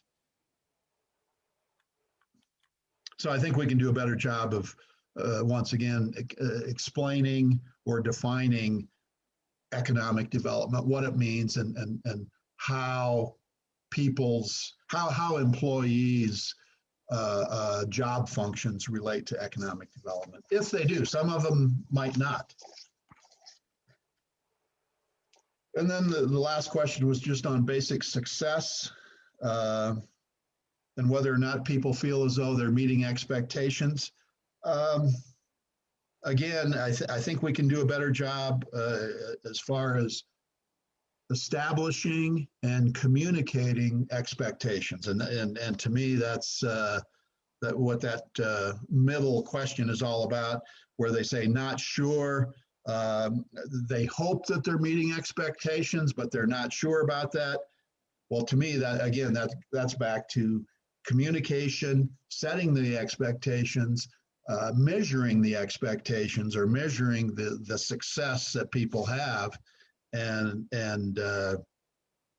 making sure that the supervisor, the director, whoever it might be, is very upfront and very clear and transparent with what the expectations are. Because if people don't know what's expected of them, it's pretty hard for them to feel like they're contributing on a positive basis, day in and day out.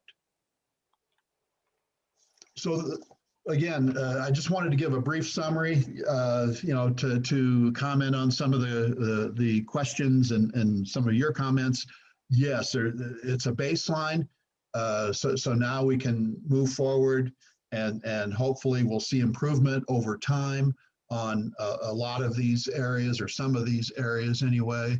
I think to your point also about as we move forward, it might be good to try to have an understanding of, do we have pockets where we have issues? And I think maybe some of the conversations will draw or shed some light on that, the conversations that we have with our employees. I'm going to be following up, and Kate will as well. We'll be following up pretty closely with the division directors and the department heads about the conversations. We'll establish, in fact, I think Amy and I and Kate are having a conversation either later this week or next week on kind of the next step about how do we want to put a framework around these quote unquote employee supervisor conversations. We're going to put a little time and effort into that, so that the supervisors understand what's expected relative to the conversations and the outcomes of those conversations. So that's everything I had on the survey. Kind of the next step, like I think I indicated, we did have a good discussion with the leadership team, good interaction on Friday. Next step that I see would be, obviously we want to share this information with the employees. So we'll be sending out the survey results and some information to the employees relative to this survey. And then also making sure that we acknowledge the employees. Thank you for filling out the survey. This is what we intend to do, kind of the next step, so that we just don't leave it hanging out there. Amy, anything else on the survey? No. So the next thing we wanted to do, Amy was going to go ahead and present the 2021 strategic objectives. We also had a brief conversation with the leadership team relative to this. So this document that Amy's going to share does incorporate some of the feedback that we got from the leadership team. And again, what we're trying to do is crystallize or finalize the 2021 objectives, because here we are, middle of February, and we need to get these finalized so that, once again, people understand and know what the expectations are and what we intend to get accomplished this year, next year, and for the next 5 years. So, Amy, I'm going to turn it over to you. And real quick, Keith, I had just a real quick question. Did anything unexpected or particularly insightful come out of your discussions with the leadership team in terms of feedback on this whole initiative? A couple things that just popped into my mind as you were saying that. One was we did get some feedback about, depending on what department or what division we're talking about, some of the divisions are spread county-wide. And Road and Bridge is one of them. We've got the Dumont shop, we've got the Brookville shop, we've got the Brook Forest Estates shop, and the employees are they're spread far and wide, and sometimes it's a little more difficult to have good. And I don't want to speak for Carl, but basically to have that day-to-day interaction, good interaction on a day-to-day basis when you've got employees scattered all over the county. And not to say that the sheriff doesn't have the same situation, although he's more in tune or based out of the Georgetown office. But anyway, that was one thing that some of the feedback we got. Amy, was there anything else?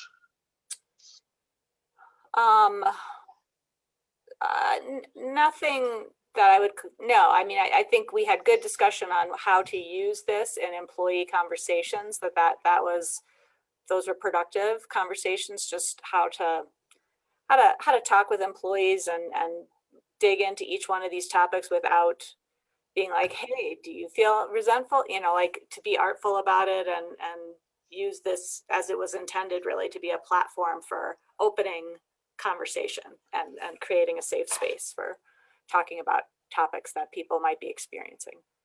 And one of the things I mentioned it before, just this past year with the quote unquote restrictions relative to the pandemic, I did hear, I think we did hear that employees are missing those coffee with the commissioners. We used to go out and visit different venues throughout the county, and maybe that's something, even if we have to do it via Zoom.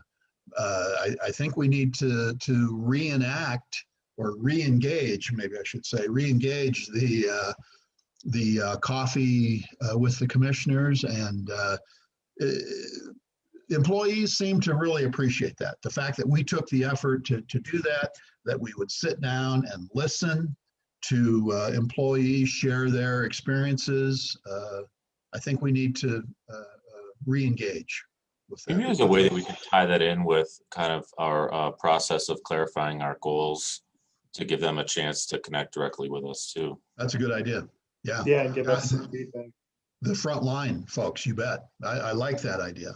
That's one of the things that I saw in that survey is some people maybe would move up in the scale if they felt like they had an opportunity to tell us what the goals should be. Yeah, a good point.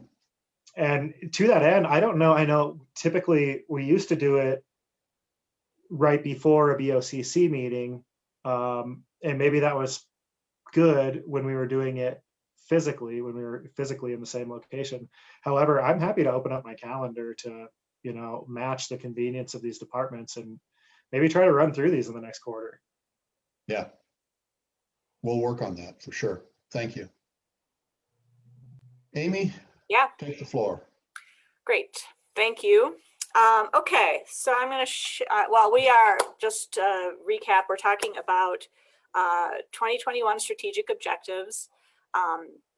And the leadership team did weigh in, as I have said multiple times. I'm sure you recall this. The goal this year was to better incorporate and include the leadership team and various divisions and departments in the strategic objectives for a given year. Have it be a fully integrated plan that the full organization had a connection to. So that is the process we're going through. I'm going to share my screen here and share this document, which you should have received in your packet. Is that too small? So this is a table with the strategic objectives organized by strategic goal. Sustainable economic growth, effective customer service, and quality of life are the general topics addressed with each of these three mission-oriented strategic goals. These cells in the pink are the existing 2021 goals as identified in the original 5-year strategic plan. Another thing we are adding this year is identifying the owner in the process of identifying the strategic objectives. And the intent is by being able to see both the owners in the column on the left and be able to see the strategic objectives organized by goal, we can sort of see how complete our strategic plan is for the 2021 year. So this, and this is all draft. So the goal here is to, whether it's today or, is to get your input on this so we can arrive at a final version of this table. This goal, by the end of 2021, obtain input on county tourism trends and determine how to optimize outcomes for economic benefit. I had put the BOCC as the owner. That is all, that's as the BOCC, you guys get to weigh in on that. The clinic is a objective assigned to the county manager. Hey, real quick, Amy, I think there's an argument to be made for making one of us the owner rather than all of us, because if we all own it, kind of no one owns it in a way. That's great. That would be a great point. If Randy and George agree.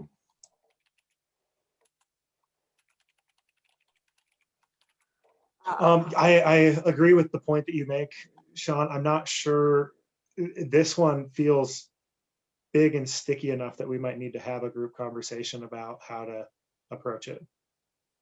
At least, and then we can assign somebody to it and let them run. But yeah, that sounds reasonable. Yeah. And I think as we look through the whole thing, that also just will shed some light on the scope that we're talking about here. So we have clinic as the county manager. We have a goal around internal and external community. Did you say something, George? Yeah, sorry, before you move on, I think Randy had something to say and then realized he was muted. Nothing new. I was only saying that I kind of agree with both of the viewpoints that were just expressed a moment ago. I think that having somebody specialize in it is important to help take care of it. But I think this is, when you talk about trying to create a management model for how we operate as a county and a planning model, that's an all commissioners on deck guidance thing though at the end of the day. So okay, thanks. Sorry, Amy. No. We had a goal of that a goal was generated in the original 5-year planning process for creating a comprehensive communication plan. There's been a fair amount of work on that. It does not have a single identified owner, hence the question marks there. We had a goal in 2020 that's been advanced to 2021 around the community foundation, also without a specific owner. I know, Sean, that's been something that you have waved a flag on before. We had a road and bridge goal here that we are assigning to road and bridge in this table. They wanted to also, one of the things that Carl mentioned in the leadership team meeting is that they're also working on some items that really were part of the 2020 goal around better publicization, is that a word, of their annual plans. And so working on getting some of that on the website. So the strategic and community planning department, I put in the idea of this as being a strategic objective for the department as a whole. The planning department would take on the already identified 2021 goal around the county master plan. I want us to talk about that one just a little bit. That seems like one of the things that showed up on the list from our work session last week. There's a lot of things on that list, and I walked away from that work session with the perspective that maybe a great goal would be figure out how to move policy conversations through the pipeline faster. I don't know how you frame that as a goal, but I would love to see us figure out a way to have all those policy conversations we were trying to have like this year.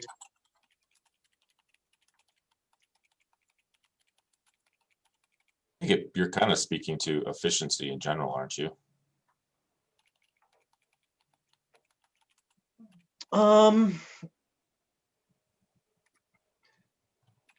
I don't know. I don't know if it's that, you know, we need more efficiency, or we need more resources, or we need outside help, or what. I just, that list, that discrete list of 5 or so land use policies that we want to talk about, I would love to talk about them this year.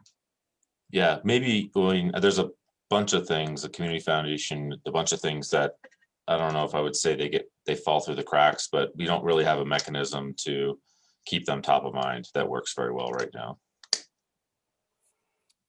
in my opinion.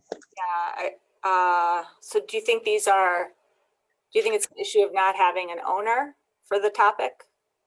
I think that would help.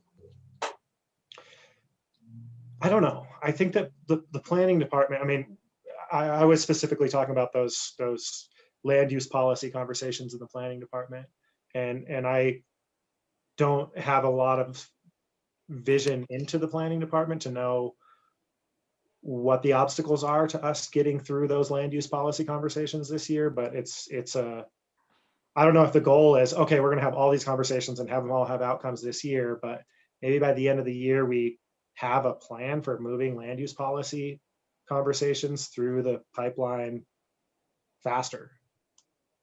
You know, I guess I think that there's probably some question, or at least, I don't know, maybe this is just clarity that I am lacking, but I don't know exactly what the role of the planning and building services team, for example, is in a specific policy discussion versus the actual work that the team is directly engaged in around permits and, you know, issuing permits and getting permit submittals. And the conversations I'm having with the team around 4DX, for example, we're realizing the work that that team is most needing to focus on is around permit submittal packages, for example, you know, like literal nuts and bolts of the work at hand for that team.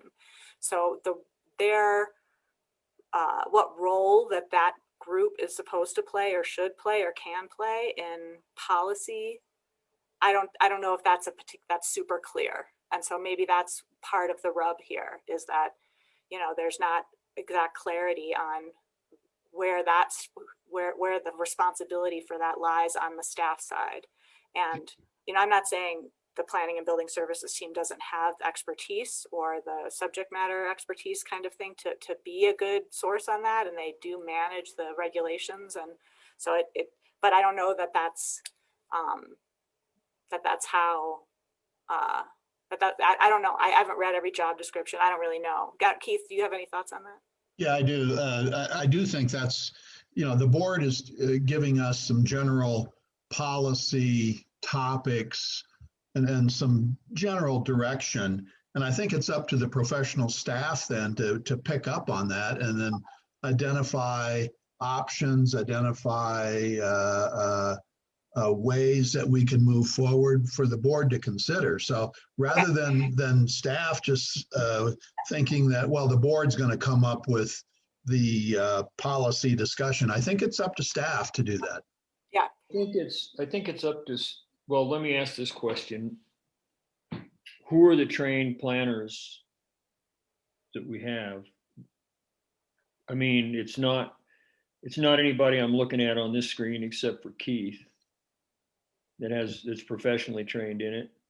And so, but the policymakers are supposed to be us, 3 of us that are sitting here on the screen right now. But we rely upon the professional expertise of staff who are trained to help us understand the things we need to know to make responsible policy. So there has to be an interaction there. Where the starting point is, I think, can come from either direction. I think staff can see an issue that they think is important and bring to us, or we can see something that arises out of our constituency or our own observations and say, what about this? You know, but then we have to rely on staff to give us professional opinions about that. Right. Because no matter how high our opinions are of ourselves, having look at my own yard signs, I thought it was a lot more important. But I just think that having those people that and I don't mean anyone here, including myself, I'm just saying having people trained in it is an important thing.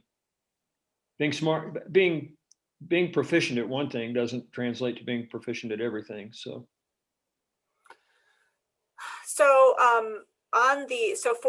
for the strategic plan and strategic objectives, do you think that this item that I'm chicken scratching into this cell is a strategic objective that you would like to see in the plan? And do you have any new thoughts on the objective you identified last year around the county master plan?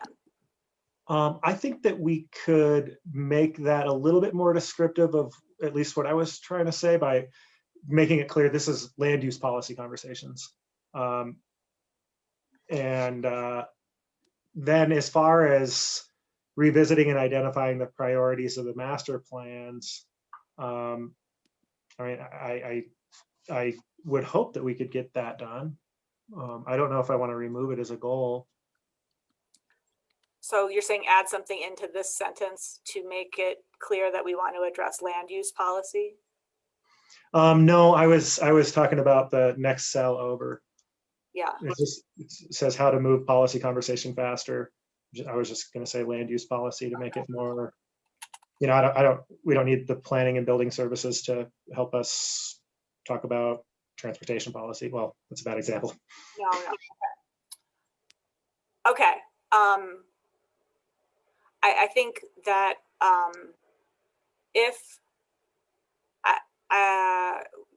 so the made up rule in my head for this was that each department or division would just have one strategic objective in their row.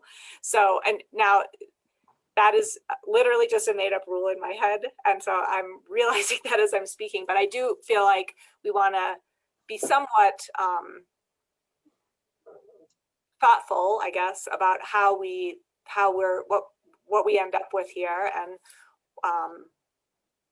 but I mean, I like this. I like the idea of trying to figure this out. I think it's important. I don't know if it's sort of a tactic related to this, or how we think about preserving it. Or whether sorry, go ahead. No. I view the box in pink as one of the things that we'd like to see move a little faster. And so if we need to first say, how can we make our land use policy conversations move faster, then the pink box maybe shows up next year. And I mean, it's unfortunate, but Randy, Sean, I don't know how you guys feel about that. I think part of the solution again is, I think it's a more general problem, and I think it's fine to talk about a specific instance, but dedicating 25% of our agenda or 40% or 30% or whatever number we need, I think is going to create the mechanism for us to be able to dedicate energy to these topics, which will advance them. At least so that's part of the solution. And we're not going to solve world hunger here in this public meeting, you know, collectively flapping our gums, but things generally happen when we put them on the agenda.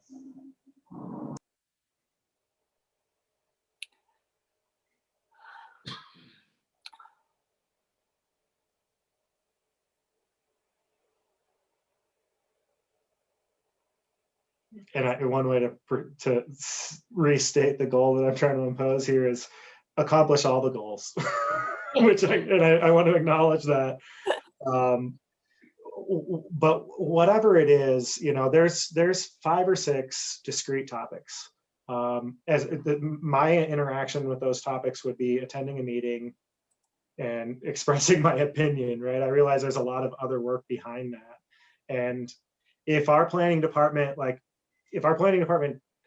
is not staffed such that they can process permit reviews and all of that stuff and make progress on these goals at a pace that I'm happy with, then we need to give them more resources, and we need to have that conversation first. And if that involves an outside consultant or another person on the staff or whatever it is, that's a conversation that I think comes soon.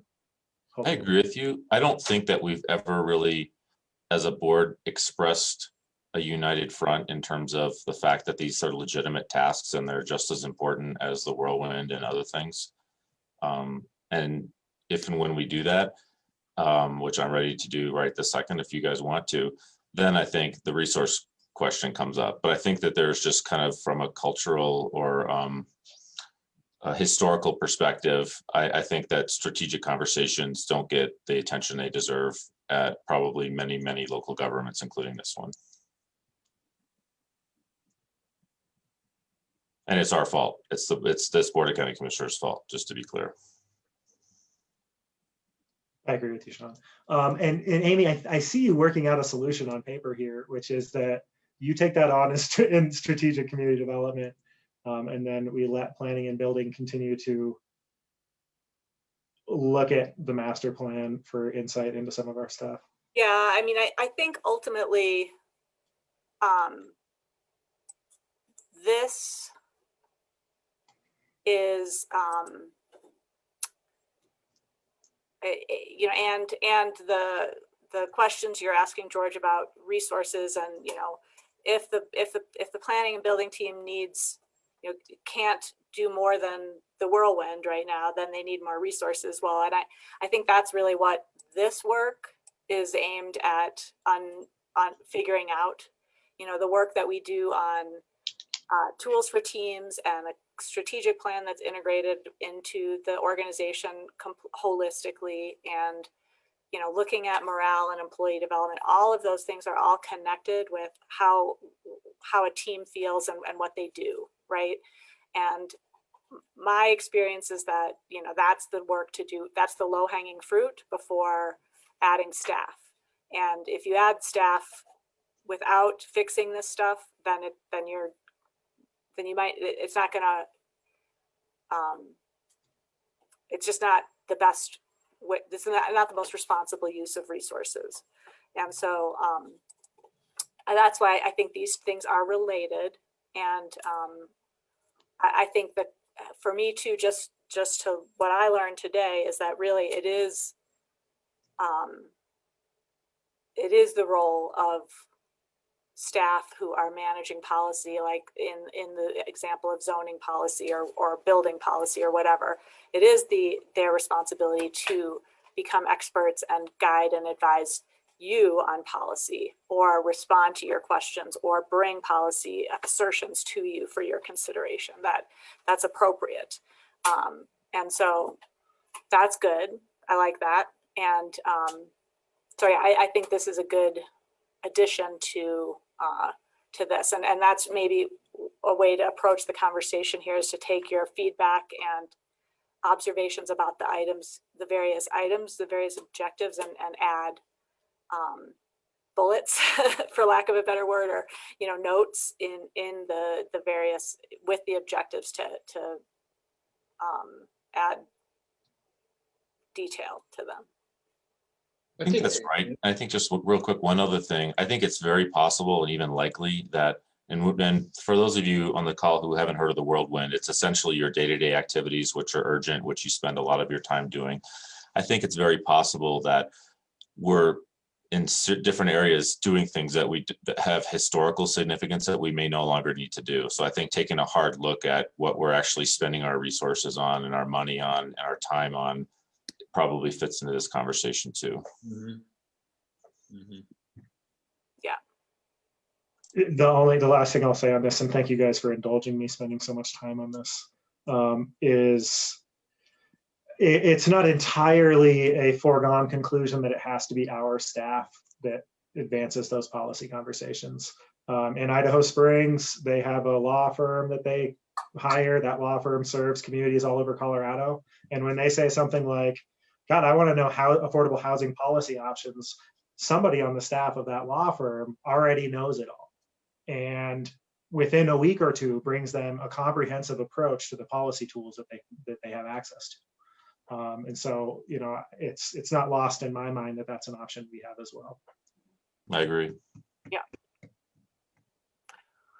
Yeah, we have consultants that work with us in areas too that bring to us. But I think I kind of view the staff, especially. I look at what I started to give a moment ago was Charlotte and air quality earlier, where staff brings to us something that is a glaring deficiency and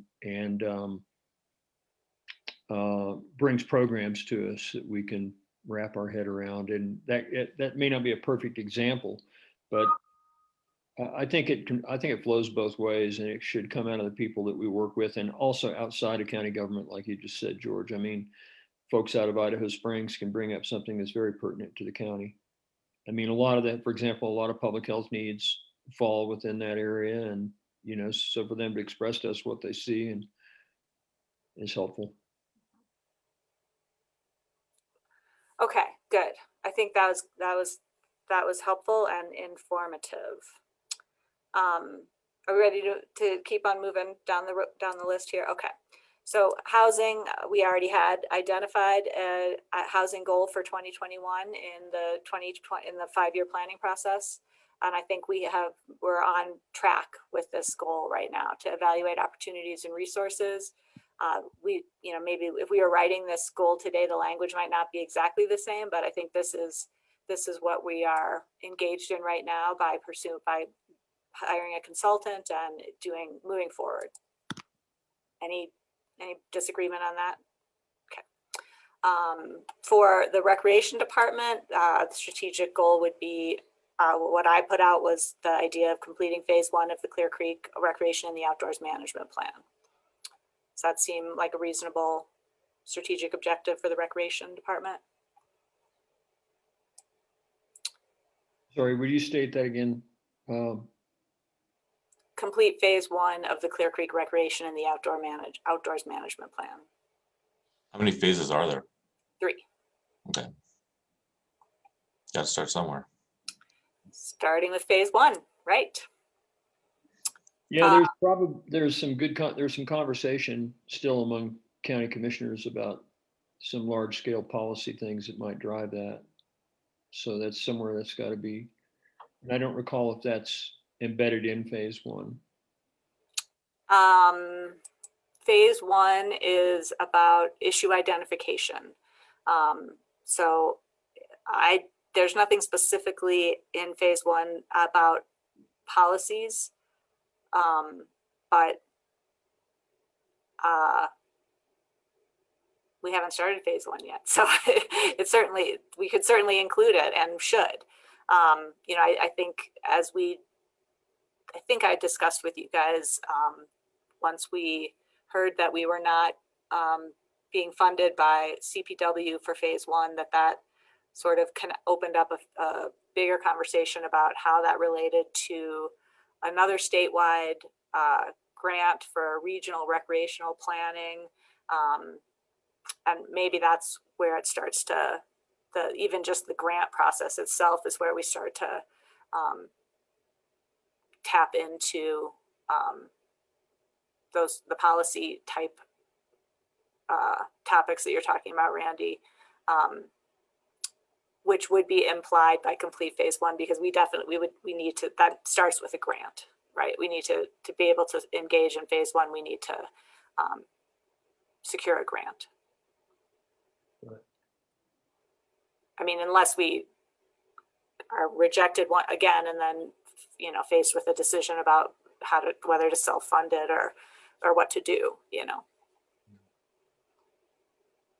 Is there any edit you would want to make to this language or anything?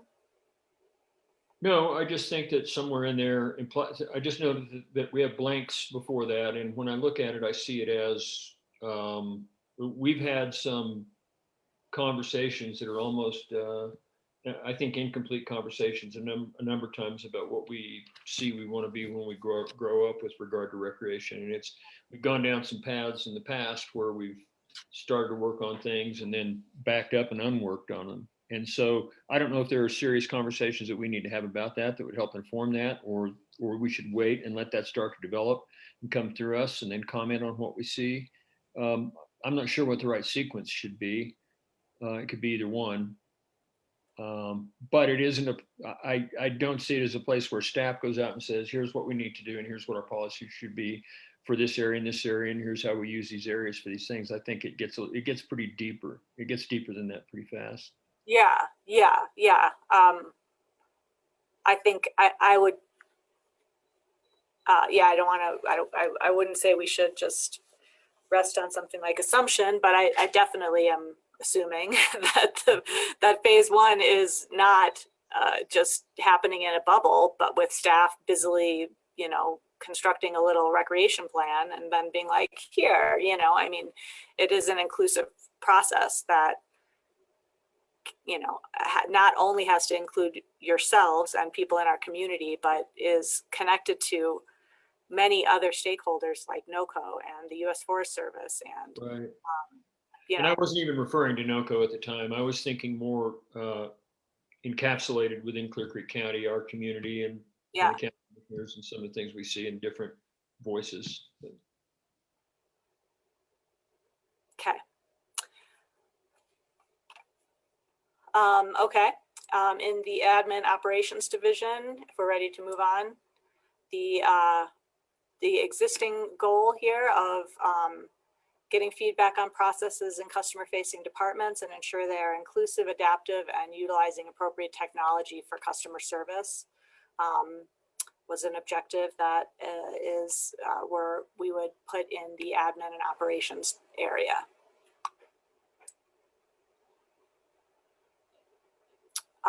For GIS, GIS and special projects have have the shared goal of this is where the county-owned properties for disposition strategic objective from 2020 has landed.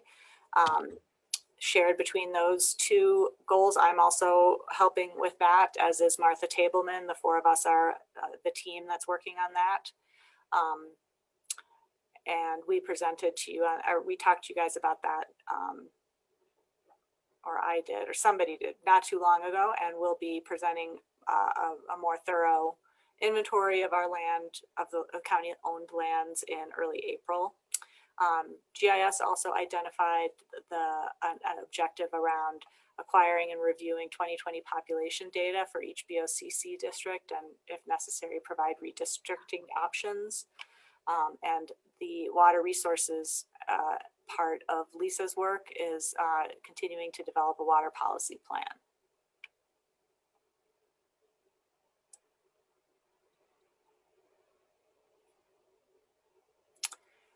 The finance group came up with 3 different things. Idea of just long-term fiscal planning, developing a purchasing card program, and building a system that increases the ability for staff to monitor budget performance. This seemed like one that would be a good one for an organization-wide type goal. But these 2 were also items that the finance team identified as things they were working on. On the HR side, and this is related to the employee survey that you just saw, the HR, Kate is working on a new employee development and assessment tool, as well as more interactive employee relations systems. Again, this one seems like a nice meaty one for something at this, like a strategic objective. Some of these now are getting a little less well articulated as we go down here, but we know Family First is a topic that Human Services is working on. Public and Environmental Health identified just kind of completing the process of building and rebuilding an expanded public health function once COVID starts to be less ubiquitous in their work. And then EMS identified several topics related to sort of an overarching look at their department, looking at budget and spending, evaluating overlapping resources, and any reorganization infrastructure that comes out of the work that the consultant is bringing on, that the consultant we are bringing on will weigh in on. And just real quick, I see staff floating in for our next session. I just want to acknowledge that you're here. We're going to go just a little bit over. It looks like we're getting to the end of this one. Thank you. And then OEM identified hazard mitigation and safety plan as key work that they're doing, as well as just the ongoing work of maintaining their plans and procedures, which is not just a matter of, editing for typos. It really is making sure that their plans and procedures are well socialized and understood, and that the mechanisms are well oiled, that they're working, as well as just whatever after action work is going to be needed for COVID as that starts to fade into the past, hopefully. And then one last 2020 objective is the citizen survey. And again, this is another one that does not have an owner. And then we have rows here for the electeds, and whether they choose to participate participating in the strategic objectives is obviously up to them. Real quick on the citizen survey, I don't think 2021 is the year to do a generic citizen survey. I maybe what we can do is restate that goal about a COVID impact survey and then hand it over to our recovery person and have a lot of confidence that that goal will be met. I don't necessarily disagree with that, but I guess I don't really understand what information we're trying to find out with this survey to be able to judge for myself whether I think COVID would invalidate it. Go ahead. Well, are you talking about the citizen survey or the COVID survey? The citizen survey. The citizen survey is a very comprehensive quality of life survey that was launched in 2010, and the idea would be to do an updated version, like a 10-year later version that we could then compare to the 2010 data. Yeah, I know we're running out of time, but I think that might be something worth talking about. Doing it probably more frequently than every 10 years probably makes sense too. I think so. And I think a lot of that has to do with the methods that we have to be able to do it today, having advanced as well. It's easier to do it more frequently than it was by Pony Express. So we may have just identified something that we'd like to see a 30-minute work session on. Yeah. Okay.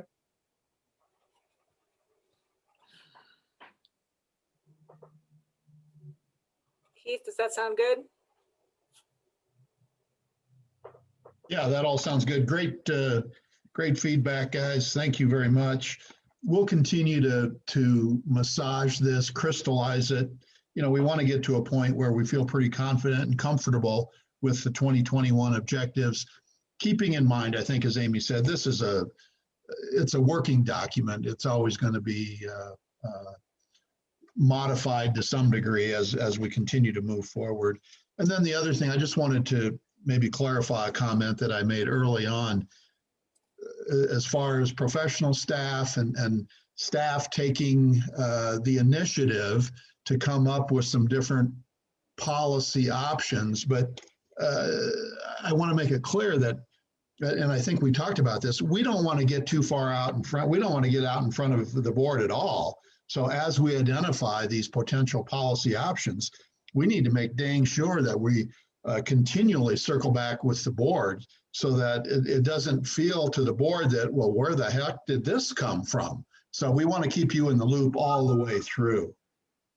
Right, and I think that my point is that in a similar vein towards staff and all the professionals that are working for us, we want to be able to hear everything they've got to say and their ideas so that it's helpful and it's run past us. And then we're less likely to end up accidentally stumbling over each other in the process. Right.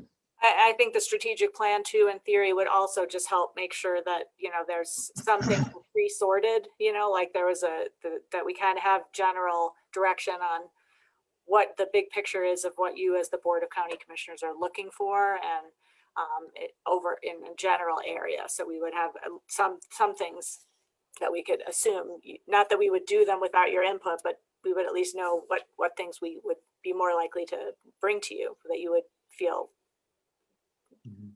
you want. So I think we'll continue to work on this, and it could be that as early as, I don't know if it's next week or in the next couple of weeks, we'll bring back hopefully a more crystallized or finalized set of objectives for you all to to consider. The other thing we're going to talk about today, but we don't need to, we can maybe put it on next week's agenda, and that's that matrix that kind of shows all the topics that we want to bring to the board. We kind of talked about it today, actually, but we want to have you focus on the specific spreadsheet that we put together. And I'm looking at it now, and I can already see, oh, we probably need to make some changes on this as well. But if you take a look at that matrix on upcoming board topics for discussion, if you see something that creates a question mark or a red flag, let us know so that we can incorporate that. Thanks. And I just want to comment briefly on the goals for the elected offices. I don't want to impose goals on them. I actually don't want to impose goals on our own departments. But I think it's appropriate for us to have an expectation that they have some strategic goals. And I think we can have some guesses as to what they might be. Like the coroner's office, I think we all know what's on the horizon for the coroner's office, with their need for a facility.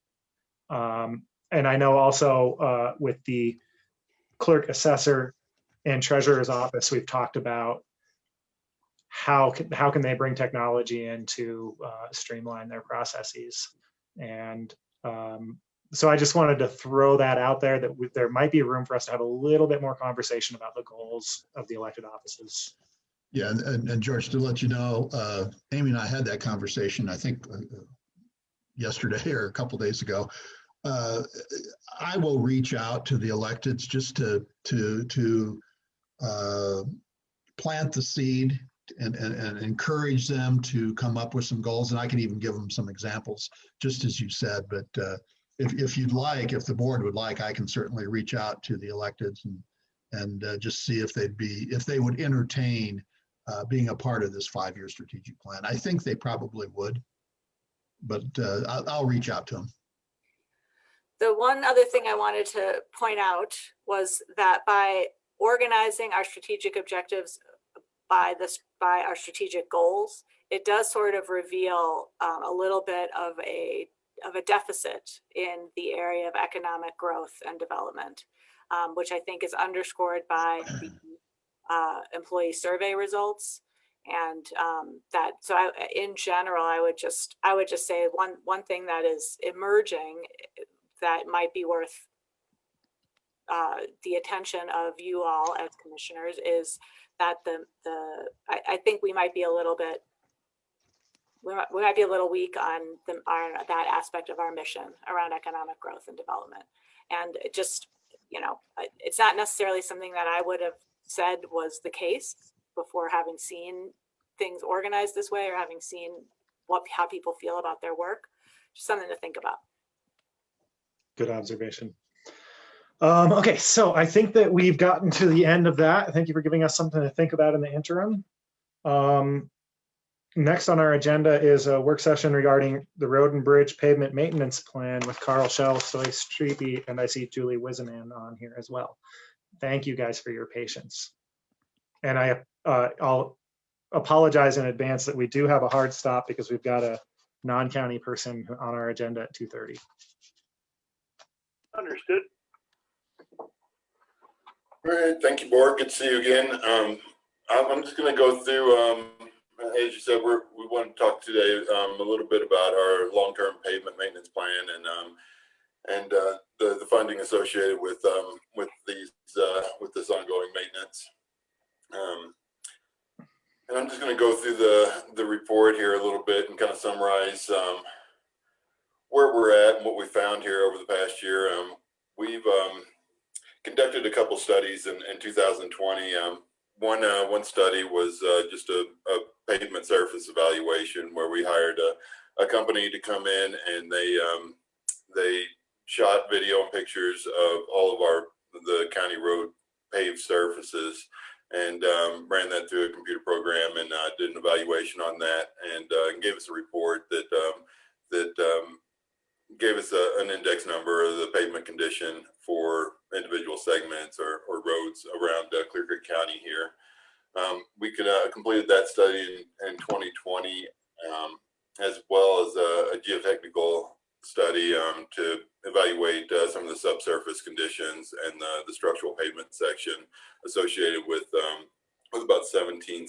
miles of paved roads around the county that we've kind of got slated for upcoming pavement maintenance in the coming 5 to 10 years or so, and just wanted to get an idea of what the proper techniques for maintaining the pavement surfaces were, and the current condition of them. What we found through the surface evaluation there was that we have really an equivalent pavement condition index number of around 67.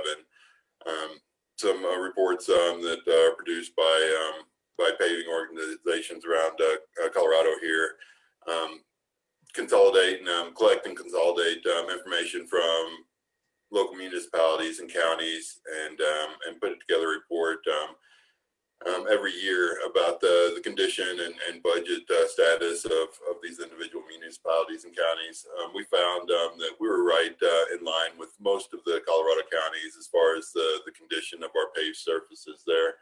Relatively good condition.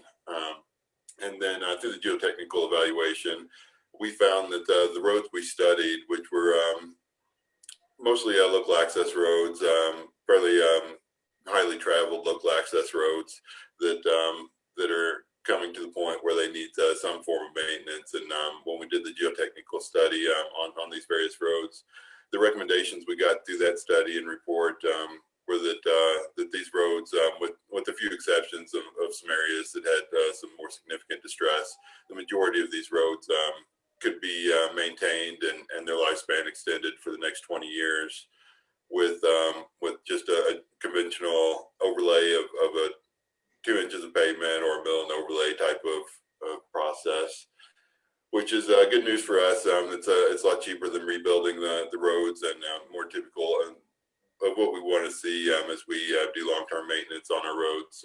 So really got some good information from that and gave us some good direction on how to move forward with some of our long-term maintenance plans for our paved surfaces there. And we took the information from the study there and just created a 20-year pavement maintenance plan, which we took all 150 lane miles of the paved county roads and put them in this 20-year plan.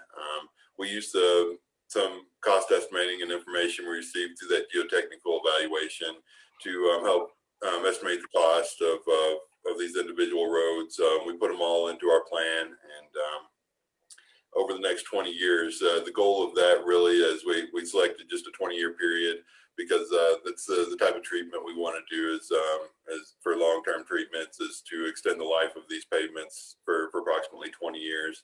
And so this 20-year plan would really, go through our maintenance of the paved surfaces, and then essentially reset, and we'll just start the plan over again and start the pavement maintenance on the roads that we completed close to 20 years ago. And so that was the goal of the plan there, to kind of lay out the costs associated with maintaining these pavements, and to keep them in relatively the same condition as we're seeing now, and to estimate those costs so that we can properly plan and determine what we need going forward to allow us to implement that pavement maintenance plan. What we found when we put all that together, evaluated what our anticipated available funds will be for our pavement maintenance and the estimated costs, we found that well, I guess the annual cost, according to this plan, if we just average out the annual cost over those 20 years to include all of the county's paved roads, that we've got approximately $2.4 million that we need to maintain those paved surfaces in any given year. And at this point in time, for 2021, the county appropriated $900,000 to go towards this pavement maintenance plan or this type of improvement. And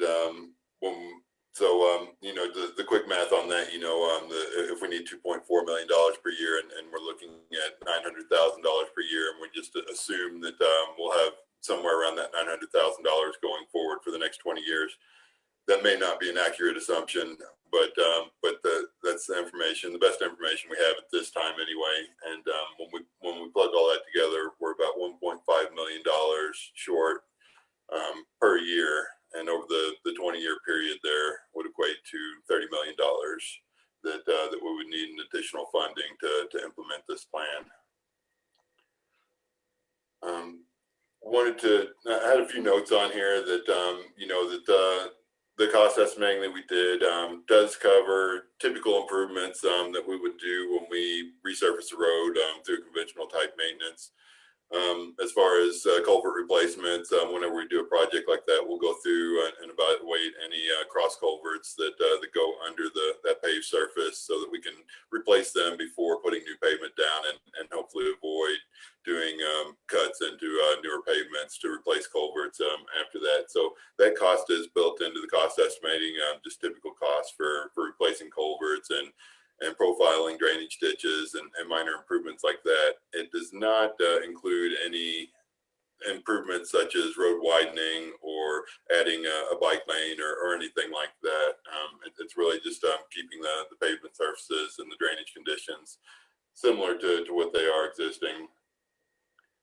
And as we, put the plan together and have been talking at the staff level about different options, of course, when we put the cost estimates together there, we discovered that we have this deficit. We started exploring different options for additional funding sources.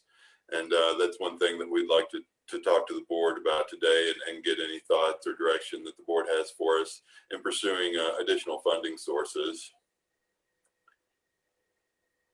And I will, if it's okay, I'm just gonna quickly share my screen and so I can kind of give you a visual of what I'm looking at here as far as our 20-year pavement maintenance plan. In the top section here, we have, I know this is a little hard to read. It's hard to get all this information onto one sheet here that's easy to see there. But in the top portion here, we have our primary county paved roads, which are typically the higher traffic roads. In the bottom section, we have our secondary county paved maintained roads. And for the primary roads, we have approximately 60 centerline miles, and for the secondary paved roads, we've got approximately 14 centerline miles.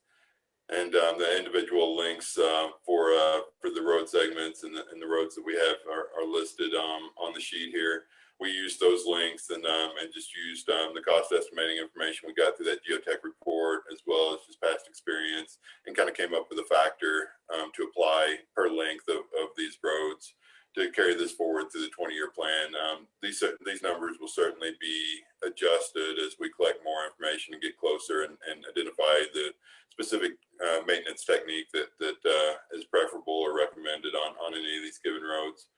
But I think it does give us a good baseline of where we'll be at going forward. Again, we split those out. The primary roads, we laid out a plan to do one or two of these roads in any given year throughout the 20-year period. Similar with the secondary roads, we've got one or two up to 5 of these smaller road segments that we'll do in any given year. If we have the available funds to do that. So we'll be, and this was the roads were prioritized, both the primary and secondary, based on that pavement evaluation. Again, it gave us a pavement condition index number for the individual roads there. We just sorted those out, the worst conditioned roads being at the top of the list, and prioritized down from there. And then and laid out the cost estimates and tried to sort them out based on the priority of the condition of the road, as well as somewhat even out the costs over any given year. We have some larger roads that are going to well exceed the appropriated funds or assumed appropriated funds in any given year. Things like Gwinnett Pass Road or something like that, where we've got several miles of pavement there. It's we can't do a project like that even just for a traditional mill and overlay within that $900,000 budget. So there's some larger roads in there, but for the most part, the roads can be done, and funds to repair or maintain these roads as we move forward. We'll end up just pushing these out and either bunching them up and trying to do them when we if we have any given years where we have additional funds or whatever it may be, or extending the whole plan out. As we do that, we run into some concerns if we don't keep up with the maintenance on these roads. Then it takes them, oftentimes takes them out of the realm of those conventional long-term maintenance techniques. If they deteriorate to where you start to see alligator cracking and severe potholing and things of that nature, then we really have to take that entire pavement surface out, recondition the subgrade surface, and put a new structural pavement section down on top of that. And the cost estimating information we got from the geotech report told us that to fully reconstruct a road, we're looking at 3 or more times the expense of doing a traditional mill and overlay type of maintenance technique. So if we do push these out beyond kind of where they're slated, of course we've got some years to flexibility in there, but as we continue to push those out, we'll be looking at more reconstruction of paved surfaces rather than traditional maintenance techniques. So down at the bottom of the spreadsheet, we've just got the budget items that just sums up the total of the roads in this section here, and then again at the top we've got this $900,000 for each given year, and then the deficit for the individual years, and that carries over to the end of the plan where we've got approximately $30 million deficit with this $900,000 annual budget.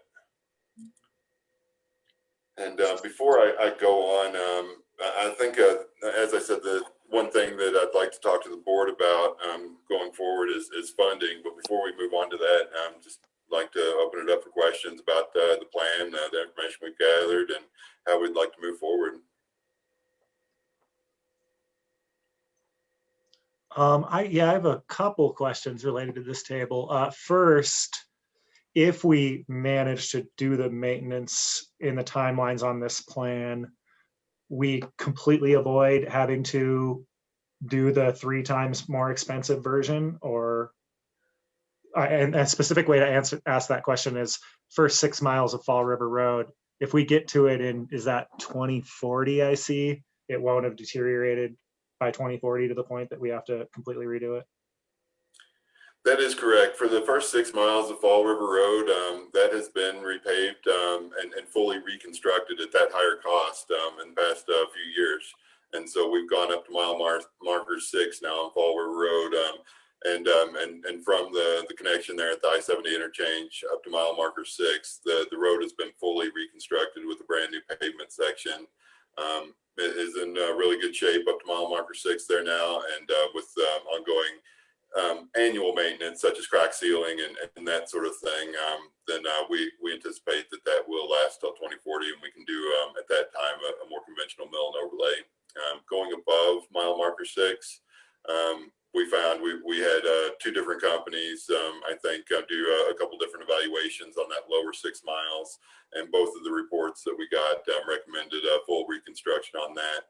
Looking at the condition of the road approximately 4 miles above that, it's likely that we would need to fully reconstruct that portion of the road, or at least segments of it going forward. But the lower 6 miles, we anticipate getting into that typical conventional type long-term maintenance. Okay, thank you. And then my other question was, are we accounting for cost inflation in these projections? I did not. Again, I applied a factor to this just based on the information we've got at this time from the geotechnical information. That is pretty limited. We did that on 17 miles of our roads and are applying it to 75 miles of our roads. So I think there's a bit of room for error in that interpolation of that data going up there. As you just pointed out, that upper 4 miles of Fall River Road may not fall within that. And then a lot of our secondary roads had, I guess, non-traditional pavements, like a chip seal structural section or something like that. So some of those secondary roads, small segments of those, will need a full pavement section applied to them and some additional work. And so there is, some fluctuation in the cost estimating here, and just due to that, due to some uncertainty based in that, I wasn't real comfortable being that precise and applying an inflation factor to this, just due to fluctuation in construction costs and some other uncertainties there. I did not apply any kind of inflation cost to this. What about the possibility of different driving habits and or growth in the county? I imagine that you were also just sort of assuming that the status quo, same number of people driving the same type of cars for the same distances. That's correct. Most of our roads, even as we move towards build out in the county and increase our density, the increase in traffic associated with that additional development is likely not to push really any of our roads above the road status that they're in now. If they're classified as a local access road, that's really allowing for anywhere from 500 ADT up to 3,000 ADT, and we don't expect for any of those to kind of go above that 3,000 ADT necessarily. That would require that they be widened or something like that. That being said, a lot of our roads do not meet that local access road standard, which is a 22-foot wide pavement width. And a lot of the roads, especially some of the secondary roads around the county, are closer to 18 or 20 feet and narrower in some cases. And so we do have on those roads, what we would like to see them improve to at least that local access road to be adequate for the existing traffic as well as future build out there. But we don't really see a need for elevating any of our roads up to a higher classification. We'll see that in some rare cases, where we see a larger commercial or multifamily type of development or something. We'll evaluate a road that's really going to increase the ADTs, but I think that's going to be pretty minimal, and I don't think we'll see a whole lot of development, especially from single family residential development, that's going to push any of these roads over a threshold that would require that they really be improved beyond what their status is now. Again, that being said, I think we have a lot of roads that don't meet our standards now and have plenty of room for improvements. And for those types of roads and for other desired improvements, again, if we want to add a bike lane at a certain area or expanded shoulder or something like that to allow for pedestrian or bikers or anything else, or just to widen the pavement to better meet the needs of the existing traffic there. We will continue, as we have done in the past, and pursue grant opportunities for some of these improvements. So we have in the past and going forward plan to capitalize on any kind of grant opportunities or other funding sources to do more of those improvements where it would really be widening a road or something like that. Okay. I might ask that we include a version of this estimate that has cost inflation measures applied to it.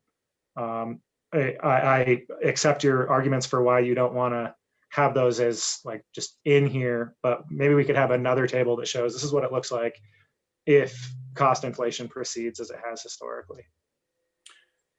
Yep, happy to do so, and that's pretty simple. And I'll be happy to add that in there maybe for our next work session. We can have that prepared and ready to present to you. The latest I've seen when CDOT was evaluating Dumont Road, West Dumont Road, there that leads to the LDS property there, they did a schematic design and cost estimating for improving that road. And their plan and their cost estimates, they applied a 4% inflation factor. Annual inflation factor to that project. So I would plan to do the same and apply a 4% inflation factor to this. Where'd they come up with that number? I mean, the 100-year inflation number is more like somewhere between 2.5% and 3%.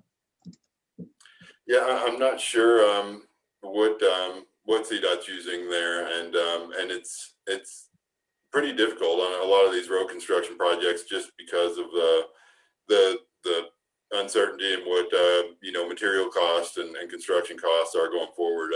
So I can certainly reach out to some of our counterparts at CDOT and kind of see what they're using on a lot of these cost estimating projects, and maybe dial that in a little bit better and see if that's just a general number that they applied to this, or if they to West Dumont Road there, or if that's something they use on all other projects, and maybe get a little more information on how they apply, especially for 20 years, because that's pretty far out to apply. As you said, you can see a pretty significant difference between a 2.5% and 4% inflation rate on that.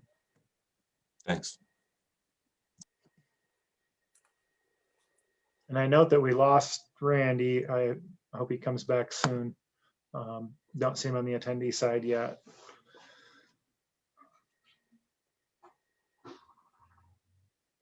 And I don't have any other comments on. Kind of get through, unless you have any other questions. I have one other Go ahead, really John. quick question, Stoy. I know we've been focusing on pavement condition and pavement.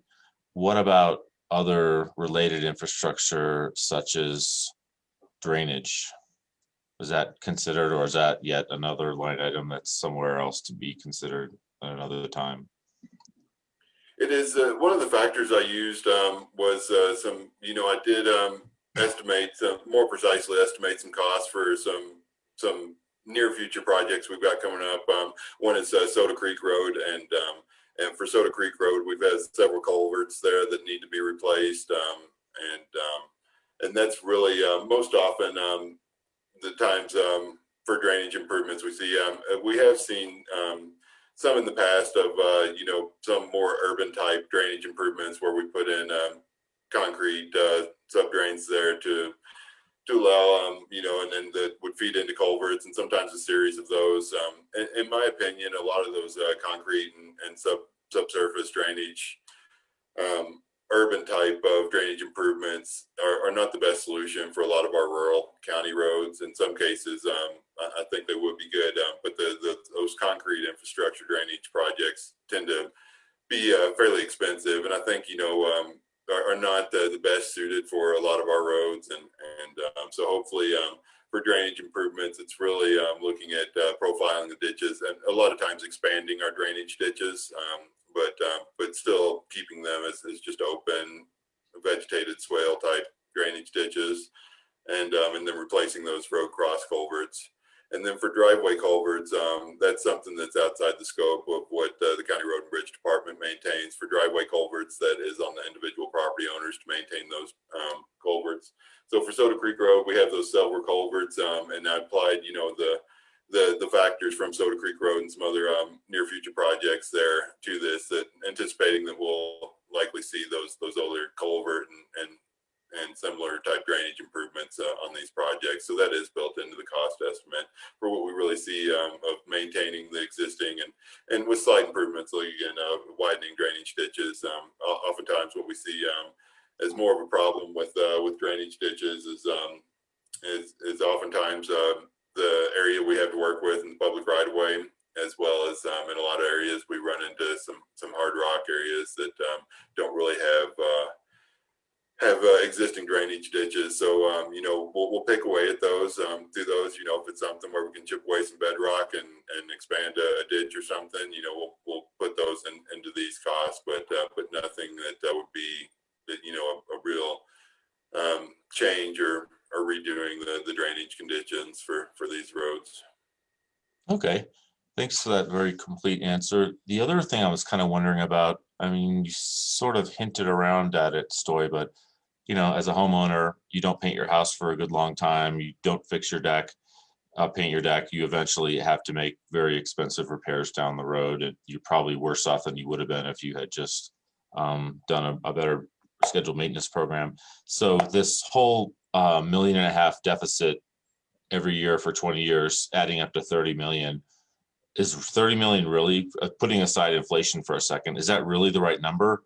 And like, what actually happens if we stay on this path? I mean, do we end up closing roads? Have you done any kind of analysis on what the status quo really means? Yeah, it really just it comes down to beyond the the treatment techniques to maintain and improve the roads. It really just is serviceability. You know, as the roads start to deteriorate, you know, we'll if we're unable to, you know, completely repave a road, we'll go and do patchwork and you know, patch up potholes and take out small sections that are more severely distressed and patch those at a lower cost than doing the whole road. So we'll end up with more patches here and there, and then just a general deterioration of our roads. And I think what we'll see is just a, you know, increase in concerns from our residents about the conditions of our roads over time. You know, there's, as you said, you know, the cost of reconstruction will be there, but as far as what will happen, you know, I think our roads will just steadily deteriorate, and you know, where we see that now, you know, where we have you know, roads that are in pretty rough shape, and we get concerns about it from the residents that live on that road, those areas will just expand, and the roads that are other roads that are starting to deteriorate will generate more concerns. And you know, and we'll get to a point, in my opinion, you know, if we're unable to properly maintain the pavement surfaces, we'll begin patching where we can. But if they get to the point where we don't have the funding available to get them, they're getting unsafe and just not really serviceable as a paved road, then there's techniques such as rubblizing, where people can bring in equipment and really crush the pavement surface and return that to more of a soft surface type road or gravel type of road. So if the condition deteriorates too much and we don't have funding to repave that, then we would look at returning that to more of a gravel type road. One concern we have with that is if we, right now we're in the position where we've paved this amount of roadway in the county, and we're have set ourselves up to maintain all of that and take that on if we were to return any of those paved surfaces to a gravel or more soft surface, then it does increase some costs on the other side, and not included in this plan is the unpaved roads, which we feel that we're for the most part adequately funded for to maintain the gravel roads, which has the material cost. We, you know, spend several $100,000 a year in purchasing and placing aggregate base course on these unpaved roads. So that material cost will go up if we have additional unpaved surfaces, as well as just the operator and equipment time used to kind of grade these roads out, you know, 1, 2, or 3 times a year, as we do with the existing unpaved roads. Okay, thanks. And then the whole, you just hinted at something else, which is our whole capital replacement plan is yet another financial conversation unrelated to this one. Correct. Okay. Oh, you're referring to the heavy equipment, Sean? Okay. Any other questions on this, or should we talk about funding?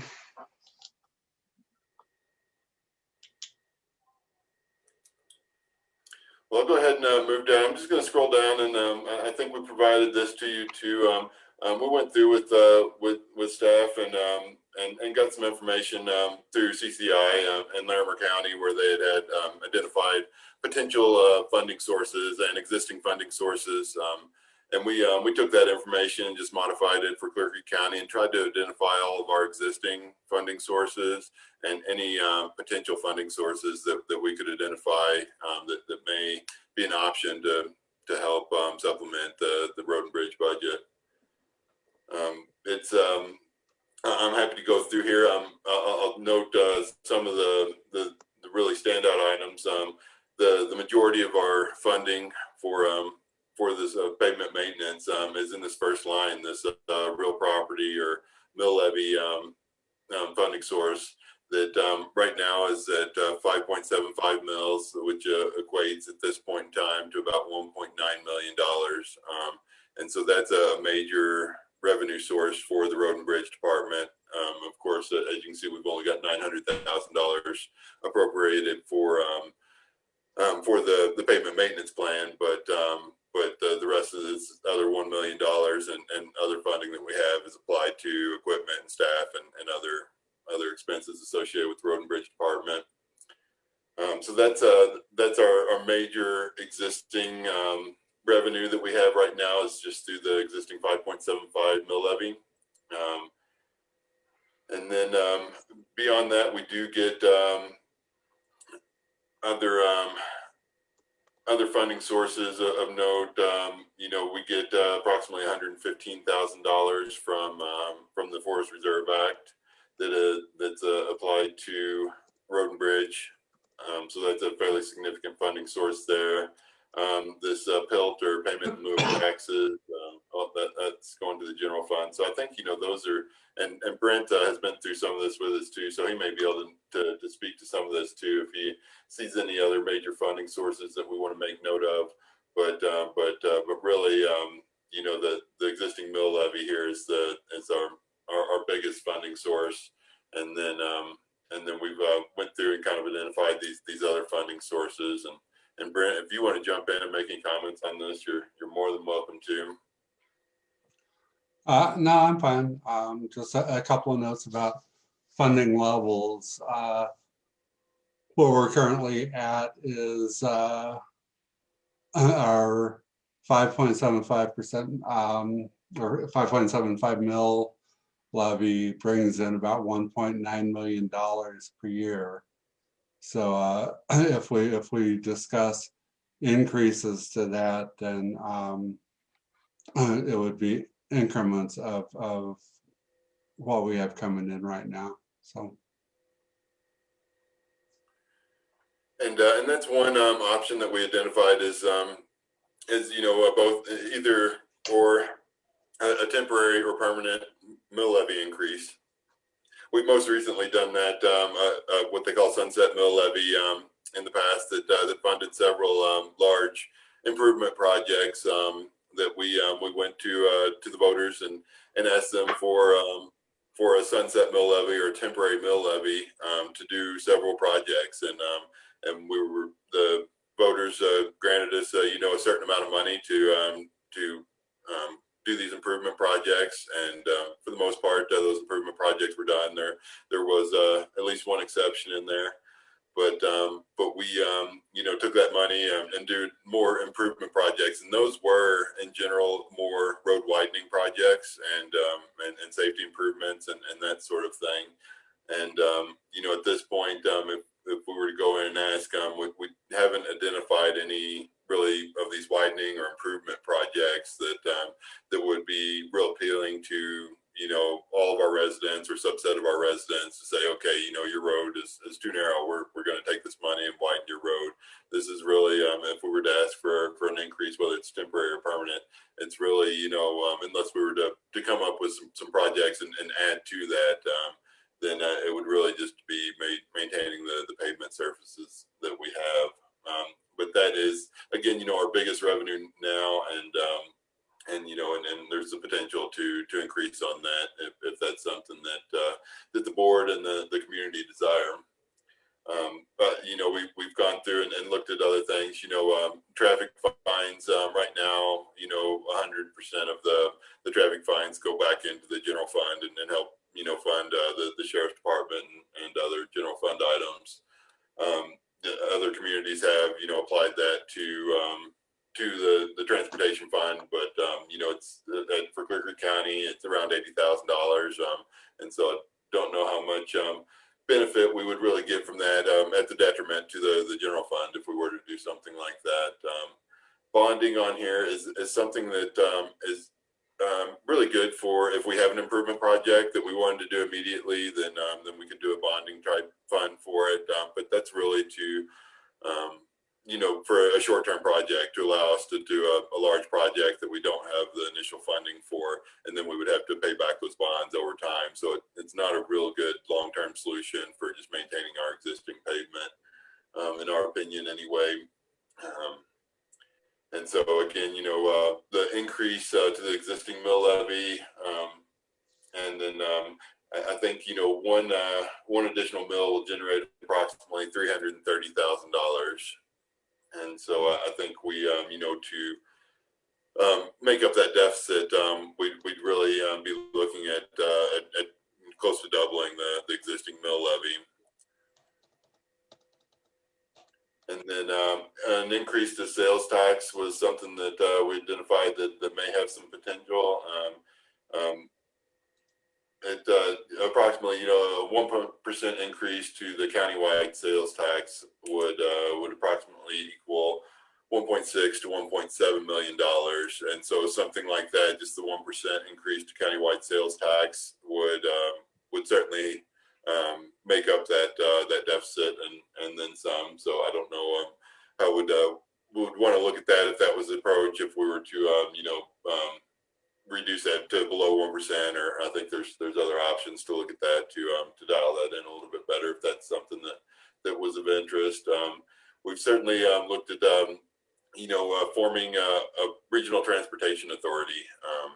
That would be something where we would approach other surrounding counties and really create some kind of regional transportation authority.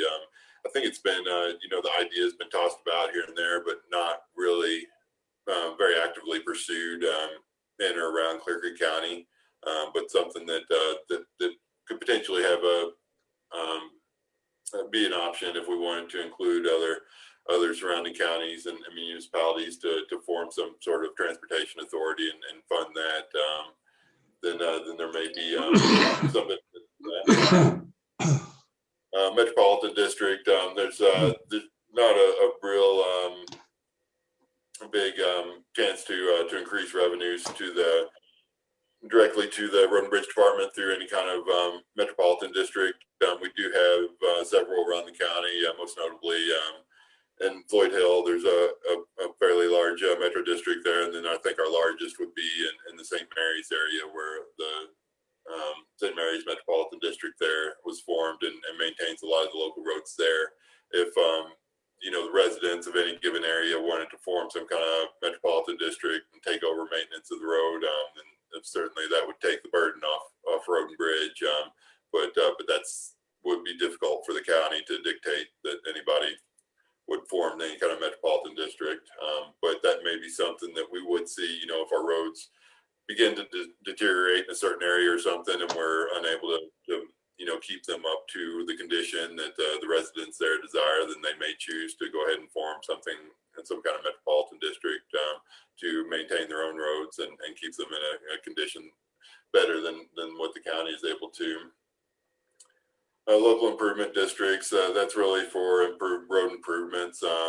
Wouldn't really increase any funding for the Road and Bridge Department directly. And that, again, we've seen this in the past, and in part, not necessarily local improvement districts, but projects of that nature is kind of put us in the position where we are now, where whether that was funded through a local improvement district or funded entirely by the county, or if a developer or group of residents wanted to pave the road, they've done so in the past, and then they apply and get that accepted into the county maintenance program. They through a local improvement district or through a developer, whatever it may be, they can go and create that initial improvement. But then 15, 20 years down the road, as that starts to deteriorate, then the county's kind of stuck with repaving that road at that point if it's accepted into our maintenance program. So that's kind of where we are now, is kind of building all these pavement surfaces ourselves, and others building some pavement surfaces, either in existing maintained roads or roads that were accepted into our maintenance program. And that upfront cost is paid for initially, but then we have that long-term cost of maintaining that pavement. So not a really great solution going forward. The existing HUTF, that is something that I think provides a significant revenue source. I don't have it outlined on here, but $100,000 to $200,000 a year, something in that range, that it does help fund the transportation department. There's potential to increase that. That's something that would be a state level initiative that to increase that. So we could certainly see about the state representatives, and if that's something that they desired at the state level. But as far as a county, may be limited on how much we could drive that. Just a quick note on that one. I think that's very much on the table with the state right now, and the legislature is going to be debating it fiercely, right? Am I wrong on that?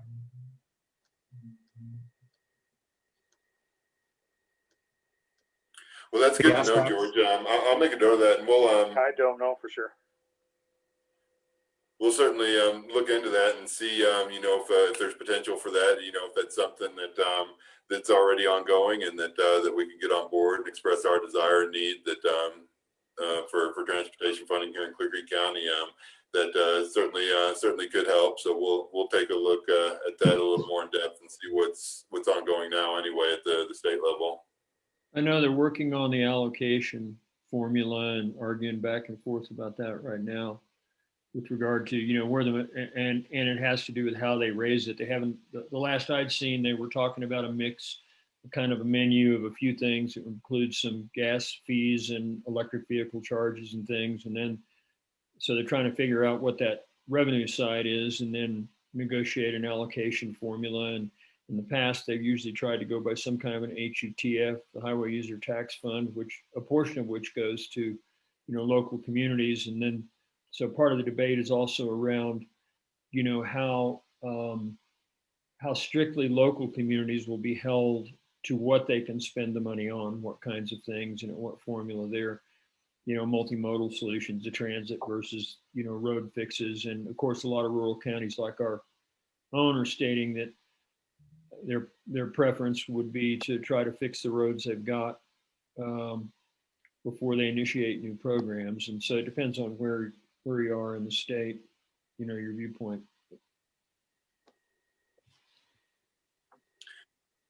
In any case, that is something that we certainly rely on now, the HUTF funds.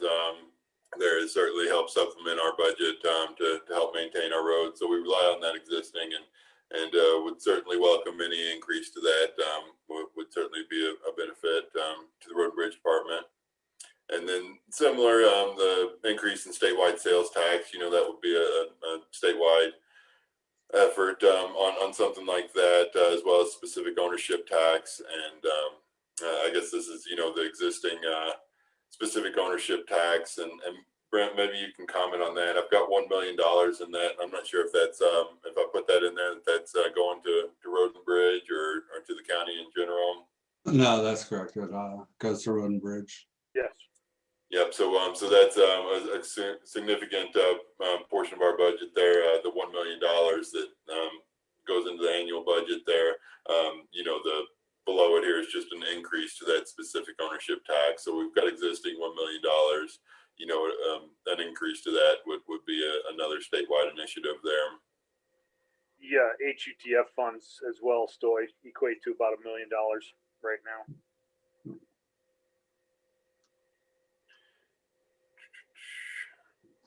And then again, the Forest Reserve Act we've got in here, existing $115,000.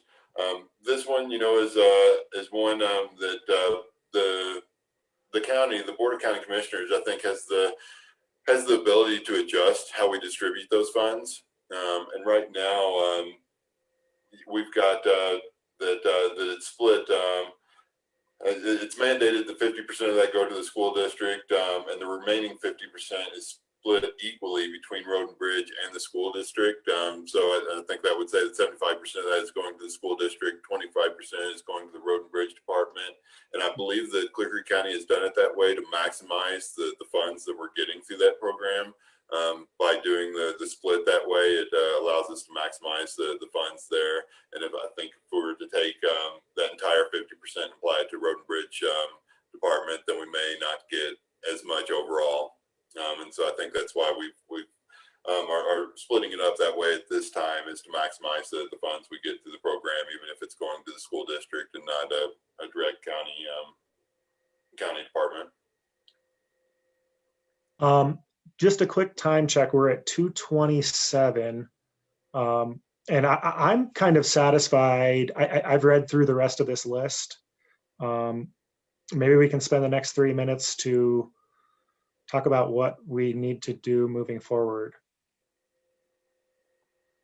Yeah, that'd be great. Thanks, George. And sorry to take up the time there. And yeah, we'll look forward to any direction or you want to give us as far as gathering more information or what you'd like to see, and so we can kind of continue this through another work session here in the next few weeks.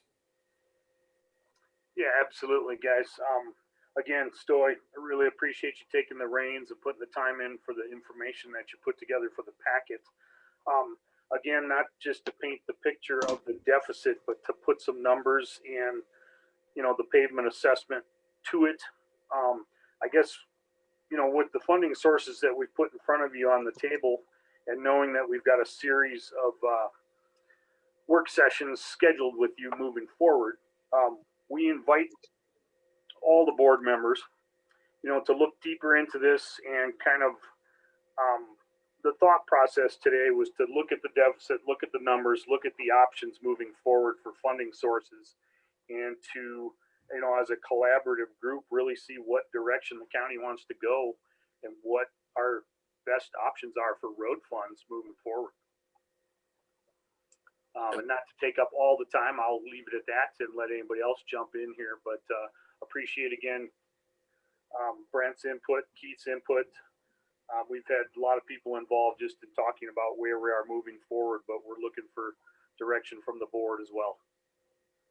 And just due to this time crunch, of course, we're about out of time now. So, I think we have been able to kind of introduce, what our thoughts are and kind of some of the information we've gathered today. But if we are out of time, maybe we'll schedule that next work session sooner rather than later, and we can maybe take some more questions and get some direction at that time. I think one thing that this board probably needs to start talking about more is the actual funding conversation, because that was a very wide list. Probably many of those items are not exactly that promising, but probably a few of them are, and I think we need to kind of zero in on and get cracking on that. I agree with that. I think this is one of those cases when it comes to technically what staff should be working on. I mean, sure, we're glad to hear, but they know which roads need it the worst and which are the worst in the county and what the proper sequence is. I think our job is, certainly to provide some oversight to that, but really to talk about how we're going to come up with the funding to make it happen. Okay, so sounds like we've got the starting place for our next conversation. Yep. As soon as we can find room for it on the agenda. So thank you for your work and your time, and we look forward to seeing you soon. Great. Well, thank you all. Thanks for the time today, and we'll certainly get with Beth and get on the agenda here in the next couple weeks. Okay. So the next thing on our agenda is to interview Randy Parsons. I think the initial application was to the County Board of Adjustment. Perhaps the interest has changed. And so we may be talking about this as an application to the Planning Commission, but we can let Mr. Parsons clarify that. Randy, welcome. I see you've unmuted. If you could clarify which board you have interest in, and then talk about why your interest is in that board, and we can go from there. Sure. I appreciate the opportunity for the interview, and that I apologize for the confusion. At the time I put in the application, there were several openings. It looked like there were openings on planning, adjustment, open space. And I'll be honest with you, all of them looked interesting, but to clarify the little bit of due diligence I've done, Planning Commission sounds interesting, and not that I have a lot of background in that specific area, but I noticed there were several openings there as opposed to some of the other boards. So to clarify, my interest would be in the Planning Commission, but I'm also willing to go wherever you all might decide there's a greatest need. So that being said, the reason for my interest isn't anything epic or astounding. I like to be involved. We're new to the area relatively, as the application says, 20 months.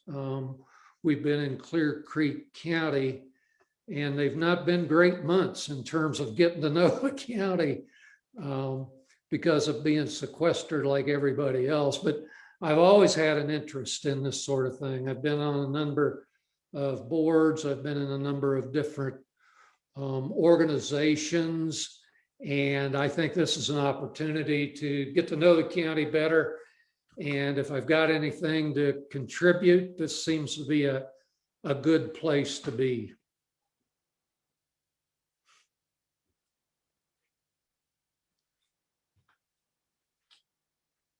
Okay, thank you. So I think your primary interest is in planning commission, and you're also willing to serve on board of adjustments or any other spot that we think is good, just to inform the kinds of questions that our board might have for you. And thank you for your interest in volunteerism.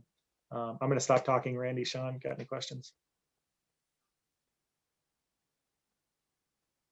I guess, Randy, thanks for your interest. I know that you've spent a little bit of time, I think you maybe probably a little bit undersold your due diligence that you've done. I know that you've participated in some planning commission meetings and I'm perhaps listened in on some of these meetings as well. Could you maybe just let us know what you think is going to come on the next few years for planning commission? What kind of important issues that the planning commission might be dealing with and how your background may play into that?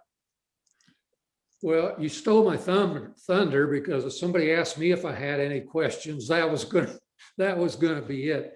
I tell you what, from what I've seen and heard and read and whatnot, I think it's interesting. Clear Creek County isn't unique, but it is. I think the challenges are it's the balance, trying to balance everything of sustainability and understanding there are people that, you know, what we've got today, it's just right. And I think what we should do is just maintain the assets that we have, do what we're doing with the environment and with roads. And on the other side of that, you have the history that shows us to Clear Creek County, like every place else, the people keep coming. And the people are going to continue to come. So how do you do that? How do you make that balance between let's just be sustainable with what we got, but we do want to improve some things and we do want better employment opportunities, better recreational opportunities. How do we go about that? So I think that that's the big picture of it. On balance is sustainment versus growth. And I think that translates down to some of the things that your volunteer boards look at. Sean's right. I've sat in on a board of adjustment Zoom, and I've sat on a planning commission Zoom. And what those folks seem to hear are a lot of grassroots issues. That have to do with, we want to improve recreation, but you know what? Improving recreation means improving tourism. So you've got a tourism issue that's directly related to growth. As I listen to the issues some of these folks deal with, it's very grassroots. Somebody wants to build a new garage. It's going to incur on a setback. It's going to be 3 feet higher than the neighbor's garage, and you get into those kinds of issues, and that's where it takes zoning, it takes variances, it takes people listening to those arguments and positions, and trying to be fair. I think it's understanding that I don't know how many phone calls a week you commissioners take where people say, man, you guys are just doing it perfect. You're nailing everything. There's got to be compromise. There's got to be consistency with zoning rules and regulations. But at the same time, you got to be flexible because there may be some special circumstances. Variances may be required. Maybe you need to change the zoning regulations. So I see a focus of people on these kinds of commissions as being aware of the consistency required by laws, required by regulations, but also being consistent but flexible in that, yeah, there's a need for variances on occasion. Sometimes you may need to change the zoning regulations. So I think it's taken the big picture of how are we going to sustain, but how are we going to grow? The magic word there seems to be planning. And there's a lot that goes into that. There's a lot to, you guys being the experts about the county, having experts like the new county attorney to provide guidance and focus. But then you also need, I also get from my time on other boards, it's critical for people in your position, and then by extension to these volunteer commissions, to be transparent. People ought to be able to see as much as they can possibly see of what you do. It can't always be the case, or sometimes there are proprietary business issues, but there are public meetings for a reason. Transparency, I think, is a key. So, I think you need commissions like this to give grassroots people access to us as well as to you. You have open meetings, you have Zooms now with COVID, you push information out, you listen to information coming in, so that you try to embrace the community. And one of the things I've always tried to do, I said in this application, I really try to use a common sense approach to these situations, and recognized how many times compromise is a part of what you do. The regulations can't always be perfect, nor can the commissioners or volunteer commissioners, but you take that community input as a valuable thing. As you all make decisions, you have to look at things that happened historically. What are the current events? And then the really fun part, try to predict which way Clear Creek County is headed. And that's all the fun part. I know that was awfully windy. It covered a lot of areas. I'm glad to answer any questions you all might have about, hey, I was too broad, or I was too specific, or, what's wrong with you? Seek counseling. It's all in the ears of the beholder. I thought it was very brief myself, but thanks. Well, you managed to answer. I like to ask just sort of people's general philosophies on development. I think you did a good job covering that already. Something about the role of the Planning Commission is the need for arm's length, the need to avoid communication about proposed developments before you're in the hearing, to respect and honor the rights of the applicant as well as the rights of the community to weigh in and hear everything every conversation that happens on the record. In some of your other experiences, what's your approach been to keeping arm's length with both well, in this context, both the applicant and the community members who want to talk to you about something?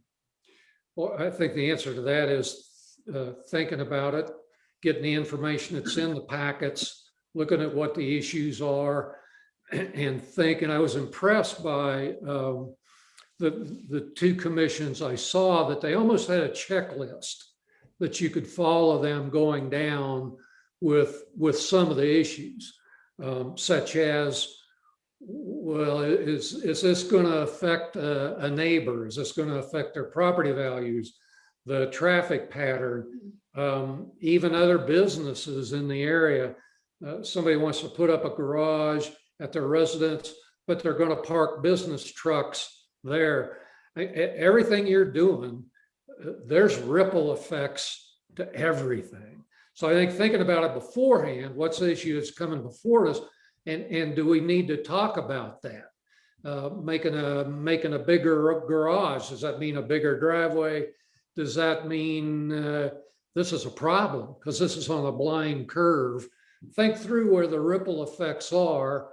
And one of the things I certainly have to learn and get a feel for, I notice in Clear Creek County, like a lot of other places, as you look at the county organization, the word planning comes up in a lot of places: strategic planning, building planning, planning commission. And part of that thought process is, who else might be looking at this as a ripple effect, just with the other people we're working with, learning what your lane is, learning in these planning commission and whatnot. You're not a decision maker. You know, the best you can do is try to help, try to advise, try to give some guidance, but you're not the one making the decision. Also, who else might be working on this?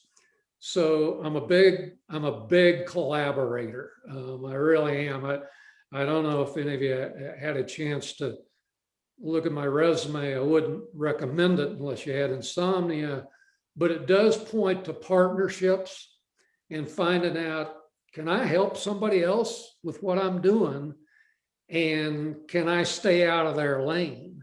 Because if I go someplace I don't need to be or I shouldn't be, it's only going to muddy the water. So I think the information, you definitely need to be circumspect about what can we talk about on this Zoom or in this meeting, or what shouldn't we talk about? It's proprietary. So I don't know if that covered what you were thinking or not. Yeah, thank you. Randy? Yeah. Sorry, we left. I have no questions. Thank you. Okay. Well, we might be a little bit brief in our interrogation today. I know that we're at the right end of a long public meeting starting at 8 o'clock. But thank you for your time. I think that we decided in an earlier interview that we were going to have a conversation about this on Tuesday and make some decisions. Well, again, thank you for the opportunity. That was, as Beth probably knows, that was part of my strategy, is to be near the end of your day when you're just beat to death and like, okay, whatever, we'll talk to you later. And I don't mean that to be flippant. My time on the Port of Long Beach Board of Harbor Commissioners, there were 9 commissioners, there were 16 directors, and man, it's grueling. And so I just to be a little self-aggrandizing, I appreciate what you do for Clear Creek County. And so hopefully I've been brief enough, but I've given you enough, and looking forward to talking with you in the future, maybe. Thanks so much, Randy, for your interest. My pleasure. Thank you again. Definitely. Volunteerism is the thing that keeps us going. So this concludes the public portion of our meeting. We have nothing left on our public agenda. I believe we do have some things for executive session. And I see, Peter, I hope you're ready. I move the Board of County Commissioners adjourn into executive session to discuss the following matters, and what you are. Pursuant to CRS section 24-6-4024A, B, and F, for the county attorney to meet with the Board of County Commissioners for the purposes of 1, receiving direction related to the lease, transfer, or sale of any real, personal, or other property interest in property located at or near 445 West Dumont Road. 2, conference with the county attorney for the purpose of receiving legal advice on specific legal questions relating to CRS sections 18-11-205 and 4 USCA section 8, and to receive legal advice regarding waiver of plan review fees. And 3, for discussion of personnel matters relating to employee succession planning, but not regarding commissioners or elected officials, or to discussions of personnel policies generally. Second. Sean wins. All in favor? Aye. Aye. That's the best part of being chair. You get to say who gets the second. What he meant to say is the board will now adjourn into executive session. No written minutes will be kept, and we'll be back after this is over, but there will be no more agenda items today. See you, Beth.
Something you think might be fun about being a cow.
Okay, hello, everyone.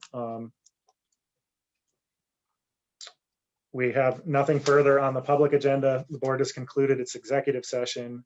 No written minutes were made of this session and no decisions were made. And we are adjourned. We will see you next Tuesday.